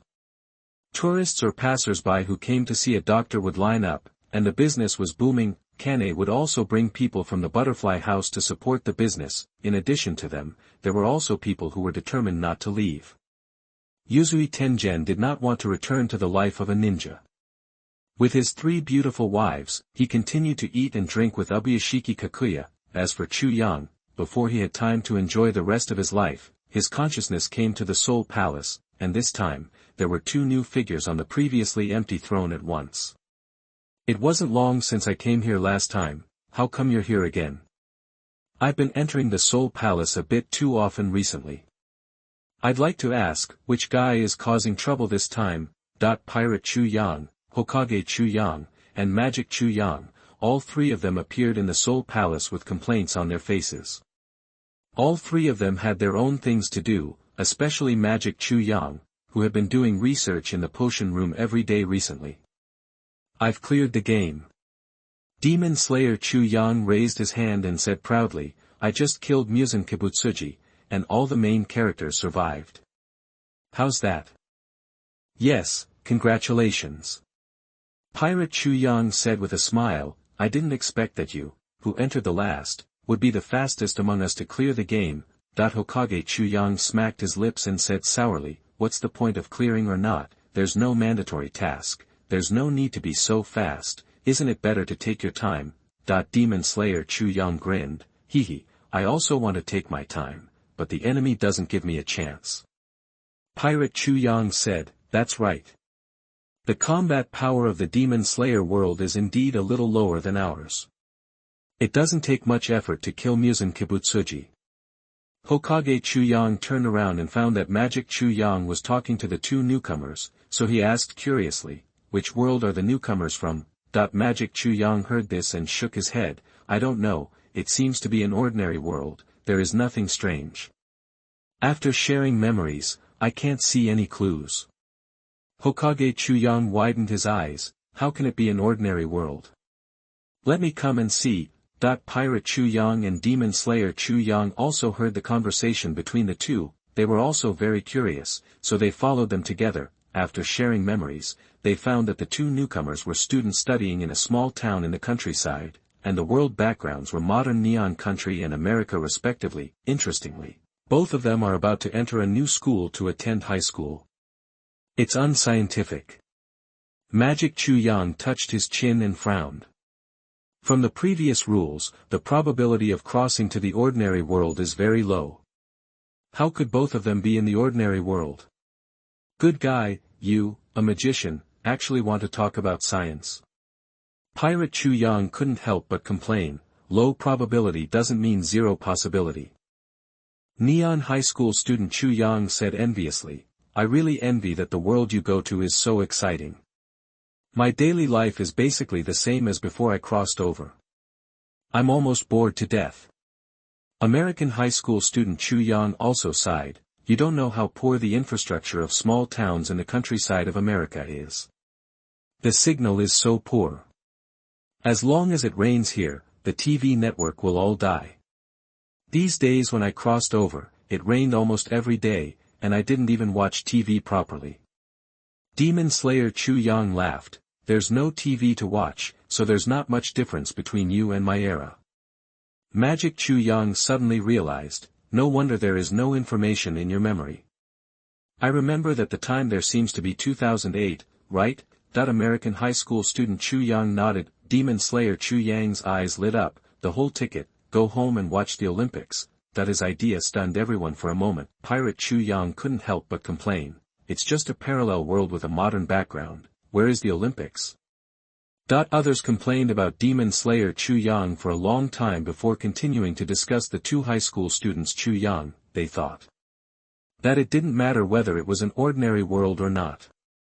Even if there were no special abilities to learn, the two high school students Chu Yang could work with Magic Chu Yang as logistics workers, do some research, and share the pressure. In short, everyone was very happy to have new people come in. After all, everyone who came in was themselves, and it was easy to unite. However, Pirate Chu Yang and others didn't know that when the two high school students Chu Yang returned to their own world, their lives suddenly changed drastically. Neon Country, a small town in the countryside. Here Chu Yang lives on a small island. All his relatives died in a tsunami a few years ago, leaving him alone to study. The school on the island decided to close due to a lack of students all year round. Chu Yang and his class became the last class of students. Those who wanted to continue their studies had to go to other cities to study in high school. Many people chose to drop out of school and inherit their family's fishing business.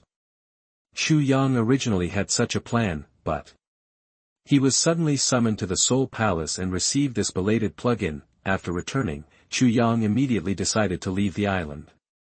He did not belong here. Chu Yang sold the property left by his family and all valuable things, and prepared to go to a big city to study. A week later, Chu Yang rented a house in an apartment near the school and started his new high school career. When he entered the campus, Chu Yang glanced at the school monument next to the gate. It read Karakura First High School. Chu Yang felt that the name was familiar, but he didn't think much about it and walked into the school gate with other classmates. A moment later, when his classmates introduced themselves, Chu Yang suddenly felt something was wrong. Hello everyone, my name is Ichigo Kurosaki, please give me more advice in the future. The boy with orange hedgehog hair said so on the podium. His expression looked a little indifferent. Such people are generally a little lonely, but the possibility of being cold on the outside and warm on the inside is not ruled out. It shouldn't be, maybe it's just that the name and appearance are a bit similar. Chu Yang's mouth was dry, and he accepted the setting that this world was an ordinary world, and he was ready to take the college entrance examination step by step. Hello everyone, my name is Orihime Inoue. Okay. My high school life may not be as peaceful as expected. America, perhaps because of the plug-in, Chu Yang's luck began to improve, and the town's continuous rainy weather finally disappeared. Looking at the clear blue sky, Chu Yang hummed a little song happily and turned on the square big TV at home. This was the second time he watched TV since he traveled through time. Originally, he was thinking about finding some entertainment programs to watch. But Chu Yang flipped through several channels and they were all reporting urgent news. It's not the president anymore, why are you so anxious? Chu Yang complained a few words, picked up a glass of water and put it to his mouth. Just after taking a sip, the news anchor on the other end of the TV began to report the news. According to the relevant military officials, this morning, Tony Stark, president of Stark Industries, was attacked by terrorists in Afghanistan and his whereabouts are currently unknown. Puff. The water in Chu Yang's mouth sprayed out cleanly. Chapter 77 An Ordinary High School Student, 7th Update, please subscribe and give me monthly VOT. You are listening at novelfull.audio. Ever since he knew that the world he was in was the world of the god of death, Chu Yang always felt that there were some inexplicable existences around him, between reality and illusion, but in fact, this had nothing to do with his cognition. The reason why Chu Yang could see things that he couldn't see before was because his soul had also been affected after sharing his innate abilities. The good news was that he saw it. The bad news was that he couldn't tell whether he saw a person or a Ghost, if he hadn't shared the memories of other selves, Chu Yang would probably be schizophrenic by now. It takes time to get familiar with distinguishing souls. Chu Yang made a lot of jokes during this period. In the eyes of many classmates, Chu Yang has been labeled as a weird person. Some of Chu Yang's strange behaviors were also seen by Ichigo Kurosaki, which made Ichigo Kurosaki feel a sense of déjà vu, just like when he first saw a soul when he was a child. A week after the start of school, Chu Yang gradually got used to it and would not be scared by those souls that suddenly appeared. So far, most of the souls he has seen are very friendly.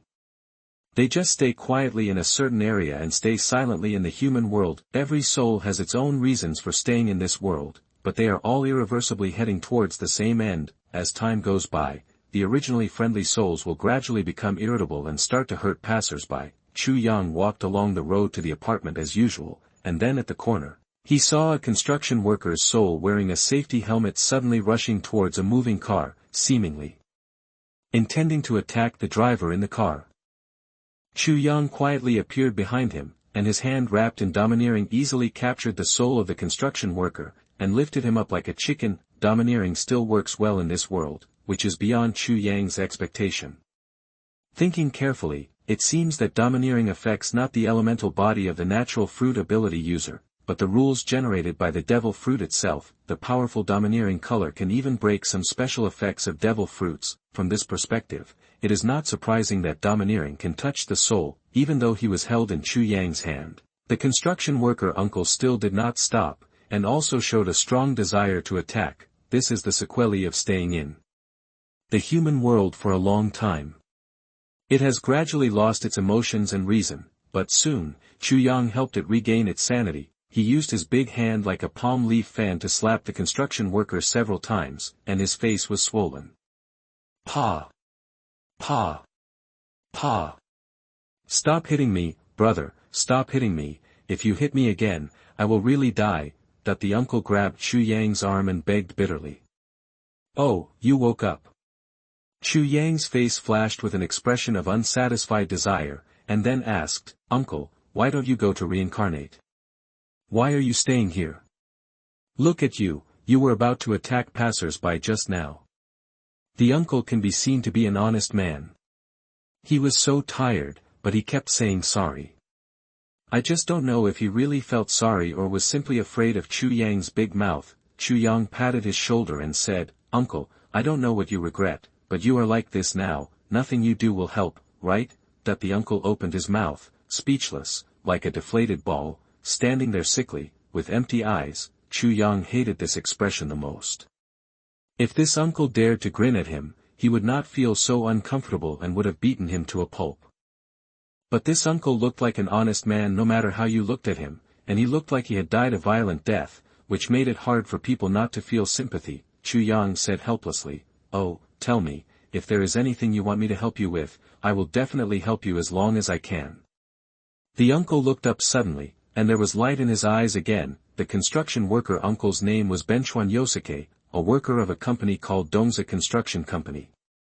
He had worked there for nearly 15 years and was a veritable old employee. The road section under his feet was a project of their company half a year ago, mainly for maintenance. At that time, in order to shorten the construction period, the boss asked the workers to rush to work overnight, and in order to save costs, no warning signs and lighting were placed in front of the construction section. As a result, Benchuan Yosuke was hit by a car driving at high speed at night and died on the spot. According to the law, the boss of Dongza Construction Company needs to pay a sum of money to Benchuan Yosuke's family, but after Benchuan Yosuke's death, the money has not been used. As the only labor force in the family, Benchuan Yosuke's wife and children lost all their financial resources after losing him, and their lives were very difficult. When Benchuan Yosuke thought of his family's experience in the past 6 months, he almost went crazy again. Chu Yang reminded him, You should actually strangle your boss to death.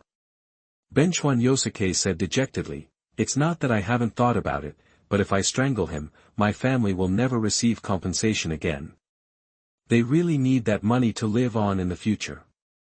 Chu Yang clapped his hands and nodded, Okay, I'll help you get the money back. Thank you, brother. Benchuan Yosuke has tasted the taste of Chu Yang's fist, so he has no doubt about his ability. After a while, Chu Yang found the Dongza Construction Company according to the address provided by Yosuke Motokawa.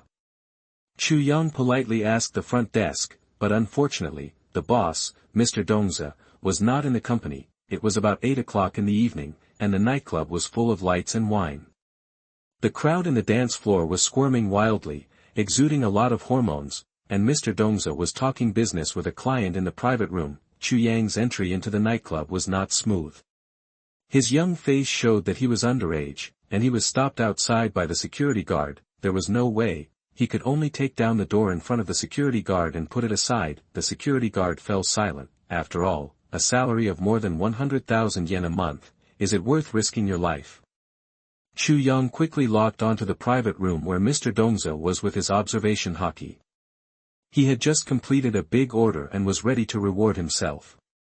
He wanted to play the game of knight and princess with the lady in the private room. While riding, Chu Yang suddenly appeared behind him and poked his lower back with his finger. Mr. Dongza rolled his eyes and fainted in pain. He might never be able to ride anyone again in his life. When Mr. Dongza woke up, he found himself hanging in the center of the lake in the park, with branches and vines all over his body, and he was about to fall. Help! Who can save me? That the naked Dongza didn't care about the shame, and desperately shouted for help. The branches that tied him had already shown signs of loosening, and he would fall into the lake soon. The bad thing was that he couldn't swim. If no one saved him, he would be a floating corpse the next day, and become the front page of the newspaper. In a panic, Dongza saw a student standing on the shore, staring at him indifferently. He immediately shouted to the student as if he had found a savior, "Boy, save me." The boy didn't respond to him, but asked coldly, "Motokawa Yosuke, do you still remember him?" Hearing this familiar name, Dongza's face changed, and then he stammered, "Motokawa Yosuke? This is the first time I've heard this name. Let's not talk about this first, boy, find a way to save me first, and when I come down, I will definitely repay you well." Chu Yang looked at him with disdain, as if he were an idiot, and sneered, "Did you get drunk and go crazy? There are only 2 of us here. Who do you think tied you to the tree?" "You." Dongza stared, cursing angrily. Combining with what Chu Yang had just said about Yosuke Honkawa, he suddenly realized, "Are you a family member of that bastard Honkawa? I warn you, put me down quickly, or I'll call the police." Chu Yang stomped his feet lightly, and the branches and vines that bound Dongza loosened by half, leaving only his feet still tied. Without the restraint of the branches, Dongza fell into the water in a head-down position. After half of his body was in the water, he began to struggle violently. Chu Yang saw that he looked bloated and his lung capacity was not much better, so when he counted to 30 seconds, he hung him up. After soaking in the cold lake water for 30 seconds, Dongza, who was naked, gasped and shivered from the cold, and couldn't even say a complete sentence of begging for mercy. "When are you going to give the compensation for Yosuke Honkawa to his family?" "Compensation? That guy died accidentally. He should ask the insurance company for the compensation." "What does it have to do with me?" Chu Yang said in amazement. He really wants money over life. After saying that, Chu Yang manipulated the tree branch to sink him into the lake again, then lifted him up, and repeated it over and over again, just like boiling hot pot, giving him a lot of pain. Dongza was really scared now.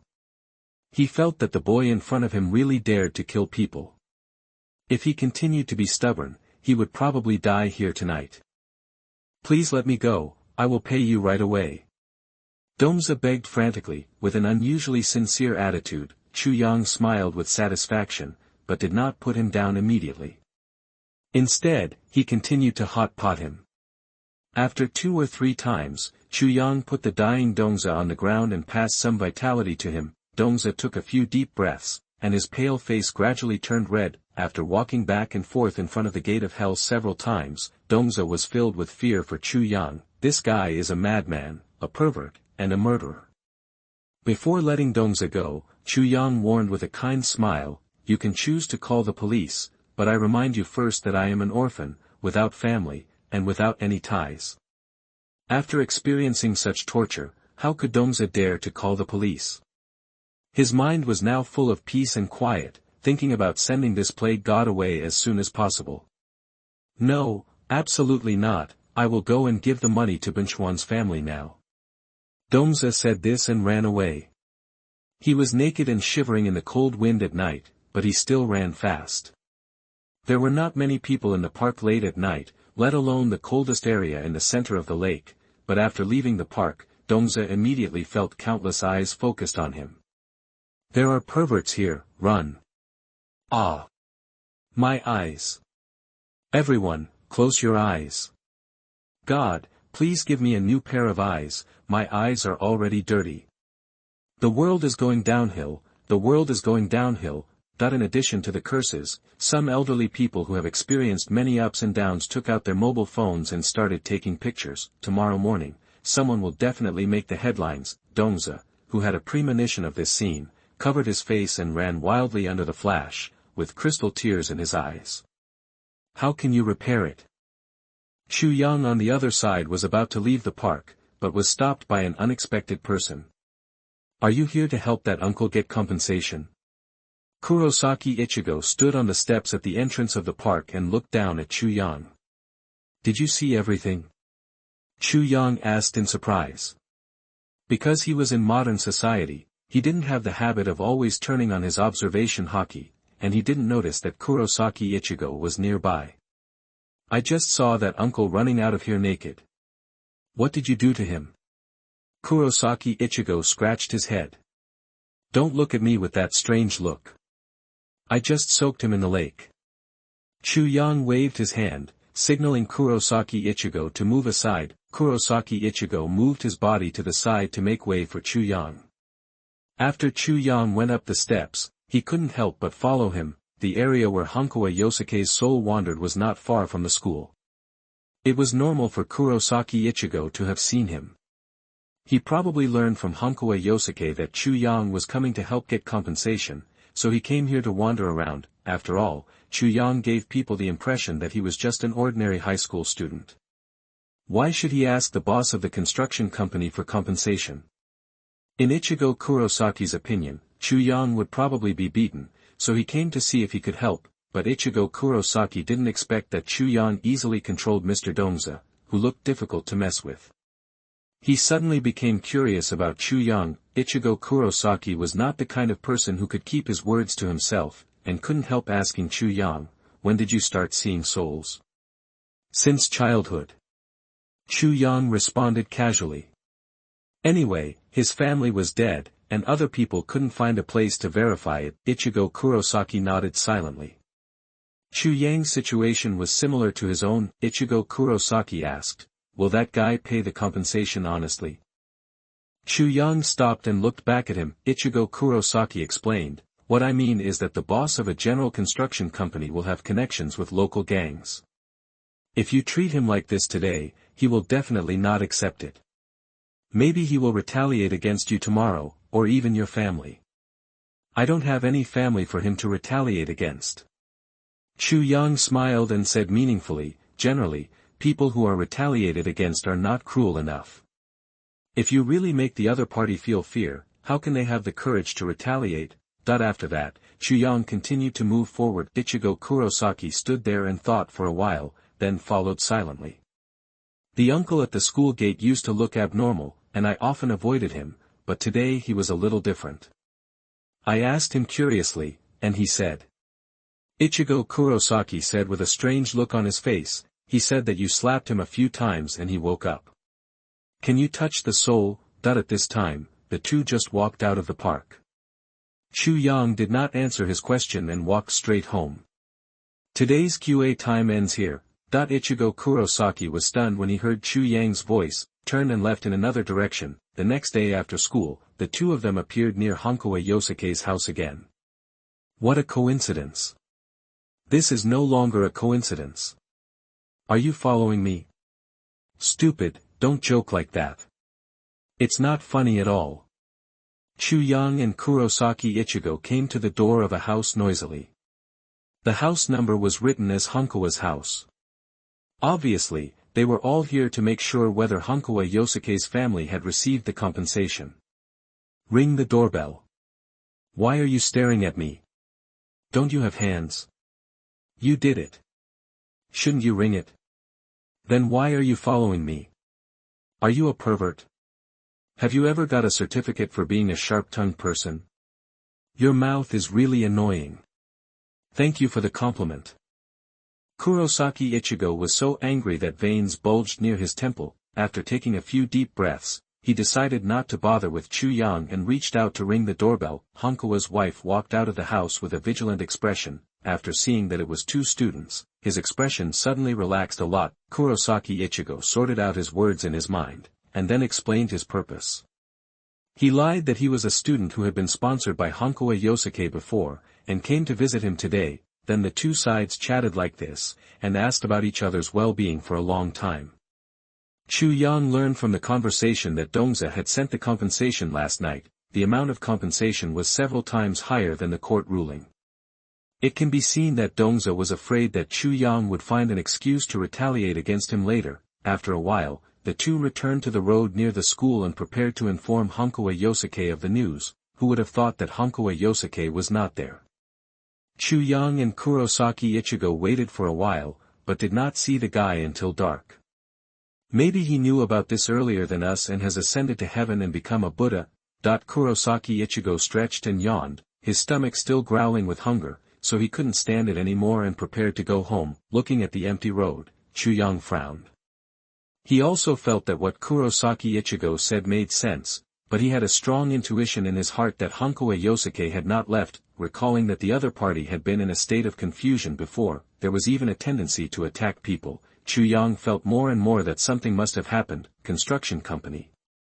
Chu Yang's mind flashed, that might be the place where Hankawa Yosuke was most obsessed.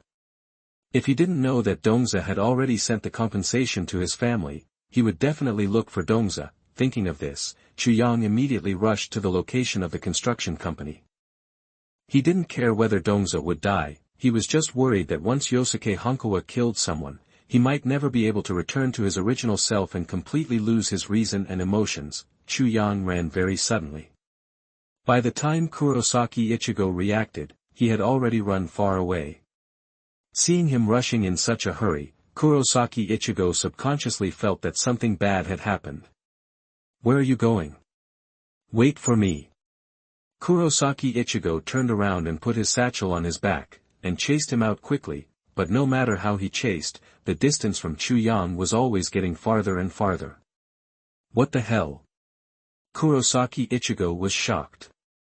Ever since he was a child, he not only had good academic performance, but also outperformed his peers in sports. He had never lost. Today was the first time that he was defeated. After chasing for a while, Chu Yang's back completely disappeared in front of Kurosaki Ichigo. He had to stop, sweating and panting. Why is he so fast? Is he still a human? He is a complete monster. I remember this direction was the park yesterday. No, it was the construction company. Kurosaki Ichigo was suddenly startled.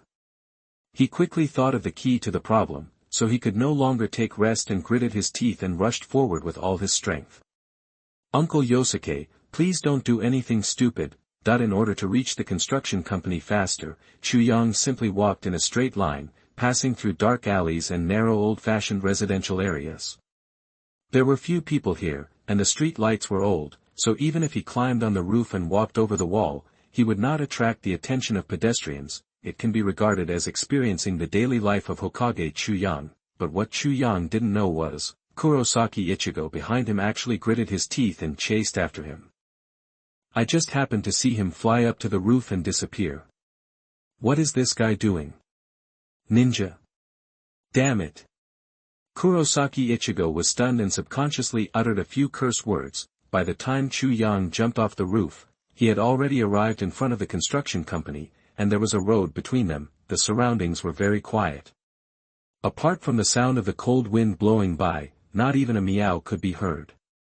Even at night, such silence was unusual and eerie. Seeing and hearing Seibaki can sense the breath of living creatures, but to sense the pure soul, Chu Yang cannot do it at his current level. As for Roger's ability to listen to the voices of all things, Chu Yang didn't know because his knowledge had not yet reached that level. Chu Yang walked along the quiet road in the direction of the construction company, and his intuition told him that Yosuke Hankawa was here, but it seems the worst has already happened. When Chu Yang approached the construction company, the windows of the entire company exploded at the same time, and glass shards fell from Chu Yang's head like rain. Glass shards fell on Chu Yang, making a clanging sound. He had already wrapped his body in armed colors and was not injured. At the same time as the glass exploded, Chu Yang clearly heard the roar of the monster, which made his heart sink. Chu Yang kicked the ground hard and jumped directly to the second floor of the construction company. He did not see Yosuke Motokawa, but only saw a masked monster with a hole in its chest lifting Dongza high. Yosuke Motokawa became Kion. Help, help. Dongza didn't know what happened at all, he just kept shouting for help. His voice was very low, he must have been severely injured. Shout a hammer. Chu Yang cursed angrily, rushed straight towards Yosuke Motokawa, who had turned into a hollow, and knocked him away with brute force. Dongza fell from the air and hit the ground hard, his mouth full of blood. Chu Yang glanced down at him and walked away from him indifferently. This guy deserved his death, but he couldn't die in the hands of Yosuke Motokawa. The soul body is an enemy that Chu Yang has never encountered so far. Chu Yang has no idea how much substantial damage the domineering spirit can cause to the soul body. He is not worried that he cannot break through the defense, but is worried that one punch will kill Yosuke Honkawa. Killed directly, Chu Yang's fist is not a Zanpakuto. Without the Zanpakuto's ability to purify the hollow and make it ascend to heaven, the hollow killed by him is truly dead. Therefore, Chu Yang could only use physical skills to trap Yosuke Motokawa and wait for the death to react. As long as a hollow appears in this world, Soul Society will know the situation as soon as possible, so there is no need to worry that the god of death will not appear, unless a more powerful hollow appeared nearby at the same time, before the god of death arrived. Chu Yang wanted to prevent him from rushing around and hurting innocent people. He could only use his sense of sight to observe the movement of the living people around him while leading Yosuke Honkawa to a sparsely populated place. Among the fighting skills of Fishman Karate, there are many grappling and restraining techniques, which are just enough to cope with the current situation. Yosuke Honkawa, who has become a hollow, is so huge that any random attack will cause horrific and large-scale destruction, which is frightening. Yosuke Motokawa, who had just become a hollow, was so powerful. It was hard to imagine how powerful the great hollows above him would be. On the other side, Kurosaki Ichigo also arrived near the construction company. I don't know whether it was because of the intense exercise or because he saw the messy and dilapidated scene around him, but Kurosaki Ichigo was trembling slightly. What the hell happened? After living for 15 years, Kurosaki Ichigo has dealt with many souls, but this is the first time he has seen this. Help! A weak cry for help came from the ruins. Kurosaki Ichigo followed the sound and found Tozawa buried in the rubble. Kurosaki Ichigo quickly pulled him out of the rubble, placed him on the side of the road, and then called the ambulance. Hey, have you seen a guy wearing a school uniform like me? Hearing Kurosaki Ichigo's inquiry, the weak Dongzae reluctantly opened his eyelids, and just glanced at Kurosaki Ichigo's school uniform, and his expression immediately changed wildly. Damn it, we actually go to the same school as that Sangmengsing. Could it be that he is also the Lord of Hell? Dongza pointed to the direction where Chu Yang and Yosuke Motokawa disappeared, and said in a loud voice, he went over there. Thank you. I've already called an ambulance for you. Just stay here and don't move. Kurosaki Ichigo stood up and ran away, not forgetting to turn around and warn, don't move. Dongza nodded quickly, but after Ichigo Kurosaki walked away, he still struggled to crawl to the other side of the road. You are kidding, tell me not to move. You and that kid are on the same team. You plan to seek wealth and death. You think I can't see it? I don't believe you. Dongza, who was unable to observe the soul, blamed Chu Yang for everything that had just happened, and he could only blame Chu Yang. After all, how can normal people easily believe in the existence of ghosts and gods? Dongza climbed forward with all his strength, forgetting all Kurosaki Ichigo's instructions. Maybe he was too selfless while climbing and didn't notice the flashing lights in the distance. By the time the rumble of the car's engine rang in his ears, it was too late. The sky was dark and the surrounding street lights were completely damaged. It was so dark all around that the driver couldn't see what was on the road. Boom boom. With two dull sounds, the car shook violently. then drove a short distance before coming to a stop. The driver got out of the car and looked around in panic, but it was pitch black in front of him. He could see nothing except the gravel on the road through the moonlight. The driver scratched his head and got back into the car, restarting the car while calming down his family. What? It looks like rocks. There are gravels everywhere on the road. It's too dark to see. Why doesn't anyone come to clean it up? How dangerous it is at night. Let's call City Hall later. As the engine sounded again, the car drove further and further away. No one noticed Dongza, who was dying on the ground and covered in blood. He fell in a pool of blood and stretched out his hands to grab helplessly. Dongza, who didn't get any response, was gradually overwhelmed by despair. He suddenly thought, when Yosuke Honkawa was hit and killed by a car because of late-night construction work that day, was he as desperate as he is now? Dongza's mind was fixed at this moment, and then fell silent forever. Kurosaki Ichigo felt like smoke was coming out of his throat. The distance he ran today was almost comparable to a long-distance marathon, and he maintained a sprinting state throughout. Huang Tian paid off, and just when he was about to give up, Chu Yang finally appeared in front of him. Besides, there is also a big guy. A guy who is as tall as 3 or 4 stories and exudes a terrifying aura. Kurosaki Ichigo licked his lips and felt that his mouth was dry, not because his body was short of water, but because he saw Chu Yang fighting that big guy with bare hands, especially when he saw Chu Yang knocking the big guy away more than 10 meters with one punch. Goosebumps stood up all over his body. Thankfully I'm still worried about him. Kurosaki Ichigo silently took a few steps back. Should be worried about myself, right?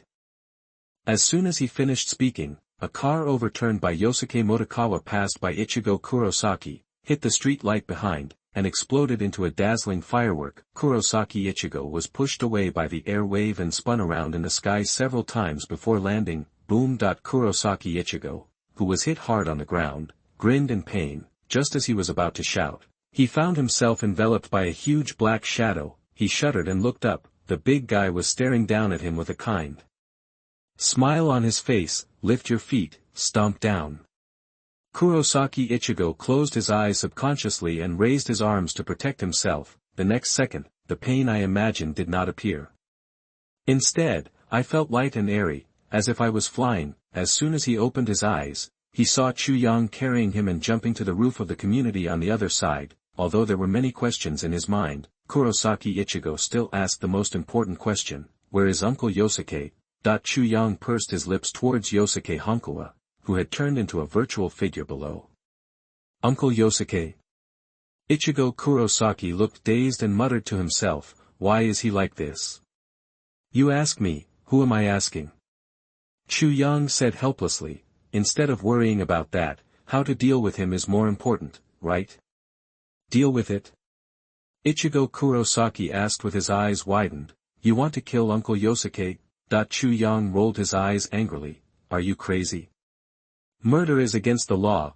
Kurosaki Ichigo was silent for a while, and Yuyo said, the law cannot protect him in his current state. Roar!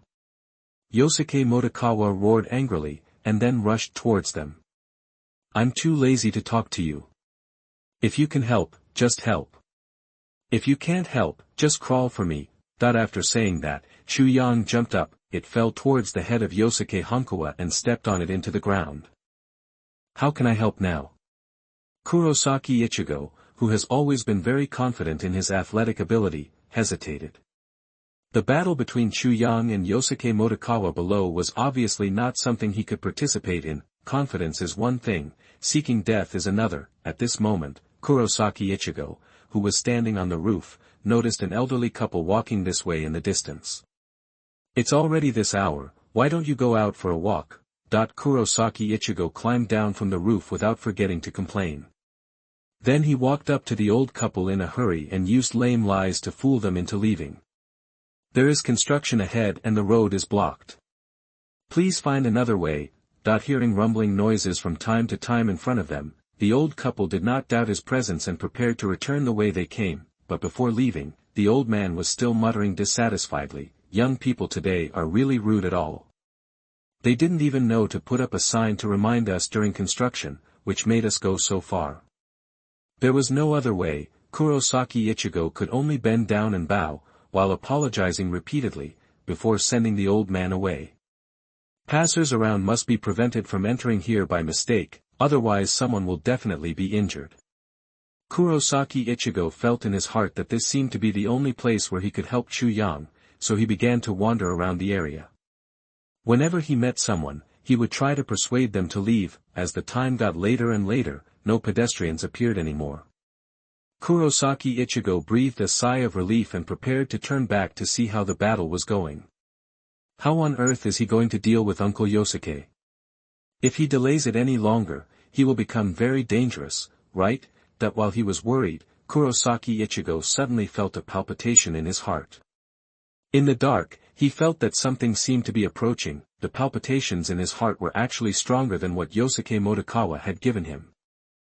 At the same time, Chu Yang also felt. No wonder the god of death hasn't come over for so long. It turns out he was really held back by something else. Chu Yang stepped on Yosuke Motokawa, his eyes always looking forward. 3, 2, 1. The building directly in front exploded. It was like being hit by a speeding train, but there was nothing in the gap. In Chu Yang's eyes, a bigger hollow stood in front of him, its mouth wide open.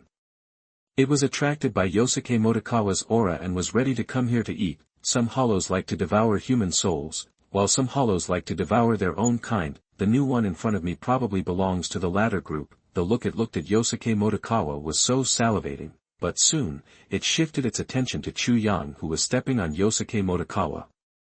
Instinct made it smell a hint of danger from Chu Yang, and fear flashed in its eyes. However, this little bit of fear was immediately overwhelmed by greed. It felt that Chu Yang seemed to be more delicious than Yosuke Motokawa.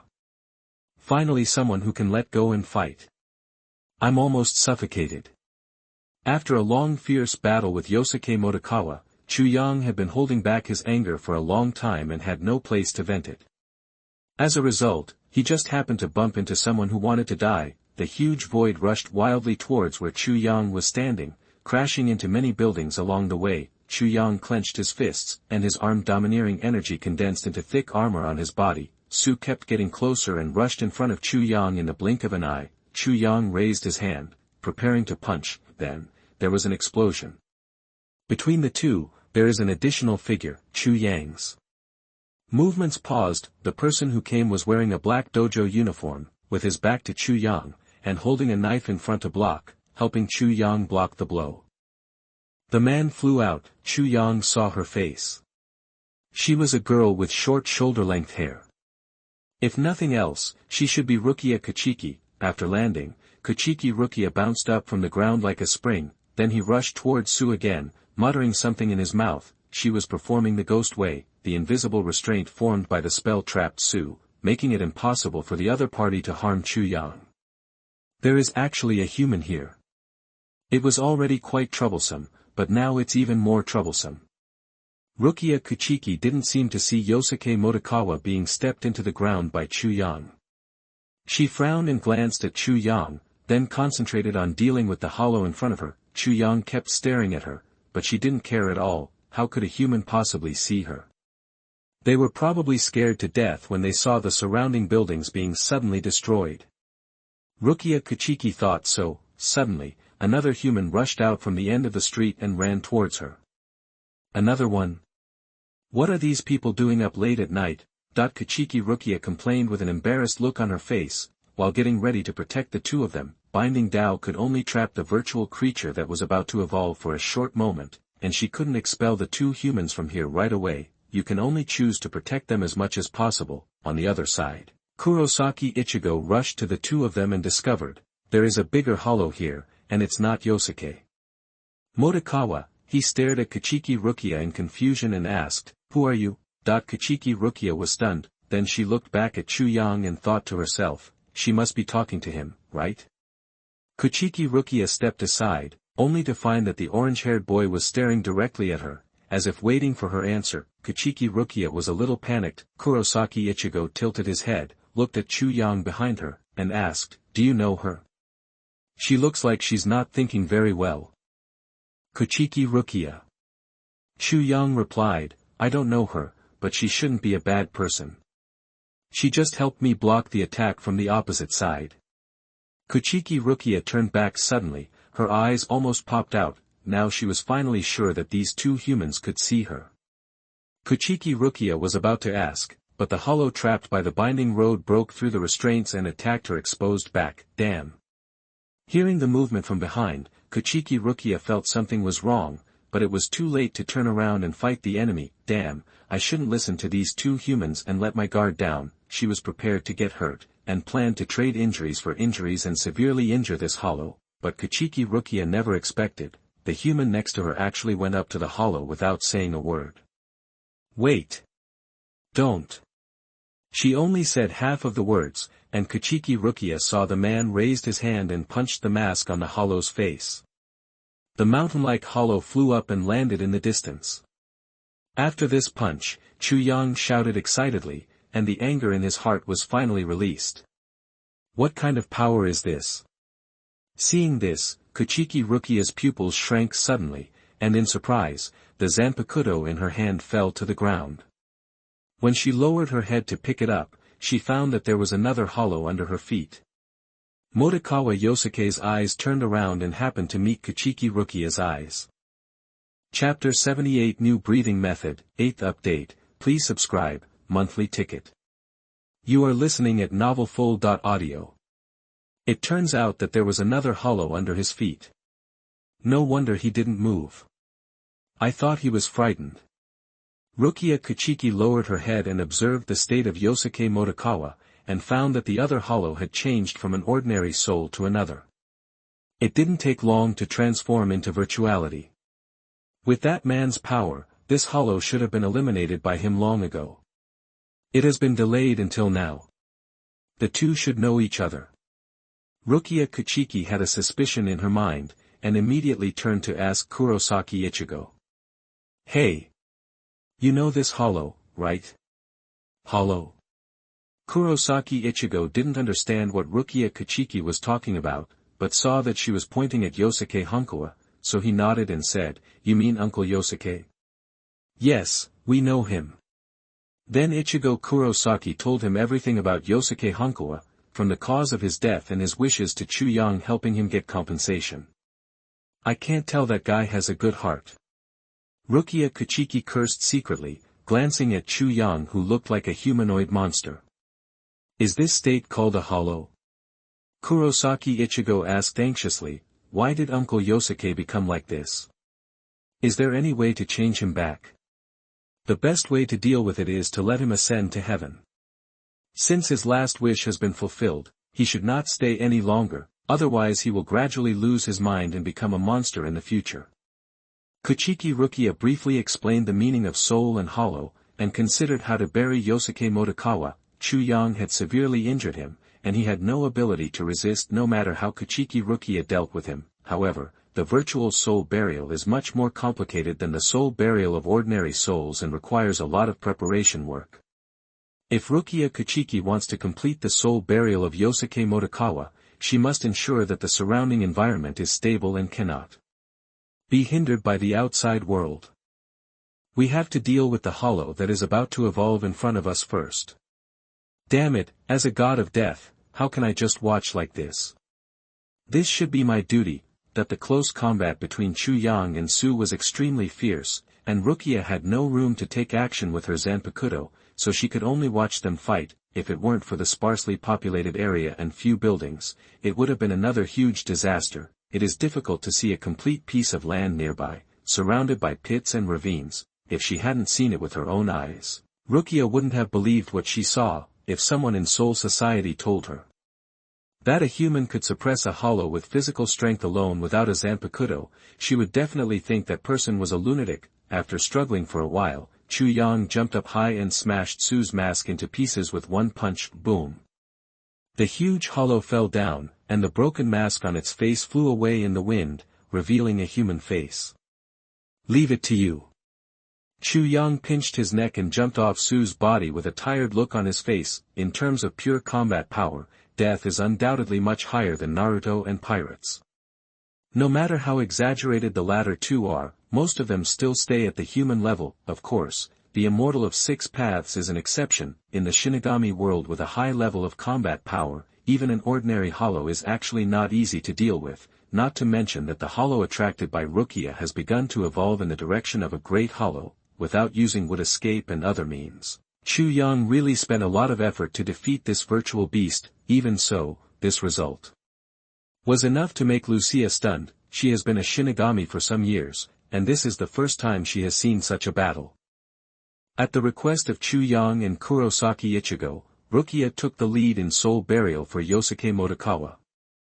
She was supposed to deal with another hollow that was more harmful first. At the last moment of the soul burial, Yosuke Motokawa regained his original consciousness. After hearing that Dongza had given the compensation to his family, he completely let go of his last concern for the present world. Before leaving, this honest and responsible worker was still sincerely thanking Chu Yang and Kurosaki Ichigo for working for him. After sending away Yosuke Honkawa, Rukia began to purify the other hollow, inserting the Zanpakuto into the hole in the opponent's chest. Chu Yang could tell from the sweat on her temples that this was not an easy job. At least it was more troublesome than dealing with Yosuke Motokawa. "You're really awesome." Kurosaki Ichigo walked to Chu Yang silently and said with emotion, "I can actually fight that kind of monster back and forth. What does it mean to come back?" Chu Yang said dissatisfied, "Didn't you see how badly it was beaten by me? I didn't even get my clothes dirty." Kurosaki Ichigo turned to look at Chu Yang. "I found that the other party's school uniform was really spotless, let alone damaged." Of course, Chu Yang's school uniform is fine. He is surrounded by domineering energy all over his body. If you want to break his domineering attitude, you must at least be at the Daxu level. Ichigo Kurosaki scratched his head and said, "That girl just said she was a god of death. Are you also a god of death?" Chu Yang rolled his eyes at him angrily and said, "I am the Lord of Hell."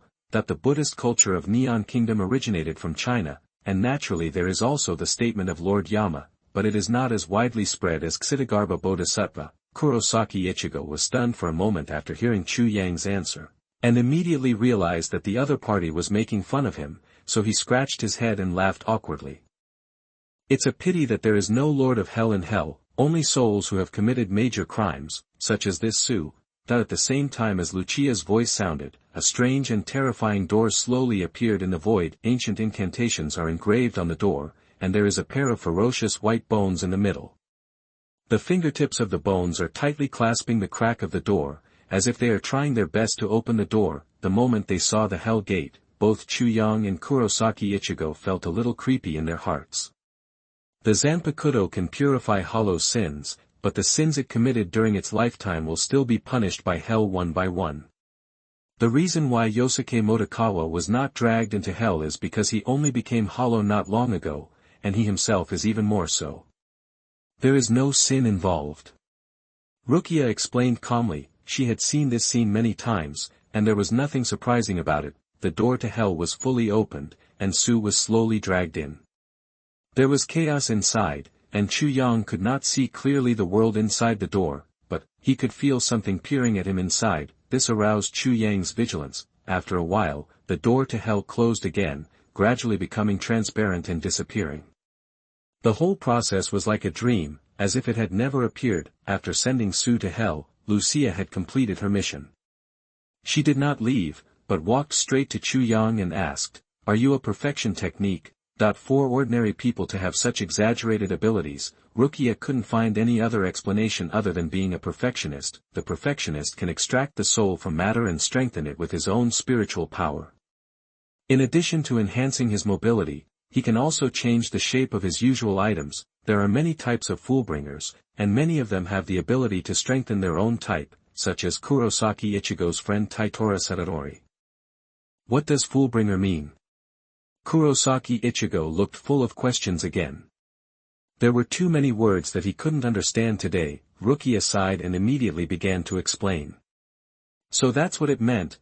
After Kurosaki Ichigo understood, he turned to stare at Chu Yang curiously, as if he wanted to hear the exact answer from him. In order to avoid things becoming troublesome, Chu Yang did not speak when faced with Lucia's questions, but adopted a default attitude. Lucia looked at Chu Yang deeply. She originally wanted to use the memory converter to change the memories of the two of them tonight, but she was a little afraid of Chu Yang's strength. If she used force, she might not be able to go smoothly. Moreover, the god of death cannot harm ordinary humans at will. If the Siriidii finds out, she will also be severely punished, so, Rukia secretly did something to leave special marks on Chu Yang and Kurosaki Ichigo so that they could be found later, and then left directly after warning them. I hope I won't see this girl again next time. Ichigo Kurosaki put his head in his hands and sighed, tonight is the most exciting night in my 15 years of life. Chu Yang smiled and said, maybe it will be more exciting in the future. Kurosaki Ichigo waved his hand quickly, shook his head and said, no, I just hope to live a peaceful life, study, go to college, graduate and work like an ordinary person. Then I wish you good luck. I'll go home and sleep first. Chu Yang yawned and walked home in the moonlight. I always feel like this guy's words are weird. Kurosaki Ichigo touched his chin and muttered a few words, and suddenly started running wildly in shock. It's over, Dad and the others should be worried if they haven't gone back so late. Demons destroy the world. Kane and others were eating ramen in a ramen restaurant. The owners of the noodle restaurant were none other than Iguro Kobanai and Kenroji Mitsuri. That guy Yang is still practicing. Even Kibutsuji Muzan is dead. Why is he still so obsessed with surpassing the limit of sun breath? Chu Yang originally promised Kane and the others to come here to eat today, but he broke the appointment at the last minute. This also caused the butterfly ninja to be dissatisfied, and he complained about Chu Yang to the people in the butterfly house here. Makoto and Kanahu looked at each other in confusion, then engrossed themselves in eating noodles, not daring to speak ill of Chu Yang with butterfly ninja. For any member of the Demon Slayer squad, Chu Yang is a hero who cannot be slandered. It was he who ended this 1000-year war. Kane touched Butterfly Ninja's hair and explained gently, it is precisely because he is so persistent that he can defeat Kibutsuji Muzan at this age, so that we can live like ordinary people. I know. Butterfly Ninja pouted, I have endured all the hardships I have to endure, and I have endured all the fatigue I have to endure. Why should I continue to treat myself harshly? Why can't I stop, enjoy, and reward myself? Yourself. Kane calmed her sister's emotions and stuffed the delicious food into her mouth with a smile. In fact, not only Butterfly Rin couldn't understand, but Kane also didn't understand Chu Yang's current mentality. Muzan Kibutsuji is dead. He is already the most powerful human being in the world. What's the point of continuing to become stronger?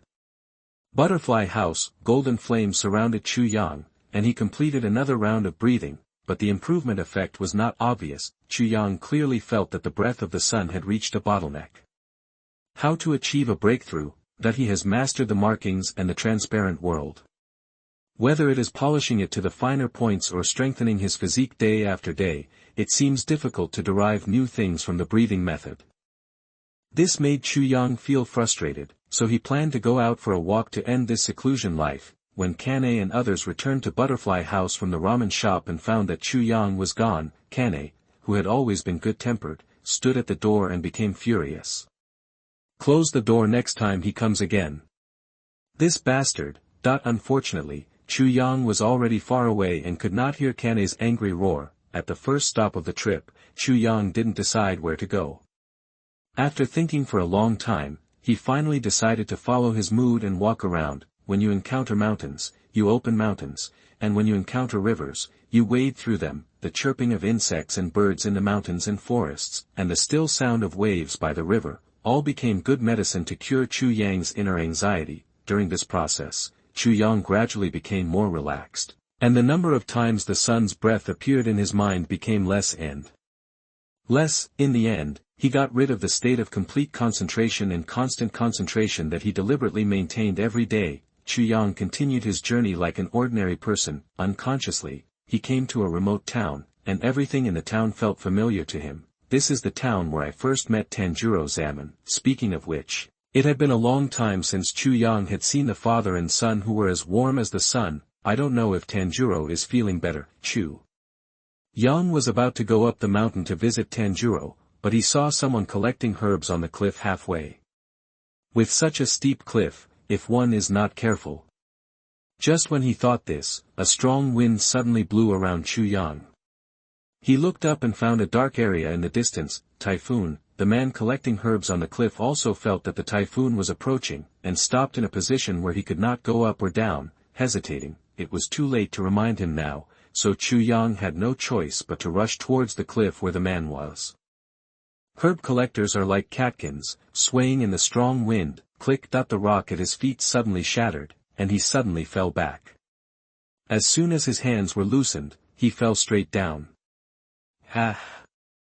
Just when the herb gatherer thought he was about to be smashed into a pulp, his body suddenly paused, as if being caught by something. When he opened his eyes again, he found that he was already standing on the ground intact. Directly in front, stood a sturdy young man, smiling at himself. In order to thank the other party for saving his life, the herb collector insisted on taking him home and treating him well. At this time, the storm was getting stronger and stronger, and the hospitality was hard to resist. Chu Yang had no choice but to agree and follow the herb collector all the way into the mountains. When he arrived at his destination, Chu Yang saw two houses, one of which he was very familiar with, Tanjiro's home. The house next to Tanjiro's house is the home of the herb gatherer. It turns out the two are neighbors. The last time Chu Yang came here, only Tanjiro and his family lived here. Tanjiro was chopping firewood outside the house. When he heard a noise, he guessed that his neighbor next door had come home, and he raised his head to say hello. Mr. Taketo, you are back. Today's harvest. Tanjiro's voice stopped suddenly, because he saw a familiar figure, and his eyes filled with tears. The firewood was burning and banging in the flames. Chu Yang, Tanjiro and several of his children were sitting around the fire. Tanjiro's wife was busy preparing dinner. The person coming was a great benefactor who had saved her husband and son. She couldn't neglect it. A few days ago, Tanjiro, who was in relatively good health, had just killed a fat wild boar. She had marinated hundreds of kilograms of pork, and now she was taking it out to eat. The smell of food filled the air, making the children jump for joy. Except for Tanjiro, the other children were chasing each other around the fire. Tanjiro leaned against his father and stared at Chu Yang with his big round eyes. With joy in his eyes, he remembered that his father's health had improved a lot since his eldest brother came to their home last time. Mr. Yang, the world outside seems to be much better. I haven't heard of ghosts hurting people recently. Tanjiro fiddled with the fire and said with a smile, the children should be able to live a very stable life in the future. Chu Yang nodded. Tanjiro knew a little bit about the inside story, so he didn't shy away from talking about these things. How is your health? Chu Yang asked, looking at Tanjiro's still sallow face. Much better. Tanjiro immediately replied. The terminal illness was still eroding his life bit by bit. Although he had a lot of vitality given by Chu Yang, these were only treating the symptoms and not the root cause. Chu Yang glanced at Tanjiro and saw the panic in his eyes, knowing that he was lying, so he said, in a few days, I will invite a friend to see you.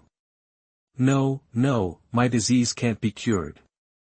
Tanjiro waved his hands quickly, not wanting to trouble Chu Yang, let alone because Chu Yang owed him a favor. I'm just informing you, not to get your approval. Chu Yang frowned and said, if you really feel bad about it, just dance the Kagura dance for me again. Tanjiro nodded in agreement. Dong dong dong. There was a knock on the door. It must be Tokido-san. Tanjiro stood up and opened the door, and the children immediately followed him, as if they thought their father was going out again.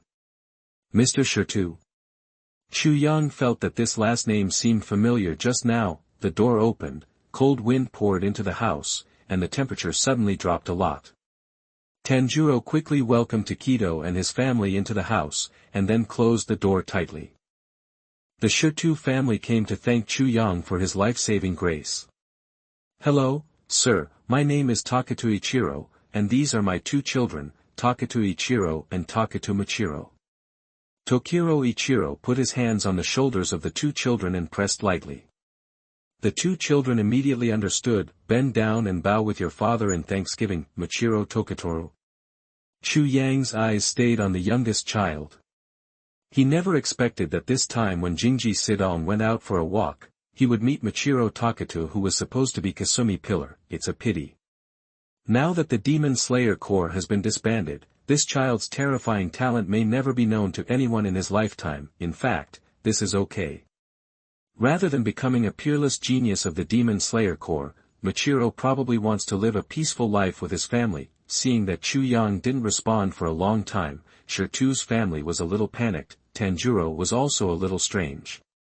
With a doubtful attitude, he broke the deadlock and said with a smile, "Mr. Yang, aren't the names of Mr. Taketo's family interesting? The father's name is Ichiro, and the two children are called Ichiro and Michiro."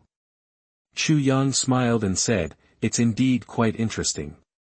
Seeing Chu Yang smiling, Tokiro Ichiro breathed a sigh of relief, and then said, "Originally, my wife wanted to come and thank you personally, but she is now bedridden. It doesn't matter, the patient should have a good rest." Chu Yang suddenly remembered that Michiro's mother had a very serious lung disease and died soon like Tanjiro. Because there were still patients at home to take care of, the Taketo family just chatted for a while and left. Originally, they brought thank you gifts, which were all the game they had collected in daily life, but Chu Yang only accepted a small part. The life of living in seclusion in the mountains was actually not easy, and Chu Yang did not want to consume the few food they had. After they left, Chu Yang handed over the game to Tanjiro's wife Aoi Ida. With the game sent by Taketo's family, the dinner became richer. After dinner, Tanjiro began to prepare the costumes and props for the Kagura dance. During this time, Taketo Ichiro came again and brought back the thank you gift he had just brought back. "My wife said that these things must be delivered to Mr. Yang, so." Tokiro Ichiro scratched his head, his cheeks turned red due to the cold weather. Chu Yang was afraid that he would get sick if he ran back and forth in the cold weather, so he finally chose to accept the thank you gift and said, "I have a friend who will come here to treat Tanjiro in a few days. At that time, you can bring your wife over and accept it together." Treat. Tokiro Ichiro's lips were moving with excitement. He looked at Chu Yang and was full of words of thanks, but he didn't know how to speak. At this time, Tanjiro, who was ready, danced the Kagura dance in the yard. The torch in his hand flickers on and off, as if the stars in the sky are blinking, and the graceful dancing posture is intoxicating. Even after watching it again, Chu Yang was still easily immersed in it, so does everyone else. It was the first time for Toki Toichiro to watch Kagura dance, but the dance in front of him gave him a familiar feeling. Toki Toichiro didn't tell anyone that he was a swordsman. Since his wife contracted a serious lung disease, he has been running around looking for medicine for her all day long, and has never picked up a sword again. Kagura dance brings back memories of his time as a swordsman. Among the incomplete sword skills passed down from our ancestors, some movements are very similar to the Kagura dance in front of us. While watching, he confirmed each other, and felt a sudden enlightenment. By the time Tanjiro finished dancing the Kagura dance, everyone was still watching with unsatisfied eyes. After hesitating for a moment, Tokitoikuro expressed his doubts to Chu Yang and Tanjiro. "Actually, your family's surname is not Taketo, but Tsukoku."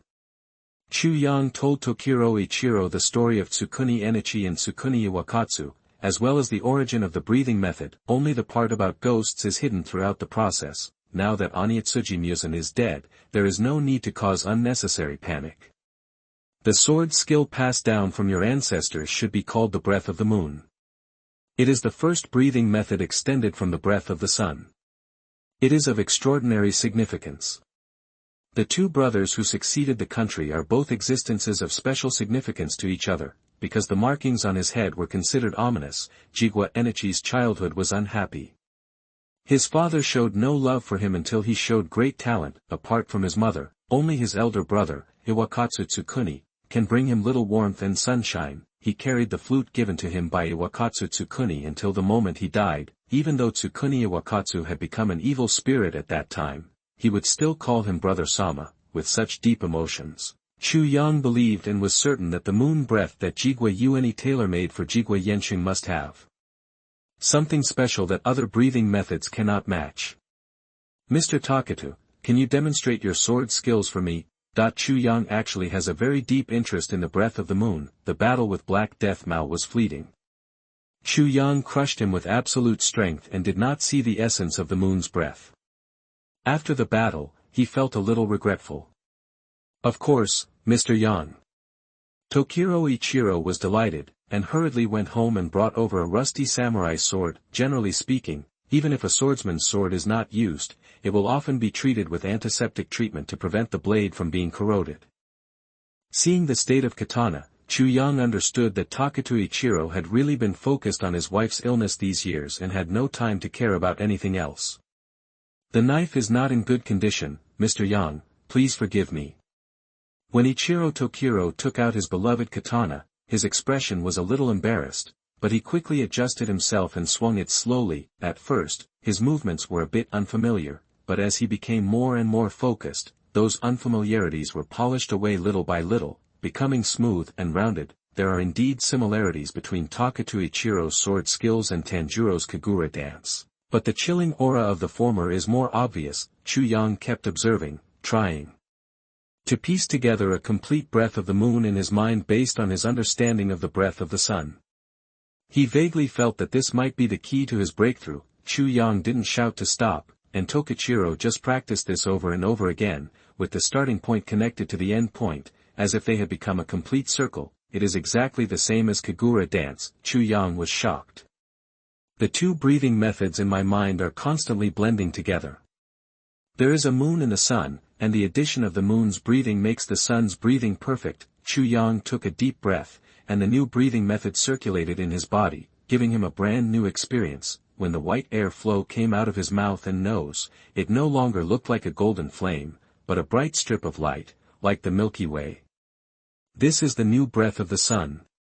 Chu Yang paused, feeling that it was not appropriate to call it this way, and immediately shook his head and said, "No, this is no longer the breath of the sun, but the breath of the source.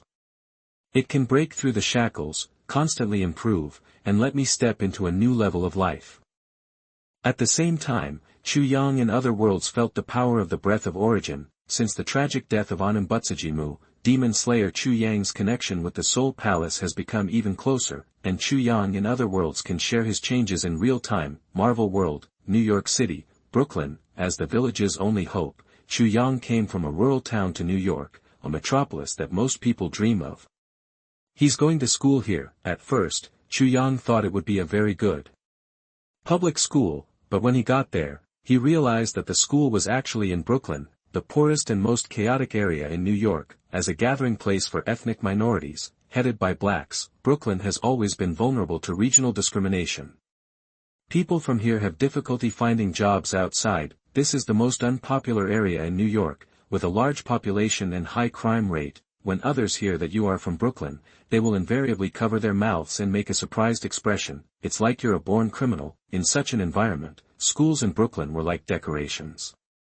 Chu Yang came here not so much to study, but to hang out. Even so, the neighbors in the countryside were very happy to hold a farewell ceremony for Chu Yang. It is a lifelong dream for some of them to live in a big city, even in the worst areas. The high school that Chu Yang attended was not big, at least it was worse than any high school that appeared in the movie. Studying here is a waste of time.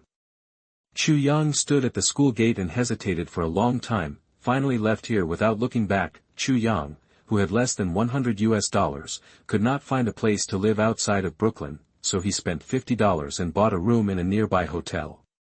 The problem now is how to make some money. You can't just go back in such despair, right? Chu Yang suddenly discovered, he has so many clones, but none of his abilities are related to making money. Being law-abiding or making money, you can only choose one. What the hell, I'm not an American. I abide by American laws. Go out and do something tonight. Referring to the example of magical Chu Yang collecting tuition fees from gangsters on the streets of London, Chu Yang felt that he also needed to ask for some living expenses from those bad guys, and at the same time improve the public security nearby. Waiting until dark in the hotel, Chu Yang went out wearing a black windbreaker. Although Brooklyn's economy is not as good as other places, the entertainment is not bad, the lights are bright, the people are drunk and the people are drunk. Not long after Chu Yang went out, he encountered several drug addicts standing on the street having fun, laughing and cursing everywhere. A few streets further, there were more bars. From time to time, there would be a lot of drunkards supporting each other, swearing, and then vomiting everywhere. Chu Yang waved his hands in disgust and sneered, "TSK, TSK, the smell of freedom is everywhere. There are both male and female drunkards. Generally, male drunkards lie on the streets and no one cares about them, and they will be picked upon by thieves hiding in the dark. The female drunkard was treated differently. She was surrounded by a bunch of good young people who asked her for help. When she couldn't walk, they immediately bent over and carried her away. If she was a gentleman with money and a car, he would throw her directly into the car and drive away in a shaking car." Seeing this, Chu Yang couldn't help but sigh. There are still many good people in the United States.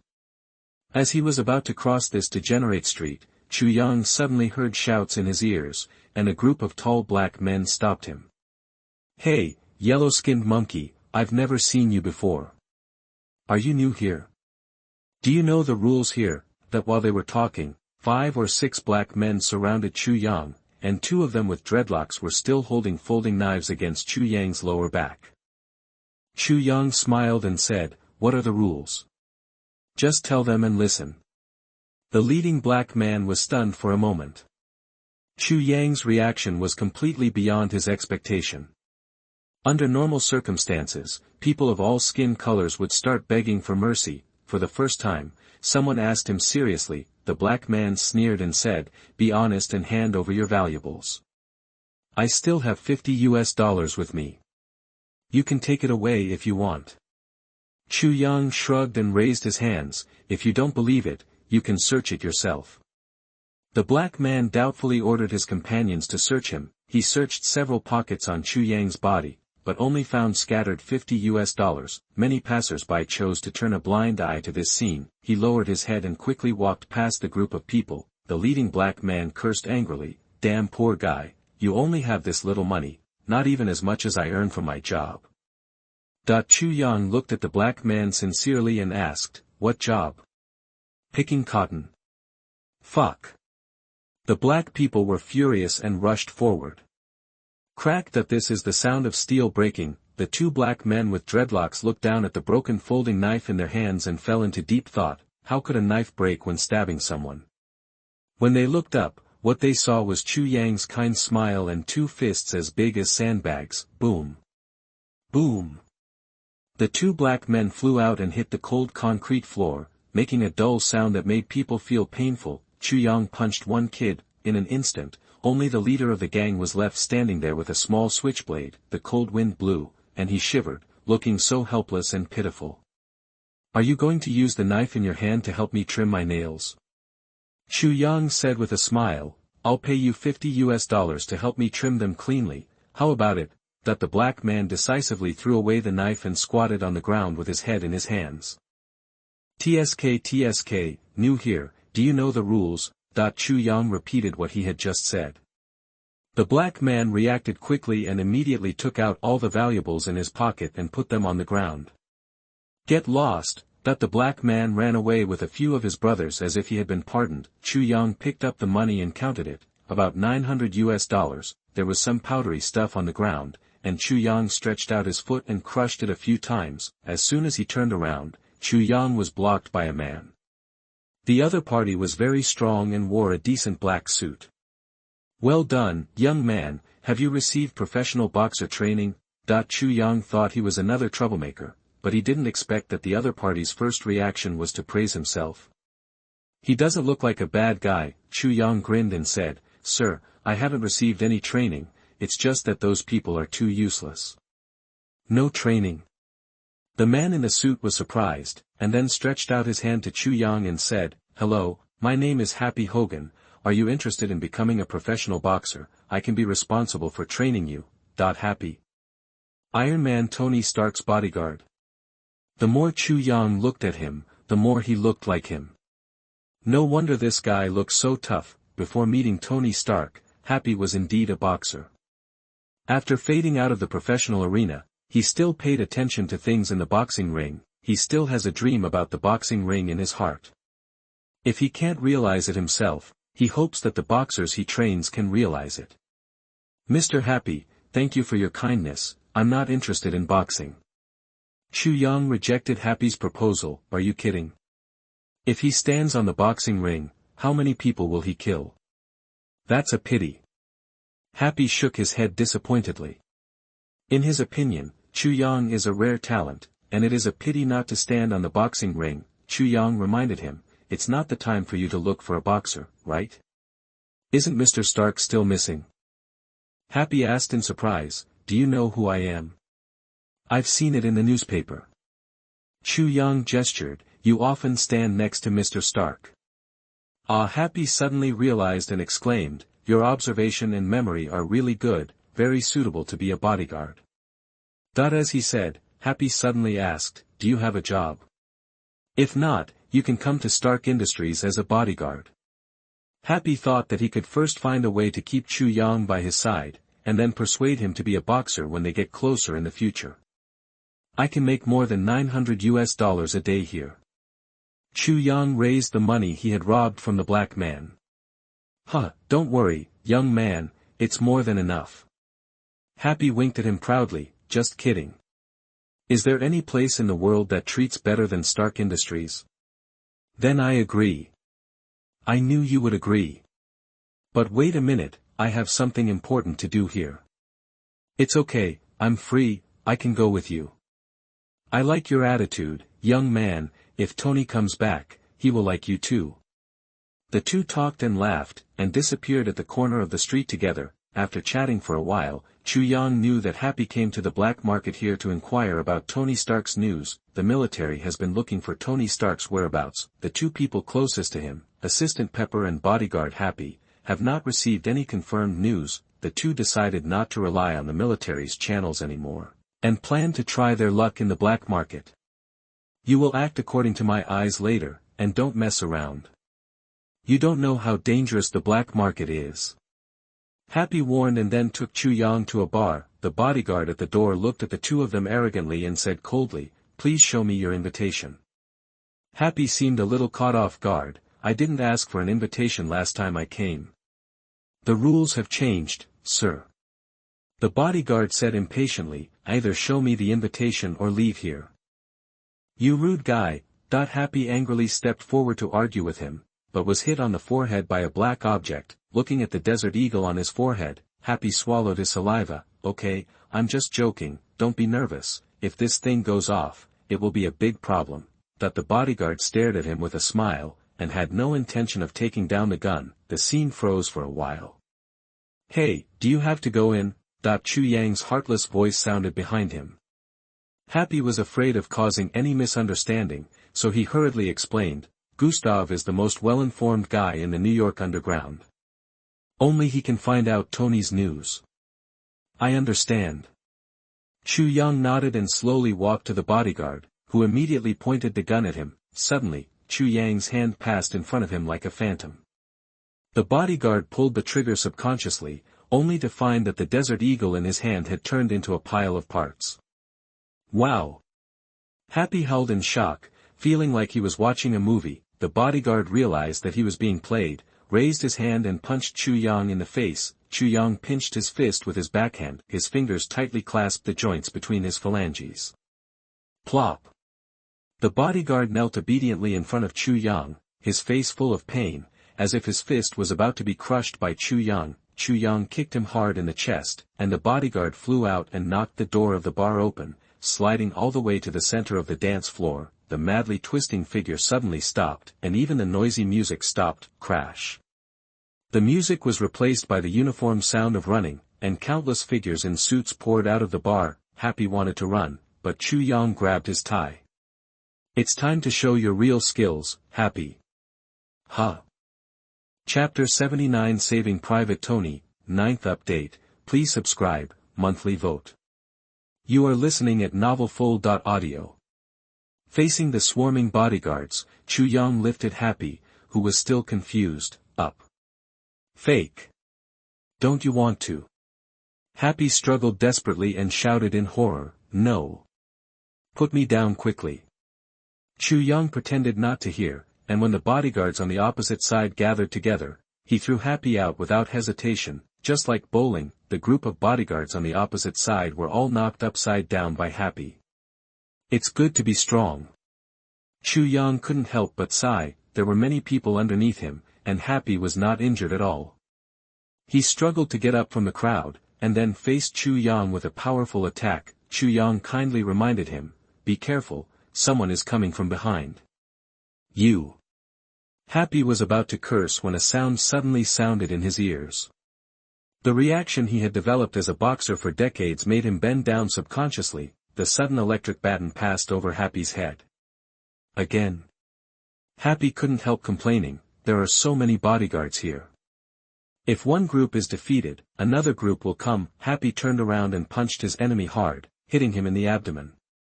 One punch KO. Well played. Stop looking and run away. Aren't you still asking for news about Tony Stark? He made it clear that he didn't want me to come in. Do you think he doesn't recognize me? That some people don't want Tony Stark to come back, and naturally they don't want Happy to go around asking about his whereabouts. Chu Yang realized this. Today is my first day at work. If I leave like this, my performance will be very ugly. Chu Yang strode toward the center of the crowd. Today doesn't count. Tomorrow is the official start of work. Happy reached out to grab Chu Yang's clothes, but he cleverly dodged it. Just wait at the door. While he was talking, Chu Yang was already surrounded by bodyguards in black. After a while, Happy standing outside could no longer see him at all. Fake, they have guns, how can you beat them with your fists? Happy cursed angrily and reached for his waist. In fact, he also brought a gun. He was just afraid that the conflict would escalate, so he didn't use it just now.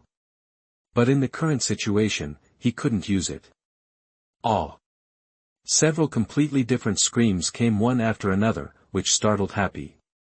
He stretched his head and looked around, and saw people flying out from the center of the dance floor. After a while, the bodyguard in black fainted in the bar. The remaining small part also collapsed in an instant. Chu Yang turned around and gestured okay to Happy with a smile. Your fist is so hard. Happy suddenly felt a little dry. It seems that he no longer needs to train at this level and can go directly to the stage to receive the award. Bang! A burst of fire flashed across the second floor of the bar. Chu Yang tilted his head, and the bullet grazed his temple and entered the floor. Ha! Now everyone in the bar went crazy and started rushing out in a panic. Fighting and gunfights were two different things. Happy took out a pistol from his waist and prepared to fight back.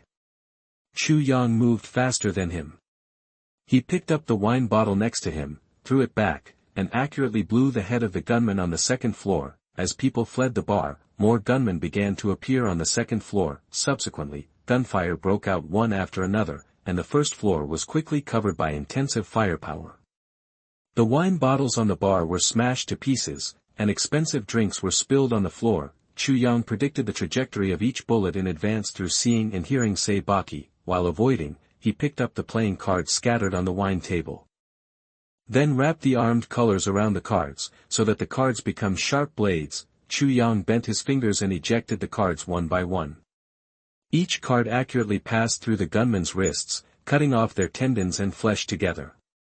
The cards drew a perfect arc in the air, and finally returned to Chu Yang's hand. There were no more gunshots in the bar, only the wailing one after another. What was that just now? Chinese Kung Fu. The shocked Happy walked in from the outside, looked at the defeated soldiers on the ground, made a gesture of throwing away cards, and pouted, tweet, tweet, tweet, tweet. Stop chirping, Shaoli's flying knives are always flying, do you understand? Chu Yang complained in his hometown dialect, and Happy, who didn't understand, looked at him in confusion. I thought there were so many people outside, but it turned out there were only two of them. A fat man wearing a coat and smoking a cigar appeared on the second floor surrounded by bodyguards. He looked around and then showed a surprised expression. Happy Hogan? We are old acquaintances. There is no need to come and give me such a big gift, right? There was a long and narrow scar under the fat man's right eye.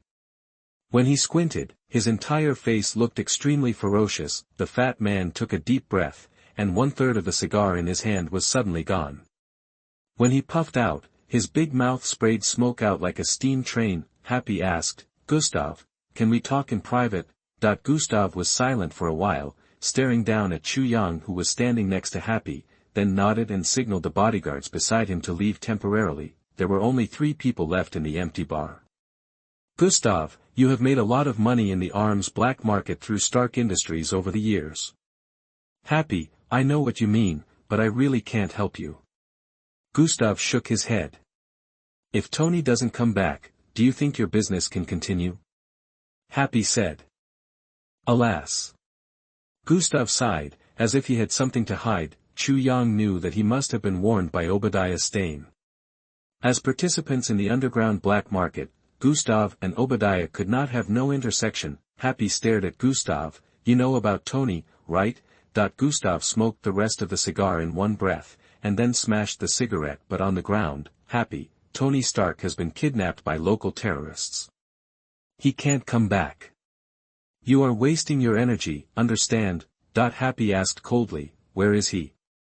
Oh, God, Gustav couldn't beat him, so he could only curse at the air, and then told all the information he knew. He had a deal with the terrorists who kidnapped Tony Stark and knew their location, but he was not sure whether the other party had moved. Don't tell anyone, I told you. Got it. Happy left with Chu Yang contentedly. Afterwards, Gustav's bodyguard reappeared on the 2nd floor, and someone standing behind him whispered, Boss, why do you have to tell them that we can just kill? Kill shit. Gustav glared at him and said angrily, You've been with me for so many years, and you don't have any sense at all. Do you think the young man standing next to Happy is an ordinary person? If we don't tell him, he can kill us all by himself. He is likely a mutant. Forget it. Gustav only said half of his words. His expression was very secretive. After knowing the exact location of Tony Stark, Happy was very excited and immediately called Little Pepper. Ms. Potts, I got news about Tony. Please help me prepare a plane, that he will go to Afghanistan to save Tony tonight. Pepper on the other side of the phone was very surprised. After calming down, she said, No, Happy, we have to notify the military and ask them to rescue Tony. I don't trust those guys. I suspect someone deliberately concealed the news and didn't want Tony to come back. I want to rescue him myself. Believe me, I met a powerful guy today. I'm sure. Powerful guy? Who is it? Happy, you can't give your life to a guy you met on the street for less than 24 hours. Chu Yang heard Pepper's complaints across the phone and nodded secretly. What she said made sense, but it was obvious that Happy didn't listen. Listen, Pepper, you can notify the military or anyone else, but I must rescue Tony myself, damn it. If I had been with him before, he would never have been kidnapped by terrorists. Pepper heard the guilt in Happy's heart. What the other party said just now was actually an excuse. Only this sentence was true. He regretted that he didn't fulfill his responsibility as a bodyguard.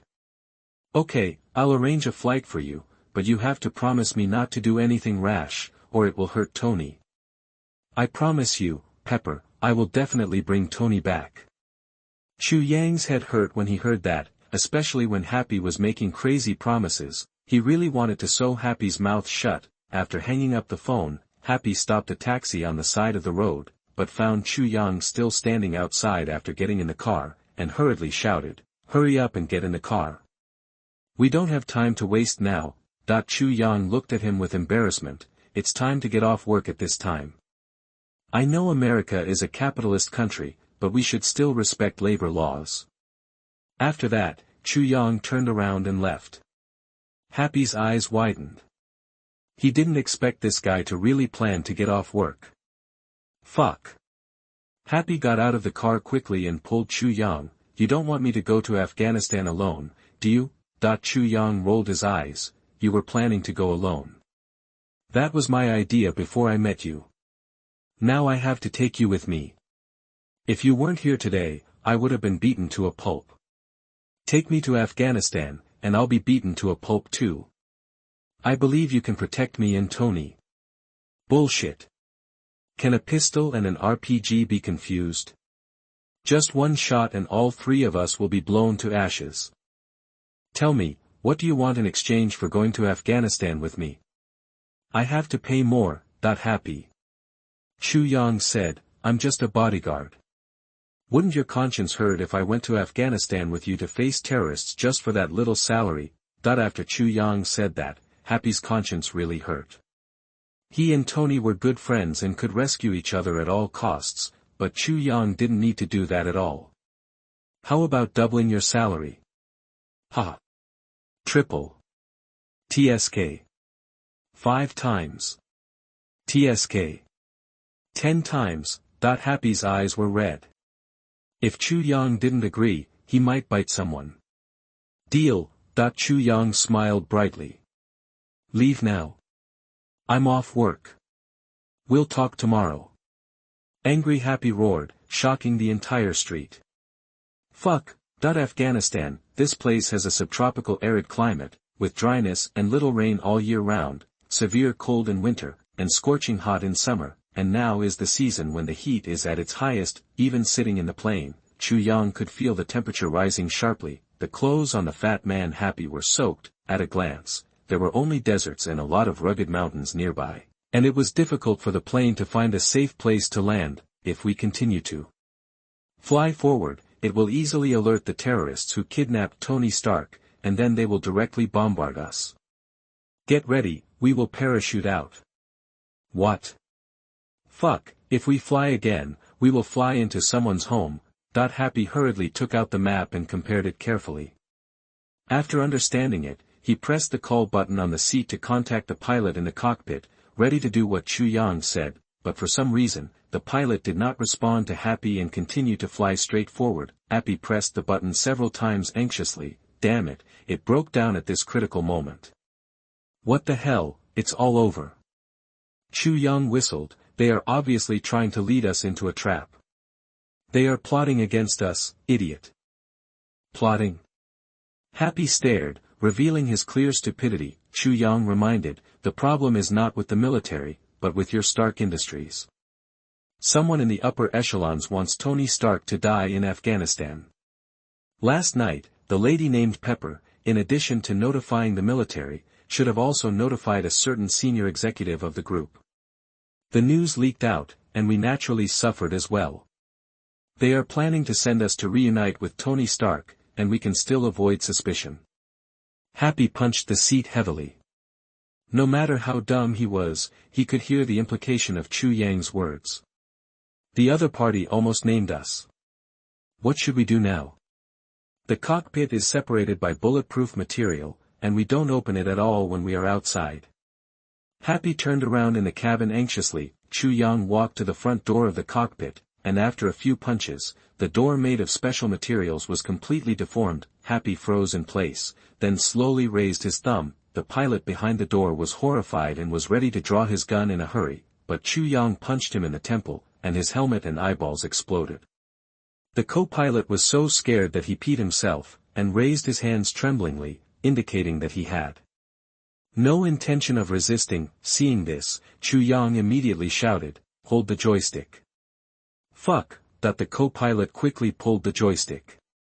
Where are the parachutes? Just under our seats. Only 2. Yes, only 2. Let me guess, you tampered with this plane and planned to create a plane crash, right? Yes. Chu Yang took out the only 2 remaining parachute backpacks, and then gave the co-pilot a look of wishing for the best. The pilot, who wanted to cry but had no tears, held the joystick tightly. From this moment on, this plane has become one with his life. Chu Yang threw the backpack to Happy. After Happy was dressed, Chu Yang opened the door of the plane, kicked Happy next to him down, and then jumped down himself. Ah! Save Private Tony, start now. Desert, Gobi, mountains, caves will appear at the intersection of 3 types of terrain. The depths of the caves are interconnected, which gives a feeling of a cunning rabbit has 3 burrows. This kind of terrain is often the most popular with terrorists. It is their natural military base and can also shield the reconnaissance of fighter planes. The most famous playboy in the United States, Tony Stark, is now staying in such a cave, without a decent suit, beautiful women and wine to accompany him. Only a vest stained with oil makes this billionaire look very embarrassed. There is a hole in Tony's chest, which is filled with a simple electromagnetic device. Since being bombed by his own missile, Tony has a lot of scattered shrapnel in his body. The electromagnetic device will absorb these shrapnel and prevent them from flowing into the heart through the blood. The person who made the electromagnetic device and helped Tony complete the operation was named Ethan. He was an important factor in Tony Stark becoming Iron Man. The terrorists forced Tony to help them make weapons. In order to resist and escape from here, Tony asked Ethan to help him extract palladium from many weapons and make a small reactor to replace the simple electromagnetic device on his chest. With the efforts of the two, the reactor was successfully made and the electromagnetic device on Tony's chest worked normally. Tony took out a pile of drawings from the corner and slowly unfolded them under Ethan's curious eyes. Great art. Ethan sighed at the iron armor on the drawing, and asked doubtfully, "But, can this thing move?"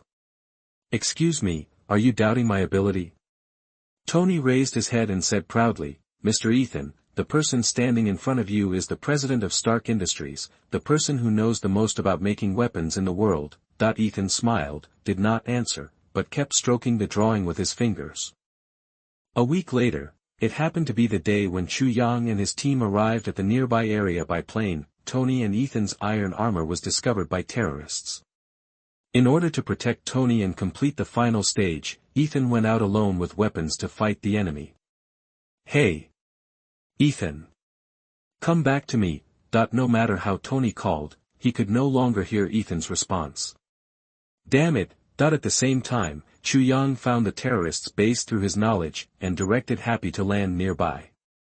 "We're so lucky." "No, you should thank those two pilots for sending us directly here." "Yeah, I hope they're okay." As soon as Happy finished speaking, the plane that originally carried them landed directly on the hilltop next to the base. The violent explosion was not much different from the landing of a missile. Terrorists from the base immediately swarmed out, filling the open space outside. Looking at so many enemies in front of him, Happy suddenly felt his mouth go dry and coughed dryly. There are so many people. How about we wait for the military? I think what Pepper said makes sense. Professional matters should be left to us. Leave it to the professionals.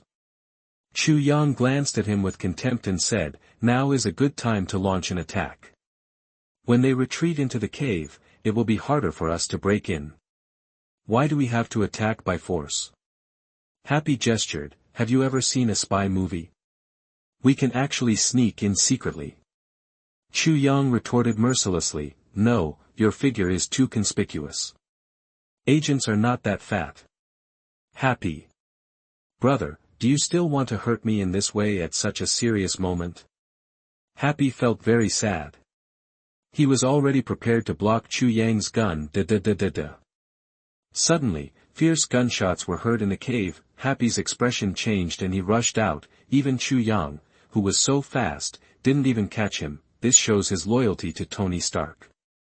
If Happy were allowed to rush out like this, he would definitely be beaten into pieces by the opponent. So Chu Yang secretly released Mu Dun behind him, and a vine broke out of the ground, tripping Happy to the ground. The round body rolled all the way under the bunker. Happy looked up and saw weapons and ammunition piled nearby. At this time, the terrorists outside have not discovered them yet. Chu Yang made a throwing gesture toward Happy.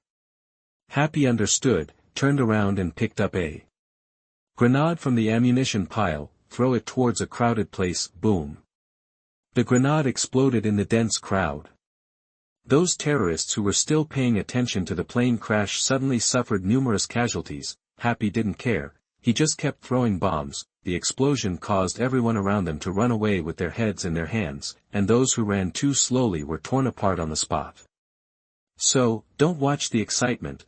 Chu Yang took out a few playing cards from his waist, wrapped them in armed colors, and threw them out, accurately hitting some enemies who were about to shoot in Happy's direction. The playing cards were like sharp blades, slicing their heads flatly, and half of their brains slowly slid off, dangling like fresh tofu. Fortunately, Happy was only focused on throwing bombs and didn't see this shocking scene. Otherwise he would have vomited it out, since the cards flew without any sound, and Chu Yang moved at super high speed. The terrorists could not detect the enemy's position at all, and could only watch helplessly as their companions around them fell. When the leader of the terrorists heard the noise outside, he thought the troops were coming and immediately called out the men who had just entered the cave to support them. Now there are only a few terrorists left in the cave. And Ethan has temporarily reached a stalemate with them. Is there someone coming from outside? Is it the army? Or is it a terrorist from other forces? Listening to the explosion outside, Ethan was confused. Happy, who was lying under the bunker, was so frightened by the fierce gunfire that he didn't even dare to look up. Much later, when the gunshots became weaker and weaker, he thought of Chu Yang. Why haven't you heard his voice for so long? Could he have been beaten to death? Happy gritted his teeth. At the risk of getting your head held, leave the bunker. I'm not afraid. I'm not afraid. Happy kept hypnotizing himself, and then shot around wildly. One of the bullets grazed Chu Yang's hair and flew out. What the hell? Chu Yang was so angry that he almost threw out the playing cards in his hand. After Happy rushes out some distance, suddenly I found that there were no gunshots around, and the only gunshots came from my side. Where are the terrorists? Happy spun around, drawing his sword and looking around in confusion. At your feet. Hearing Chu Yang's reminder, Happy glanced down subconsciously, and his face quickly turned from white to green.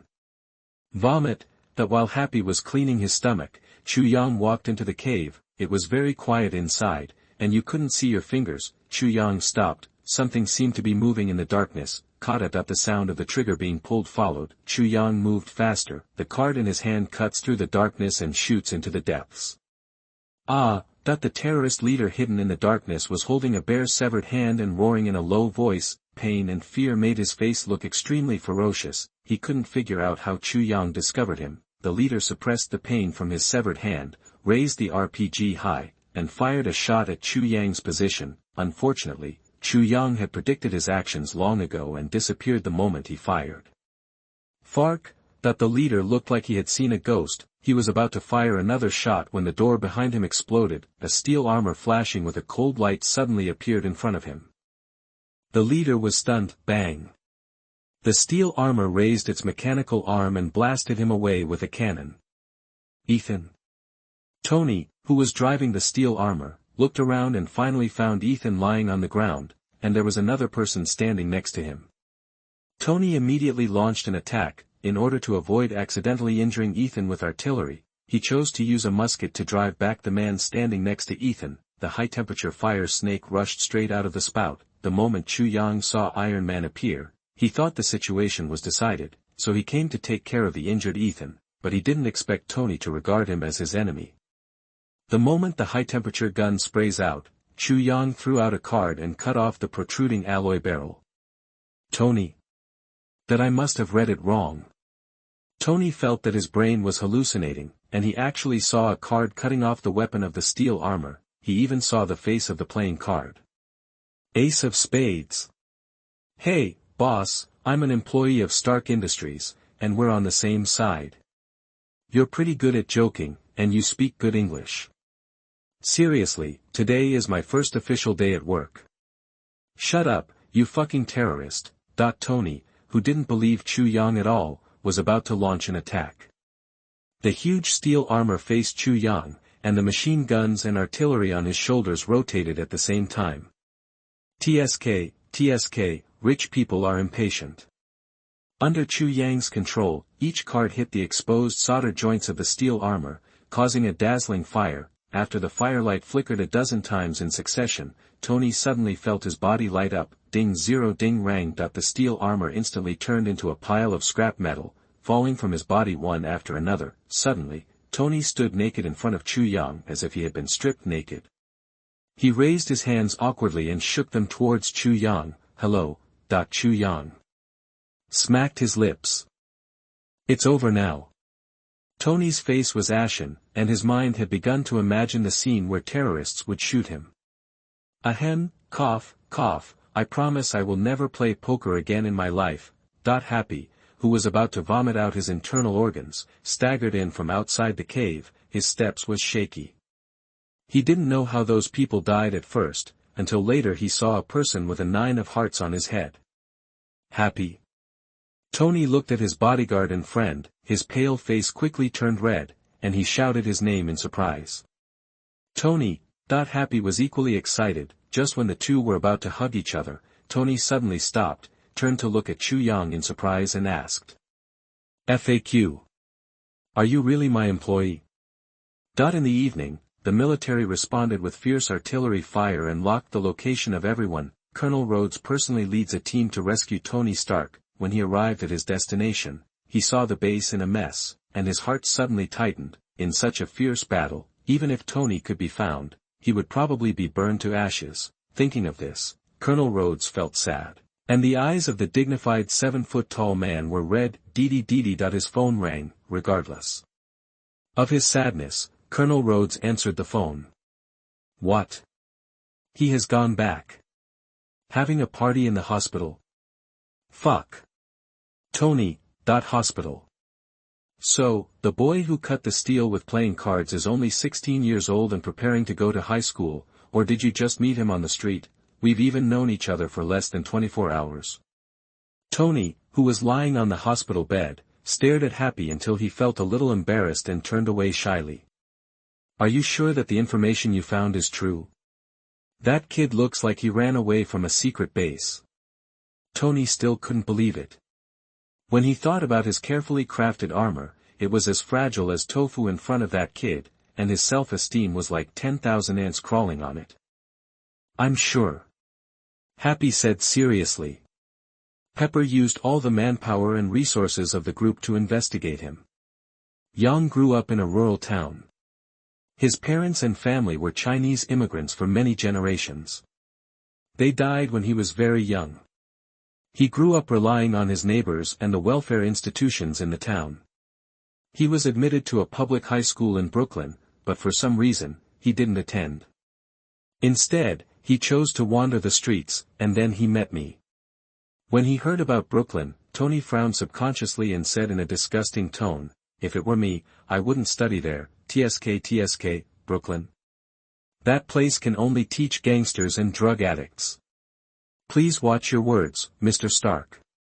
Pepper heard Tony's bad remarks as soon as he came in from outside the ward, so he reminded angrily, if you say this, it will be regarded as discrimination in the eyes of the public. Stark Industries has a very bad image. I apologize. Tony raised his hands. Although I am making an objective assessment, you are right, Miss Potts. Pepper had long been used to Tony's stubbornness. She said helplessly, I have found all the information you want for you. Now it's time to talk about how to deal with that boy. Oh my God.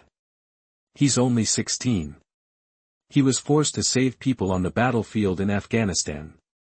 Happy, do you know how many laws we have violated just because he is a minor? You said you met a powerful guy on the street, but you didn't say he was a minor. At the end, Pepper was almost roaring. The huge voice made Happy feel like he was standing in the center of the storm. Hey, you know, I can never tell the appearance of Asians. Happy wiped the cold sweat from his forehead and complained, under normal circumstances, a minor can't beat so many blacks away. Tony nodded with empathy. Under normal circumstances, a minor can't destroy my armor with playing cards. Maybe he has some special skills. Don't forget, he is Chinese. Pepper was too lazy to listen to the explanations of these two bastards, and said angrily, how do we deal with him? Tony and Happy looked at each other and answered in unison. Of course we keep him. I say again, he is a minor, we can't hire him. That's illegal. Pepper roared angrily. She felt that Tony and Happy didn't listen to what she just said. Oh. Calm down, Miss Potts. Tony was frightened and shuddered, and hurriedly explained, I know he is a minor, and I know that he has no relatives around him. According to the regulations, the Stark Charity Foundation can sponsor him to go to school. Do you understand what I mean? Now Pepper understood, and obtained the right to be Chu Yang's guardian in the name of Stark Industries. Tony smiled and said, find him a good school. As a deal, I need him to help me do some small tests. Pepper suddenly thought of something and asked, help you test the strength of those iron toys? Hey! You can't insult my crystallization of wisdom like this. Tony said angrily, the previous one can only be regarded as a semi-finished product, so it is so fragile. A semi-finished product that was damaged by playing cards is just a toy. Pepper sneered, and then left the ward without looking back. She was not worried about Tony's health. After all, how bad could a person who can hold a party in the hospital be?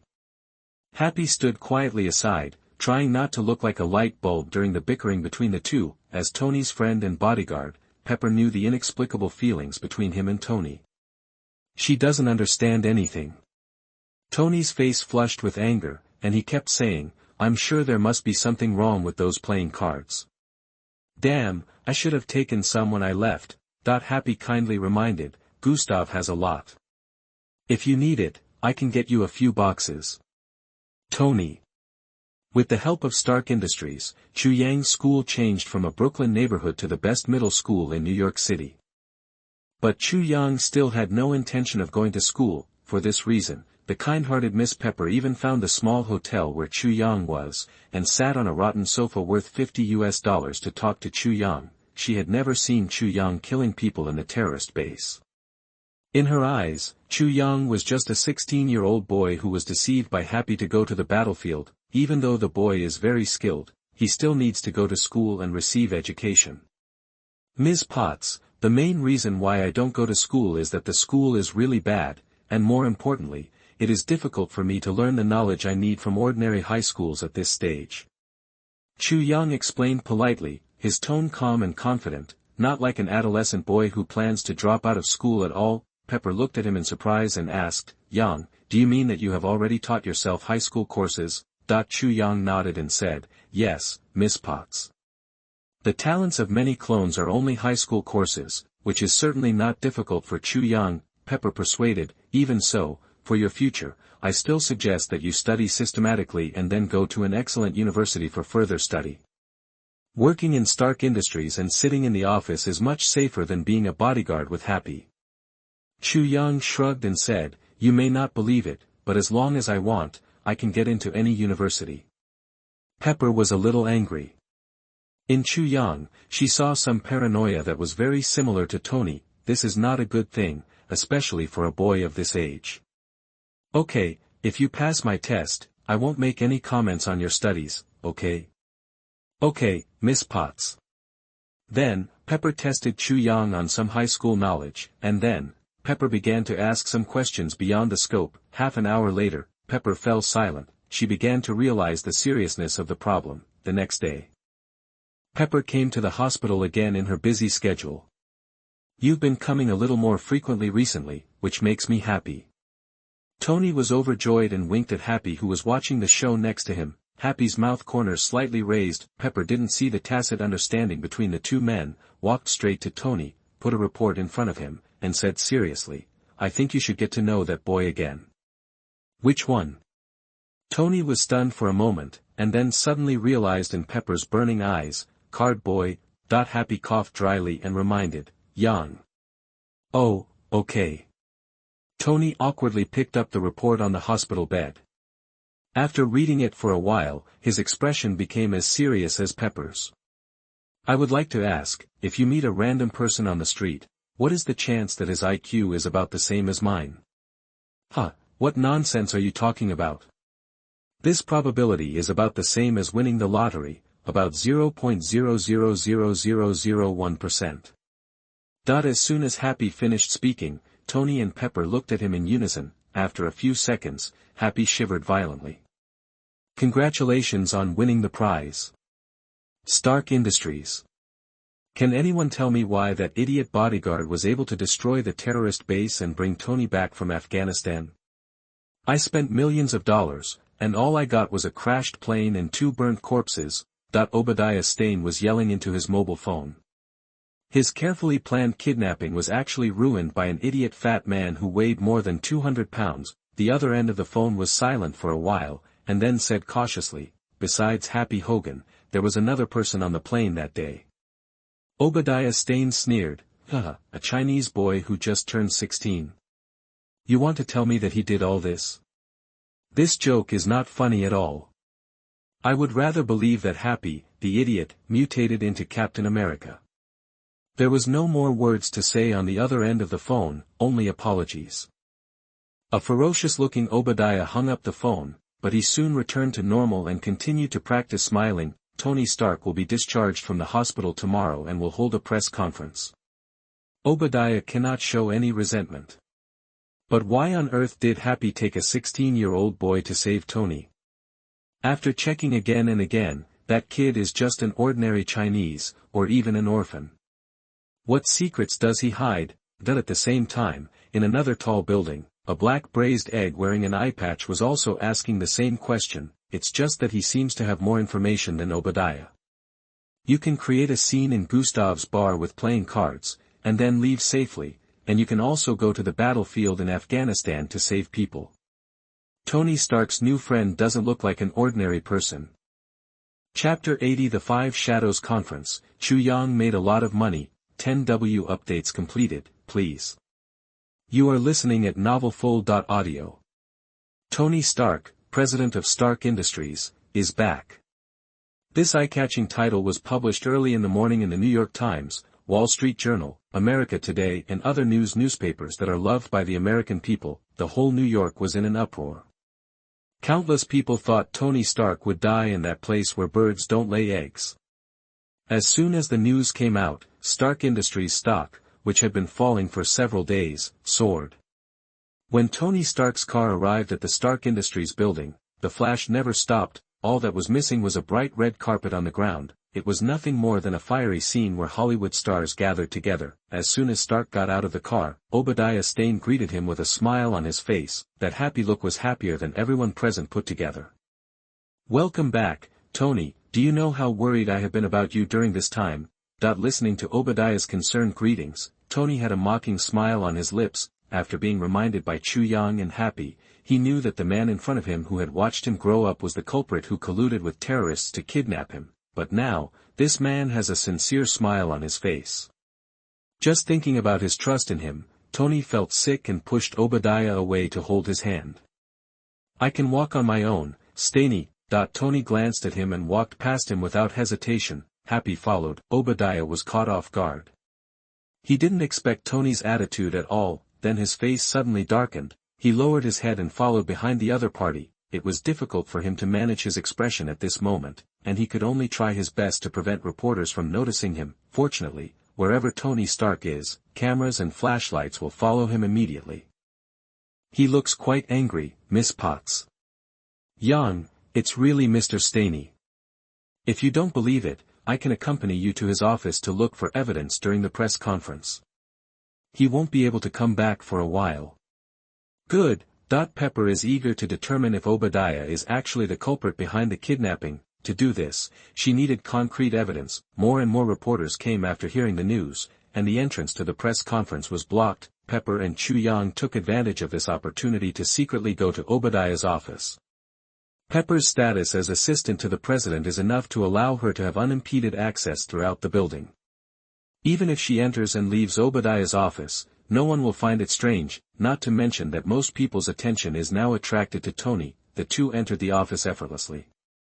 Pepper skillfully opened the computer on the desk and searched for files. A strange-looking video was clicked on by her. After a moment, her pupils suddenly shrank. The video recorded the entire process of Tony's kidnapping, and even the meeting between Obadiah and the terrorist leader. Pepper took a deep breath, took out a USB flash drive from her bag, and prepared to copy the criminal evidence inside. At this time, Chu Yang heard a strange movement outside the room, and immediately launched his domineering aura and locked onto a strange figure. Chu Yang activated instantly, like a cheetah hunting prey. The man outside the room didn't react. It wasn't until Chu Yang rushed in front of him that he subconsciously raised his hand and punched. However, in front of Chu Yang, his shooting speed was too slow. Chu Yang directly pinched the joints on his arm. Pa-pa. With two crisp sounds, the man's arm suddenly drooped down, and then Chu Yang pushed it against the wall with his backhand. Boom. The huge force made the man feel like he was slapped against the wall by a bear, and he almost fainted. The man held on for a breath and shouted in a low voice, I think this is a misunderstanding. I don't have any bad intentions. TSK, that's what every bad guy in the movie says. Chu Yang increased the strength in his hands. If you follow others sneakily and say you are not a bad person, who will believe you? Oh, my God, today's children are really well nourished. They are so strong at only 16 years old. It sounds like you know me well. Chu Yang squinted his eyes, and a murderous aura emerged for a long time, and his palm slowly reached towards the back of the man's head. Phew! The sound of breaking through the air exploded on the right side of Chu Yang. A short-haired woman wearing a tactical uniform suddenly appeared on his right side. While his right arm was pressed against the man's body, she kicked Chu Yang in the waist, a very vicious and tricky attack angle. If it were an ordinary person, he might be directly kicked and disabled by this kick. Chu Yang directly lifted the man up and blocked him in front of him. The short-haired woman's eyes widened, as if she didn't expect Chu Yang to be so strong. It can actually lift an adult man easily. She had no choice but to gather her strength, deflect and kick towards the wall. Click! A small crack opened in the wall. The short-haired woman's face turned red and she subconsciously stood on tiptoe, obviously injured. Hey, relax, I told you it was a misunderstanding. That the man shouted towards Chu Yang. Pepper came out of the room after collecting the criminal evidence. I happened to see Chu Yang holding up a strange middle-aged man. What are you doing? Pepper was confused. She just heard movement outside the room, but she didn't expect Chu Yang to actually start a fight with someone. Miss Pepper, ask him to put me down quickly. I am a government agent, not a commercial spy. The man explained quickly. FBI. Pepper was shocked and quickly asked Chu Yang to put the man down. Chu Yang tilted his head and glanced at the other party's hairline, suddenly realizing. So he was put down. I used to work there, but not now. The man adjusted his suit. My current department is called the Homeland Strategic Defense Attack and Logistics Support Agency. Pepper looked at him blankly. It's a bit hard to pronounce, I know. The man smiled awkwardly. Anyway, my name is Phil Coulson, and I want to tell you about Tony Stark's experience in Afghanistan. That's right, the man who was almost killed by Chu Yang was Coulson, a senior agent of S.H.I.E.L.D., and a key figure who would shine brightly in the future Battle of New York. Chu Yang looked at the short-haired woman beside him and asked, Who is she? Coulson replied, She's a colleague of mine, Agent Hill. Pepper asked worriedly, This young lady agent looks like she's in pain. Hill stood up straight, his face extremely stiff. After worrying about her, Pepper immediately frowned and asked, looking at the other person's beautiful figure, Is she also here to get to know Tony? Coulson quickly waved his hand, pointed at Chu Yang and said, She came to get to know him. Chu Yang. Chu Yang didn't expect that he would attract Nick Fury's attention. It's right to think about it. Tony hasn't developed a real Iron Man suit yet. Only after defeating Obadiah's Iron Overlord would Tony be noticed by Nick Fury. However, Hill came to Chu Yang not because Nick Fury wanted to recruit him to form the Avengers, but I want him to join S.H.I.E.L.D. and become an agent. With the abilities that Chu Yang has shown so far, he will not become an Avenger puzzle piece in the hands of Nick Fury. That's too dangerous, Miss Hill. I have no interest in becoming an agent. Chu Yang refused S.H.I.E.L.D.'s invitation without hesitation. Just kidding. He was getting 10 times his salary at Stark Industries. Can you afford S.H.I.E.L.D.? Those who are fighting life and death can't even afford decent insurance. Aren't you going to think about it again? Hill's face looked unhappy. He didn't know whether it was because of his foot pain or because he was rejected by Chu Yang. Miss Agent, I don't care which department you are from. Pepper stood in front of Chu Yang, stared at Hill and warned solemnly, I must remind you that hiring minors is illegal. Hill said with a cold face, Since you know it is illegal, you still let him work at Stark Industries. First of all, Yang does not work here. He is a donor to the Stark Charity Fund, and we are his guardians. Pepper said sternly, Secondly, I will never let him become some mysterious agent. Coulson saw that the two people were becoming more and more antagonistic, and he quickly stepped forward to smooth things over. Miss Potts, we are just making a suggestion, we are not forcing him to join us. You also know that he is not an ordinary boy. We are afraid that he will use his power incorrectly. He needs to be guided.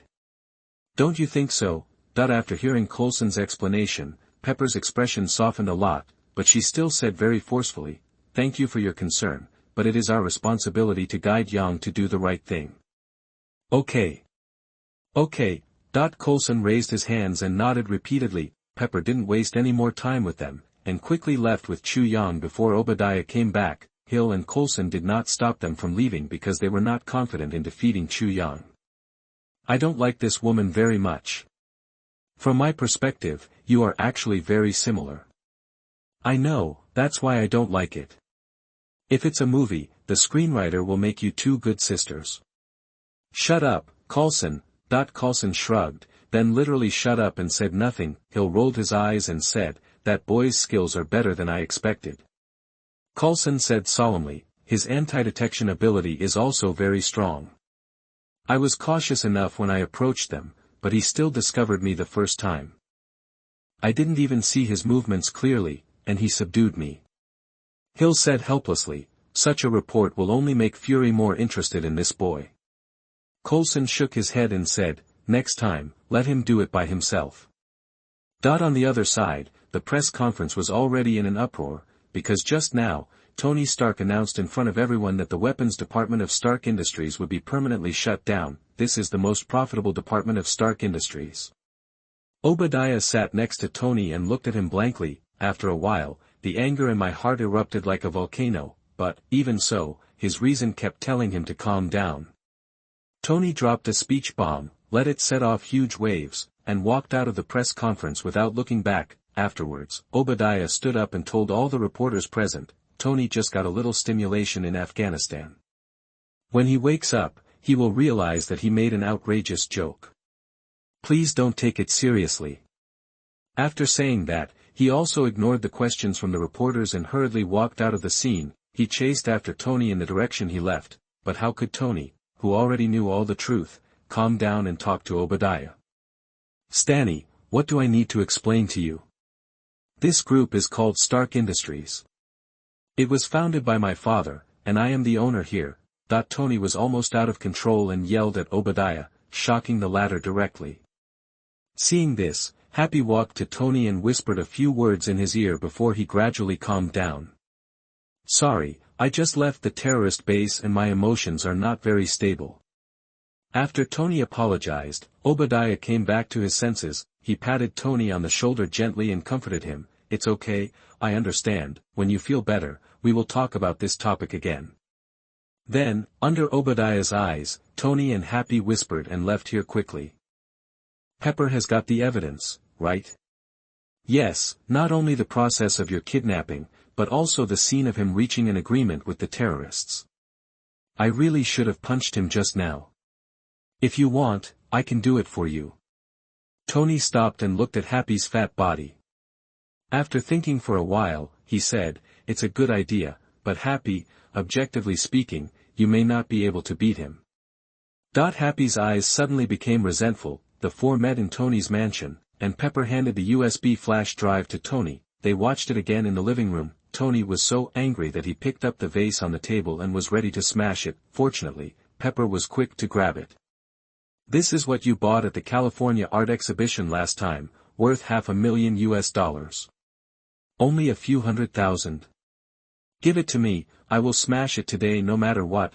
Obadiah returned to the office. He gradually felt that Tony's attitude was very wrong, and he had a bad premonition in his heart. His intuition told him that Tony seemed to know the truth, whether it was an illusion or not. Obadiah was not going to sit still and wait for death. He called all the board members except Tony, preparing to abolish Tony's position as president and remove him from the board, but Obadiah did not expect that Tony had already obtained all the evidence of his crimes, and no matter how many calls he made, it would be in vain. The next day, Obadiah did not wait for the board members, but waited for a large group of FBI agents. Tony. Obadiah was thrown into prison with hysterical roars before he created Ironmonger to compete with Iron Man. Naruto World. After the 9-tailed beasts were successfully sealed by Uchiha Madara, Senju Tobirama invited the sealing masters of the Uzumaki clan to handle the follow-up, because the 9-tailed beasts will be taken to the land of lightning for the 5-kage summit for distribution. Uchiha Madara's seal can only last for a while and cannot guarantee long-term stability. Rather than saying it is a seal, it is better to say that he temporarily controls these powerful tailed beasts with the power of the Sharingan. Many people from the Uzumaki clan came, and the scene was very grand. The team could line up from the street to the end of the alley. Chu Yang stood on a roof and looked at this scene silently. At this time, Chu Yang realized, it may be more than just a few sealing masters, there should be someone who is about to become the Nine-Tails Jinchuriki, Uzumaki Mido. That is, the candidate who is about to become the wife of the first Hokage Senju Hashirama. Hashirama's wife is on that carriage. Uncle Madara appeared next to Chu Yang at some point, and his words were full of vicissitudes and melancholy. TSK, I thought you were heartbroken. Through such a marriage, the relationship between the two big families can be completely consolidated. Only on this basis can Senju Tobarama agree that the people of the Uzumaki clan become the Nine-Tails Jinchuriki. As he said this, Uchiha Madara suddenly stared at Chu Yang with burning eyes. I understand what you said. Chu Yang coughed dryly and said carefully, it is the teacher who is in the marriage, not me. Why are you staring at me? Uchiha Madara's mouth corners slightly raised. Without much explanation, he was determined to make Chu Yang the son-in-law of the Uchiha family, but which family's daughter should be married to him? Chu Yang's status is very special, unless Senju Hashirama's future children are more talented than Chu Yang. Otherwise, the position of the head of the Senju clan will sooner or later fall on Chu Yang's head. But can the Senju clan really give birth to a younger generation with higher talent than Chu Yang? Uchiha Madara doesn't think it is possible. How much heaven-defying luck does it take for such a thing to happen? Considering Chu Yang's increasing reputation in the village, it is almost certain that he will become the future Hokage or the head of the Senju clan. In the Uchiha clan, girls from ordinary families are obviously not qualified to marry Chu Yang. After thinking about it, it seems that only my child, or Izuna's child, can marry him. Uchiha Madara, with a sad face, came to such a conclusion. He has never thought about getting married in his life, but now it seems that he has to get married for the stability of the relationship between the two families. Madara-sama, I thought I heard you talking about getting married just now. Who wants to get married too? Chu Yang couldn't help but complain. When you see my teacher getting married, you want to get married too? What kind of mentality is this? Uchiha Madara looked at him with an unkind expression. Chu Yang smacked his lips and lost his voice. He suddenly realized that he seemed to have said the wrong thing. Uchiha Madara snorted coldly and disappeared in front of Chu Yang in the next second. Did I provoke him? Chu Yang was confused and was not in the mood to watch the fun. The arrival of the Uzumaki clan made Konoha village lively all day long. Villagers could be seen discussing this matter everywhere. The next day, inside the mansion of the Senju clan, the elders of the Uzumaki clan are permanently sealing the Nine Tails into Uzumaki Mito's body. Senju Tobarama and Uchiha Madara stood guard. With such a luxurious lineup, no one who is short-sighted should dare to cause trouble. The guy most likely to cause trouble has stayed in Chu Yang's soul palace forever. When the seal was successfully completed, Xian Shu Tojian felt relieved. Raw rice has been cooked into cooked rice. Next, I would like to trouble you to go to the Kingdom of Thunder.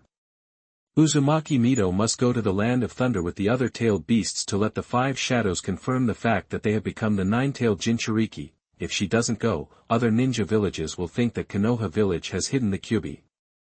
Then in order to get the Kyuubi, a fight is inevitable. Uzumaki Mito nodded slightly. This was something that had been discussed for a long time, and she was not surprised. As for the person to escort the tailed beast this time, Senju Tobarama looked at Uchiha Madara naturally. I have to trouble you to make another trip to send the Buddha to the west. The Uchiha nodded. Yang, please come with us. Brother, I haven't seen you for a long time. I must miss you very much. Xianshou Feijian looked at Chu Yang with a smile. Okay. On the surface, Chu Yang accepted the order happily, but secretly he cursed in his heart. As long as Uchiha Madara participated in important actions, he would always arrange for him to follow. While he didn't trust Uchiha Madara, Senju Tobarama didn't want the other party to know that he didn't trust him. Therefore Chu Yang is the best cover. Senju Tobarama could feel Madara Uchiha's favor for Chu Yang. After a night's rest, the three of them, accompanied by several ANBU teams, set out on the road to the Kingdom of Thunder. Also accompanying him were some seal masters from the Uzumaki clan. To go to the Kingdom of Thunder, you have to pass through two small countries, the Kingdom of Tang and the Kingdom of Frost. These two countries are at the border of the Land of Fire and the Land of Thunder. Because of the special geographical location, Chu Yang and the others had to follow normal diplomatic procedures when passing through the Kingdom of Tang and the Kingdom of Frost. It is now during the Five Shadows Conference. Once a conflict occurs in the Kingdom of You or the Kingdom of Thunder, the Kingdom of Thunder that borders them will definitely consider it a provocation. It doesn't matter if you walk slower. Not only Chu Yang likes the scenery here, but even a guy like Uchiha Madara who doesn't understand the style will stop and stop. You know, Kuni has a very beautiful natural environment, so in peaceful times, many ordinary people will come here to travel. In this atmosphere, the ninja village in the Kingdom of You gradually gave up their fighting spirit and became an outlier among many ninja villages. Of course, this was many years later. Today's You country not only has beautiful scenery, but also has a You ninja village with a very strong will to fight. 5 days later, Chu Yang and his party arrived at the Kingdom of Thunder. Measured by the distance of a ninja's feet, this was already walking very slowly. 5 shadows who received the news in advance, except for Senju Hashirama, everyone else has been waiting impatiently. Chu Yang and the others appeared directly in the room of the 5-kage conference with Uzumaki Mido and many sealed-tailed beasts.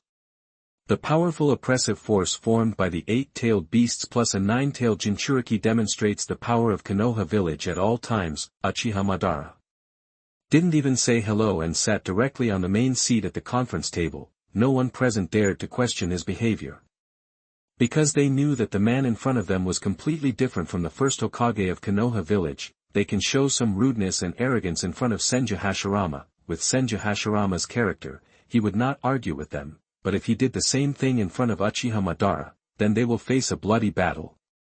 This is the essential difference between the two. Hashirama, why are you still standing? Don't you still have important things to decide? Uchiha Madara said. Senju Hashirama smiled slightly and took the seat next to Uchiha Madara.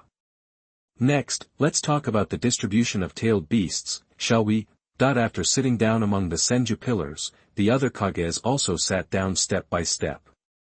Among them, the Mizukage Byakuren, who was relatively weak in the village, found that a chair was missing. Uchiha Madara squeezed his position. The atmosphere suddenly became a little awkward. At this time, Chu Yang, who had quick eyesight and quick hands, made a wooden chair using Muduan. Thank you. Bai Lian nodded slightly and sat down. That was Mu done just now. Rakage AI looked at Senju Hashirama with an incredible expression. After the establishment of Konoha village, Chu Yang has been teaching in the school, so his reputation is limited to the inside of Konoha village, and there is little news about him outside. Ha ha ha, Yang is my disciple. Senju Hashirama laughed loudly and looked quite proud.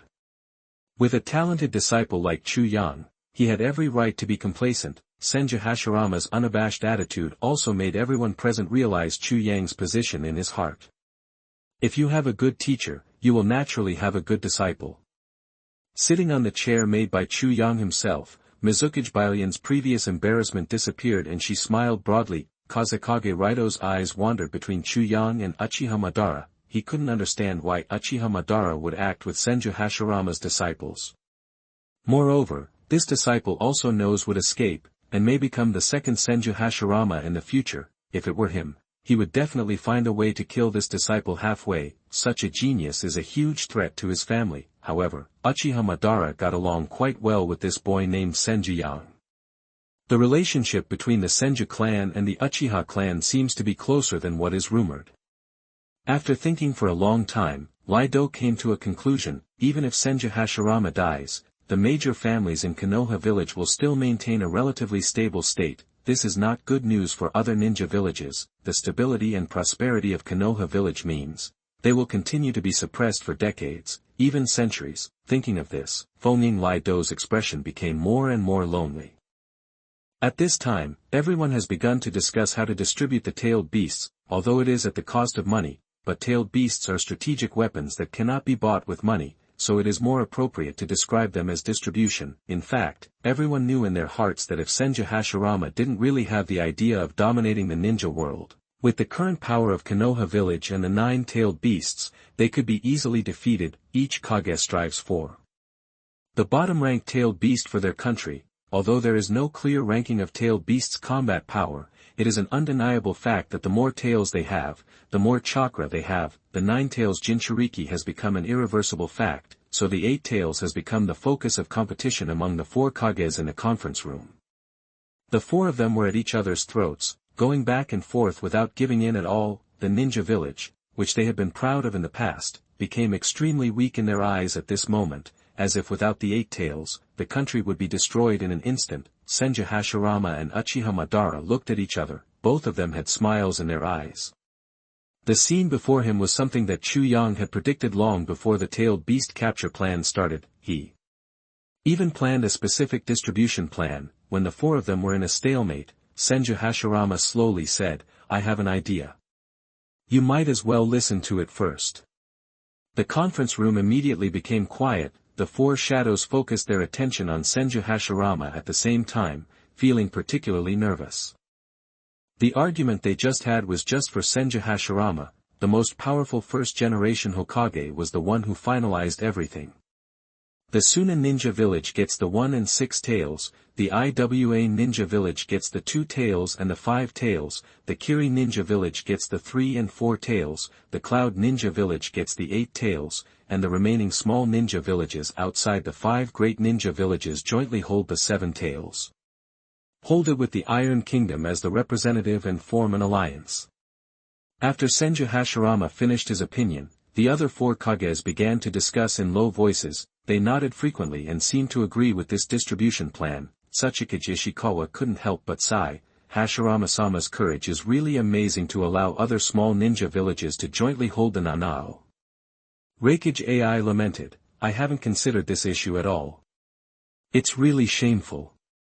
Senju Hashirama said with a smile, "Actually, Yang Yang mentioned this assignment to me a long time ago. I just followed it once." Mizukage Balian looked at Chu Yang standing by the door in surprise. The other 3 shadows also looked at him sideways. Their guards, the next Kaguya of their respective shinobi villages, were all looking at him. This young man's thoughts and opinions can directly affect Senju Hashirama. "Everyone, do you have any other opinions you can put forward now?" Uchiha Madara seemed to be in a good mood, with an unprecedented smile on his face, but his eyes were still very oppressive. He looked around at everyone and said indifferently, "If you say anything again later, it will be a provocation." That the 4 actors looked shocked. "I agree." Reikage AI was the first to nod.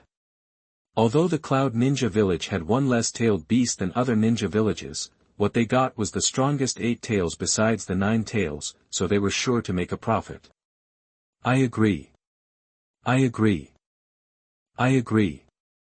The Wind Shadow, Soil Shadow, and Water Shadow nodded one after another. Senju Hashirama nodded with satisfaction and laughed. "I hope that from now on, the 5 major countries will have no more disputes, and that they can always live in peace in the future."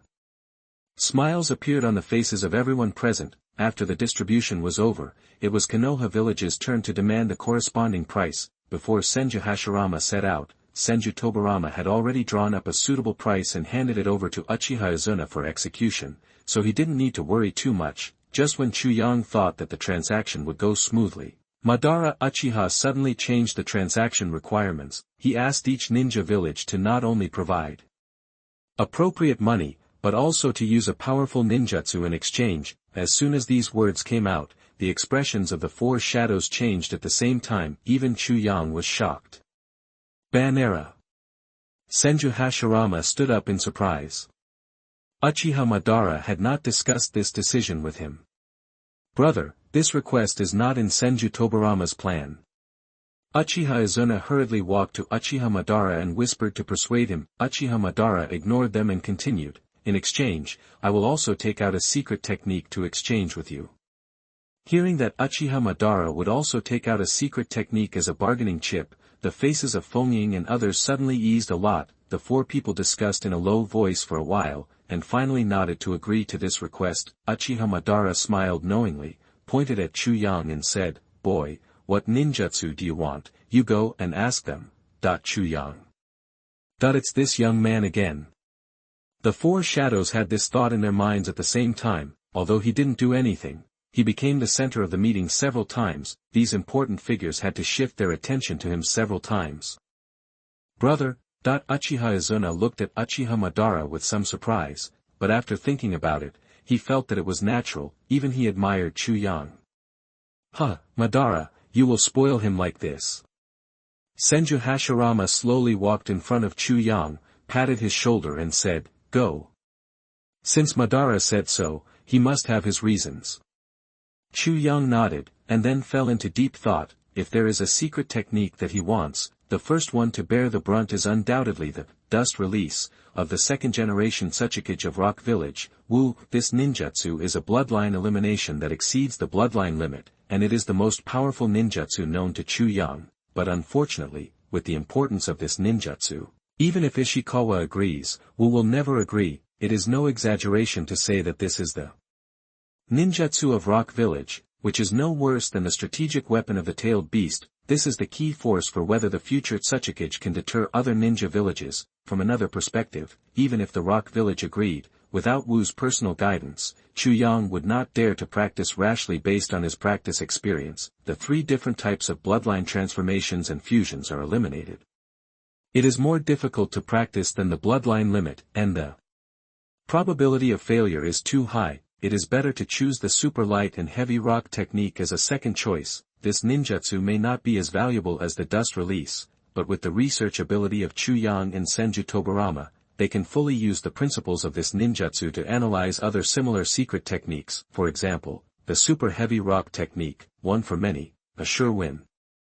Chu Yang is very interested in the puppet technique and sand manipulation technique of the Sand Village. Among them, the sand manipulation technique is the ninjutsu that Chu Yang wants to get more. However, the sand manipulation technique is a ninjutsu that the second-generation Kazekage shaman began to research and develop after obtaining the one-tailed Shikaku. Now he only knows the puppet technique. Chu Yang can only choose this ninjutsu. The Mist Village is mainly based on water escape, but Chu Yang's teacher, Senju Tobirama, is also very good at water escape, and may be even stronger than the Mizukage Hakuren in terms of strength. If Chu Yang wants to learn water escape, he can just ask Senju Tobirama. The Mist Village ninjutsu is not very attractive to Chu Yang.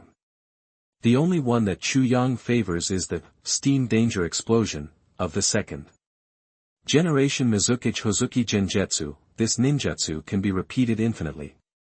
If used properly, it is simply a killer on the battlefield. Combined with would escape, Chu Yang can resist a ninja army alone. Chu Yang has some tricks. To learn this ninjutsu, you must learn another unique skill of Hozuki Genjutsu, which is water escape oilization. This is equivalent to buy one get one free. Rounding it off, Hozuki Genjutsu is at a loss. There is also the Thunder Village. The ninjutsu of this ninjutsu that makes people shine is of course the Thunder Escape armor and one-handed that the third generation Reikage AI is good at. These two ninjutsu are known as the strongest shield and strongest spear.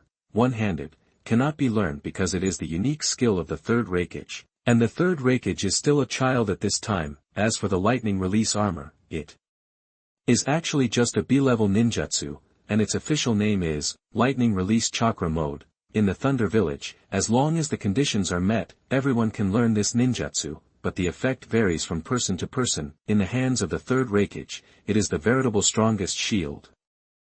In the hands of others, it is mediocre, so it is only B-level. If Chu Yang uses this ninjutsu as a trading condition, he will probably be regarded as a fool by the people of the Thunder Village. Therefore, the lightning release armor can only be used as a bonus. After sorting out his thoughts, Chu Yang put forward his requirements to the four shadows one by one: super light and heavy rock technique, puppet technique, steaming danger explosion, 3 ninjutsu, plus a book on the experience of ninjutsu about thunder release, need to be written by Reikage AI himself. Among the 4 conditions, 3 have nothing to do with the current Kage, but point to their successors, not to mention the surprised faces of the Kazekage and others. Even Uchiha Madara and Senju Hashirama showed curious expressions. Where did this guy get this information?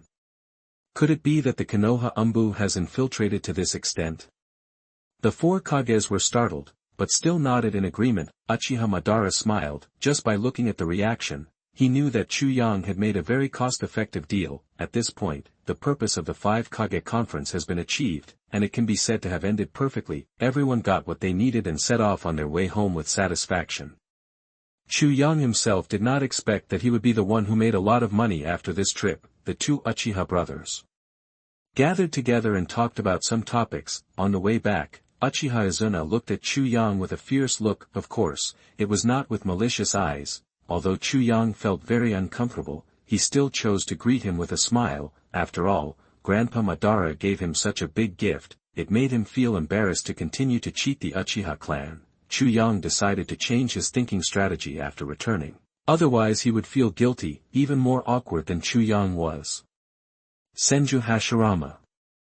The always heroic Senju clan leader became shy for the first time when facing his new wife. The look of wanting to see her but not daring to see her made Chu Yang laugh. Such an interesting scene, I must tell the teacher when I go back. Hashirama, I also plan to get married after I go back. What do you think? Uchiha Madara appeared silently beside Senju Hashirama, and Senju Hashirama, who was focusing all his attention on his wife, was startled. What? Senju Hashirama widened his eyes and said in disbelief, you, a blockhead, actually want to get married one day? Objectively speaking, you are the blockhead. Uchiha Madara glanced at him. I made this decision only because it is beneficial to the Uchiha clan. Senju Hashirama suddenly realized and nodded. This is quite in line with your personality. Do you have a favorite? Like? This is meaningless, as long as she is suitable for the Uchiha clan. Ah. You want to get married even if you don't like her? Then do you like this woman named Uzumaki Mido? He. Seeing Senju Hashirama scratching his head and laughing, Uchiha Madara got the answer, and there was more smile in his eyes, and nodded, I will refer to your opinion. After a moment, after Uchiha Madara walked away, Chu Yang sneaked up to Senju Hashirama and whispered, Teacher, what did you and Madara-sama talk about just now? Senju Hashirama waved his hand like he was chasing a fly and said, Why are you asking questions at such a young age? You won't understand even if I tell you, so go away. Chu Yang felt uncomfortable because he didn't get an answer. He always felt that the way the two Uchiha brothers looked at him was strange, as if there was some secret that could not be told. The group walked for another 5 days and finally saw the gate of Konoha village.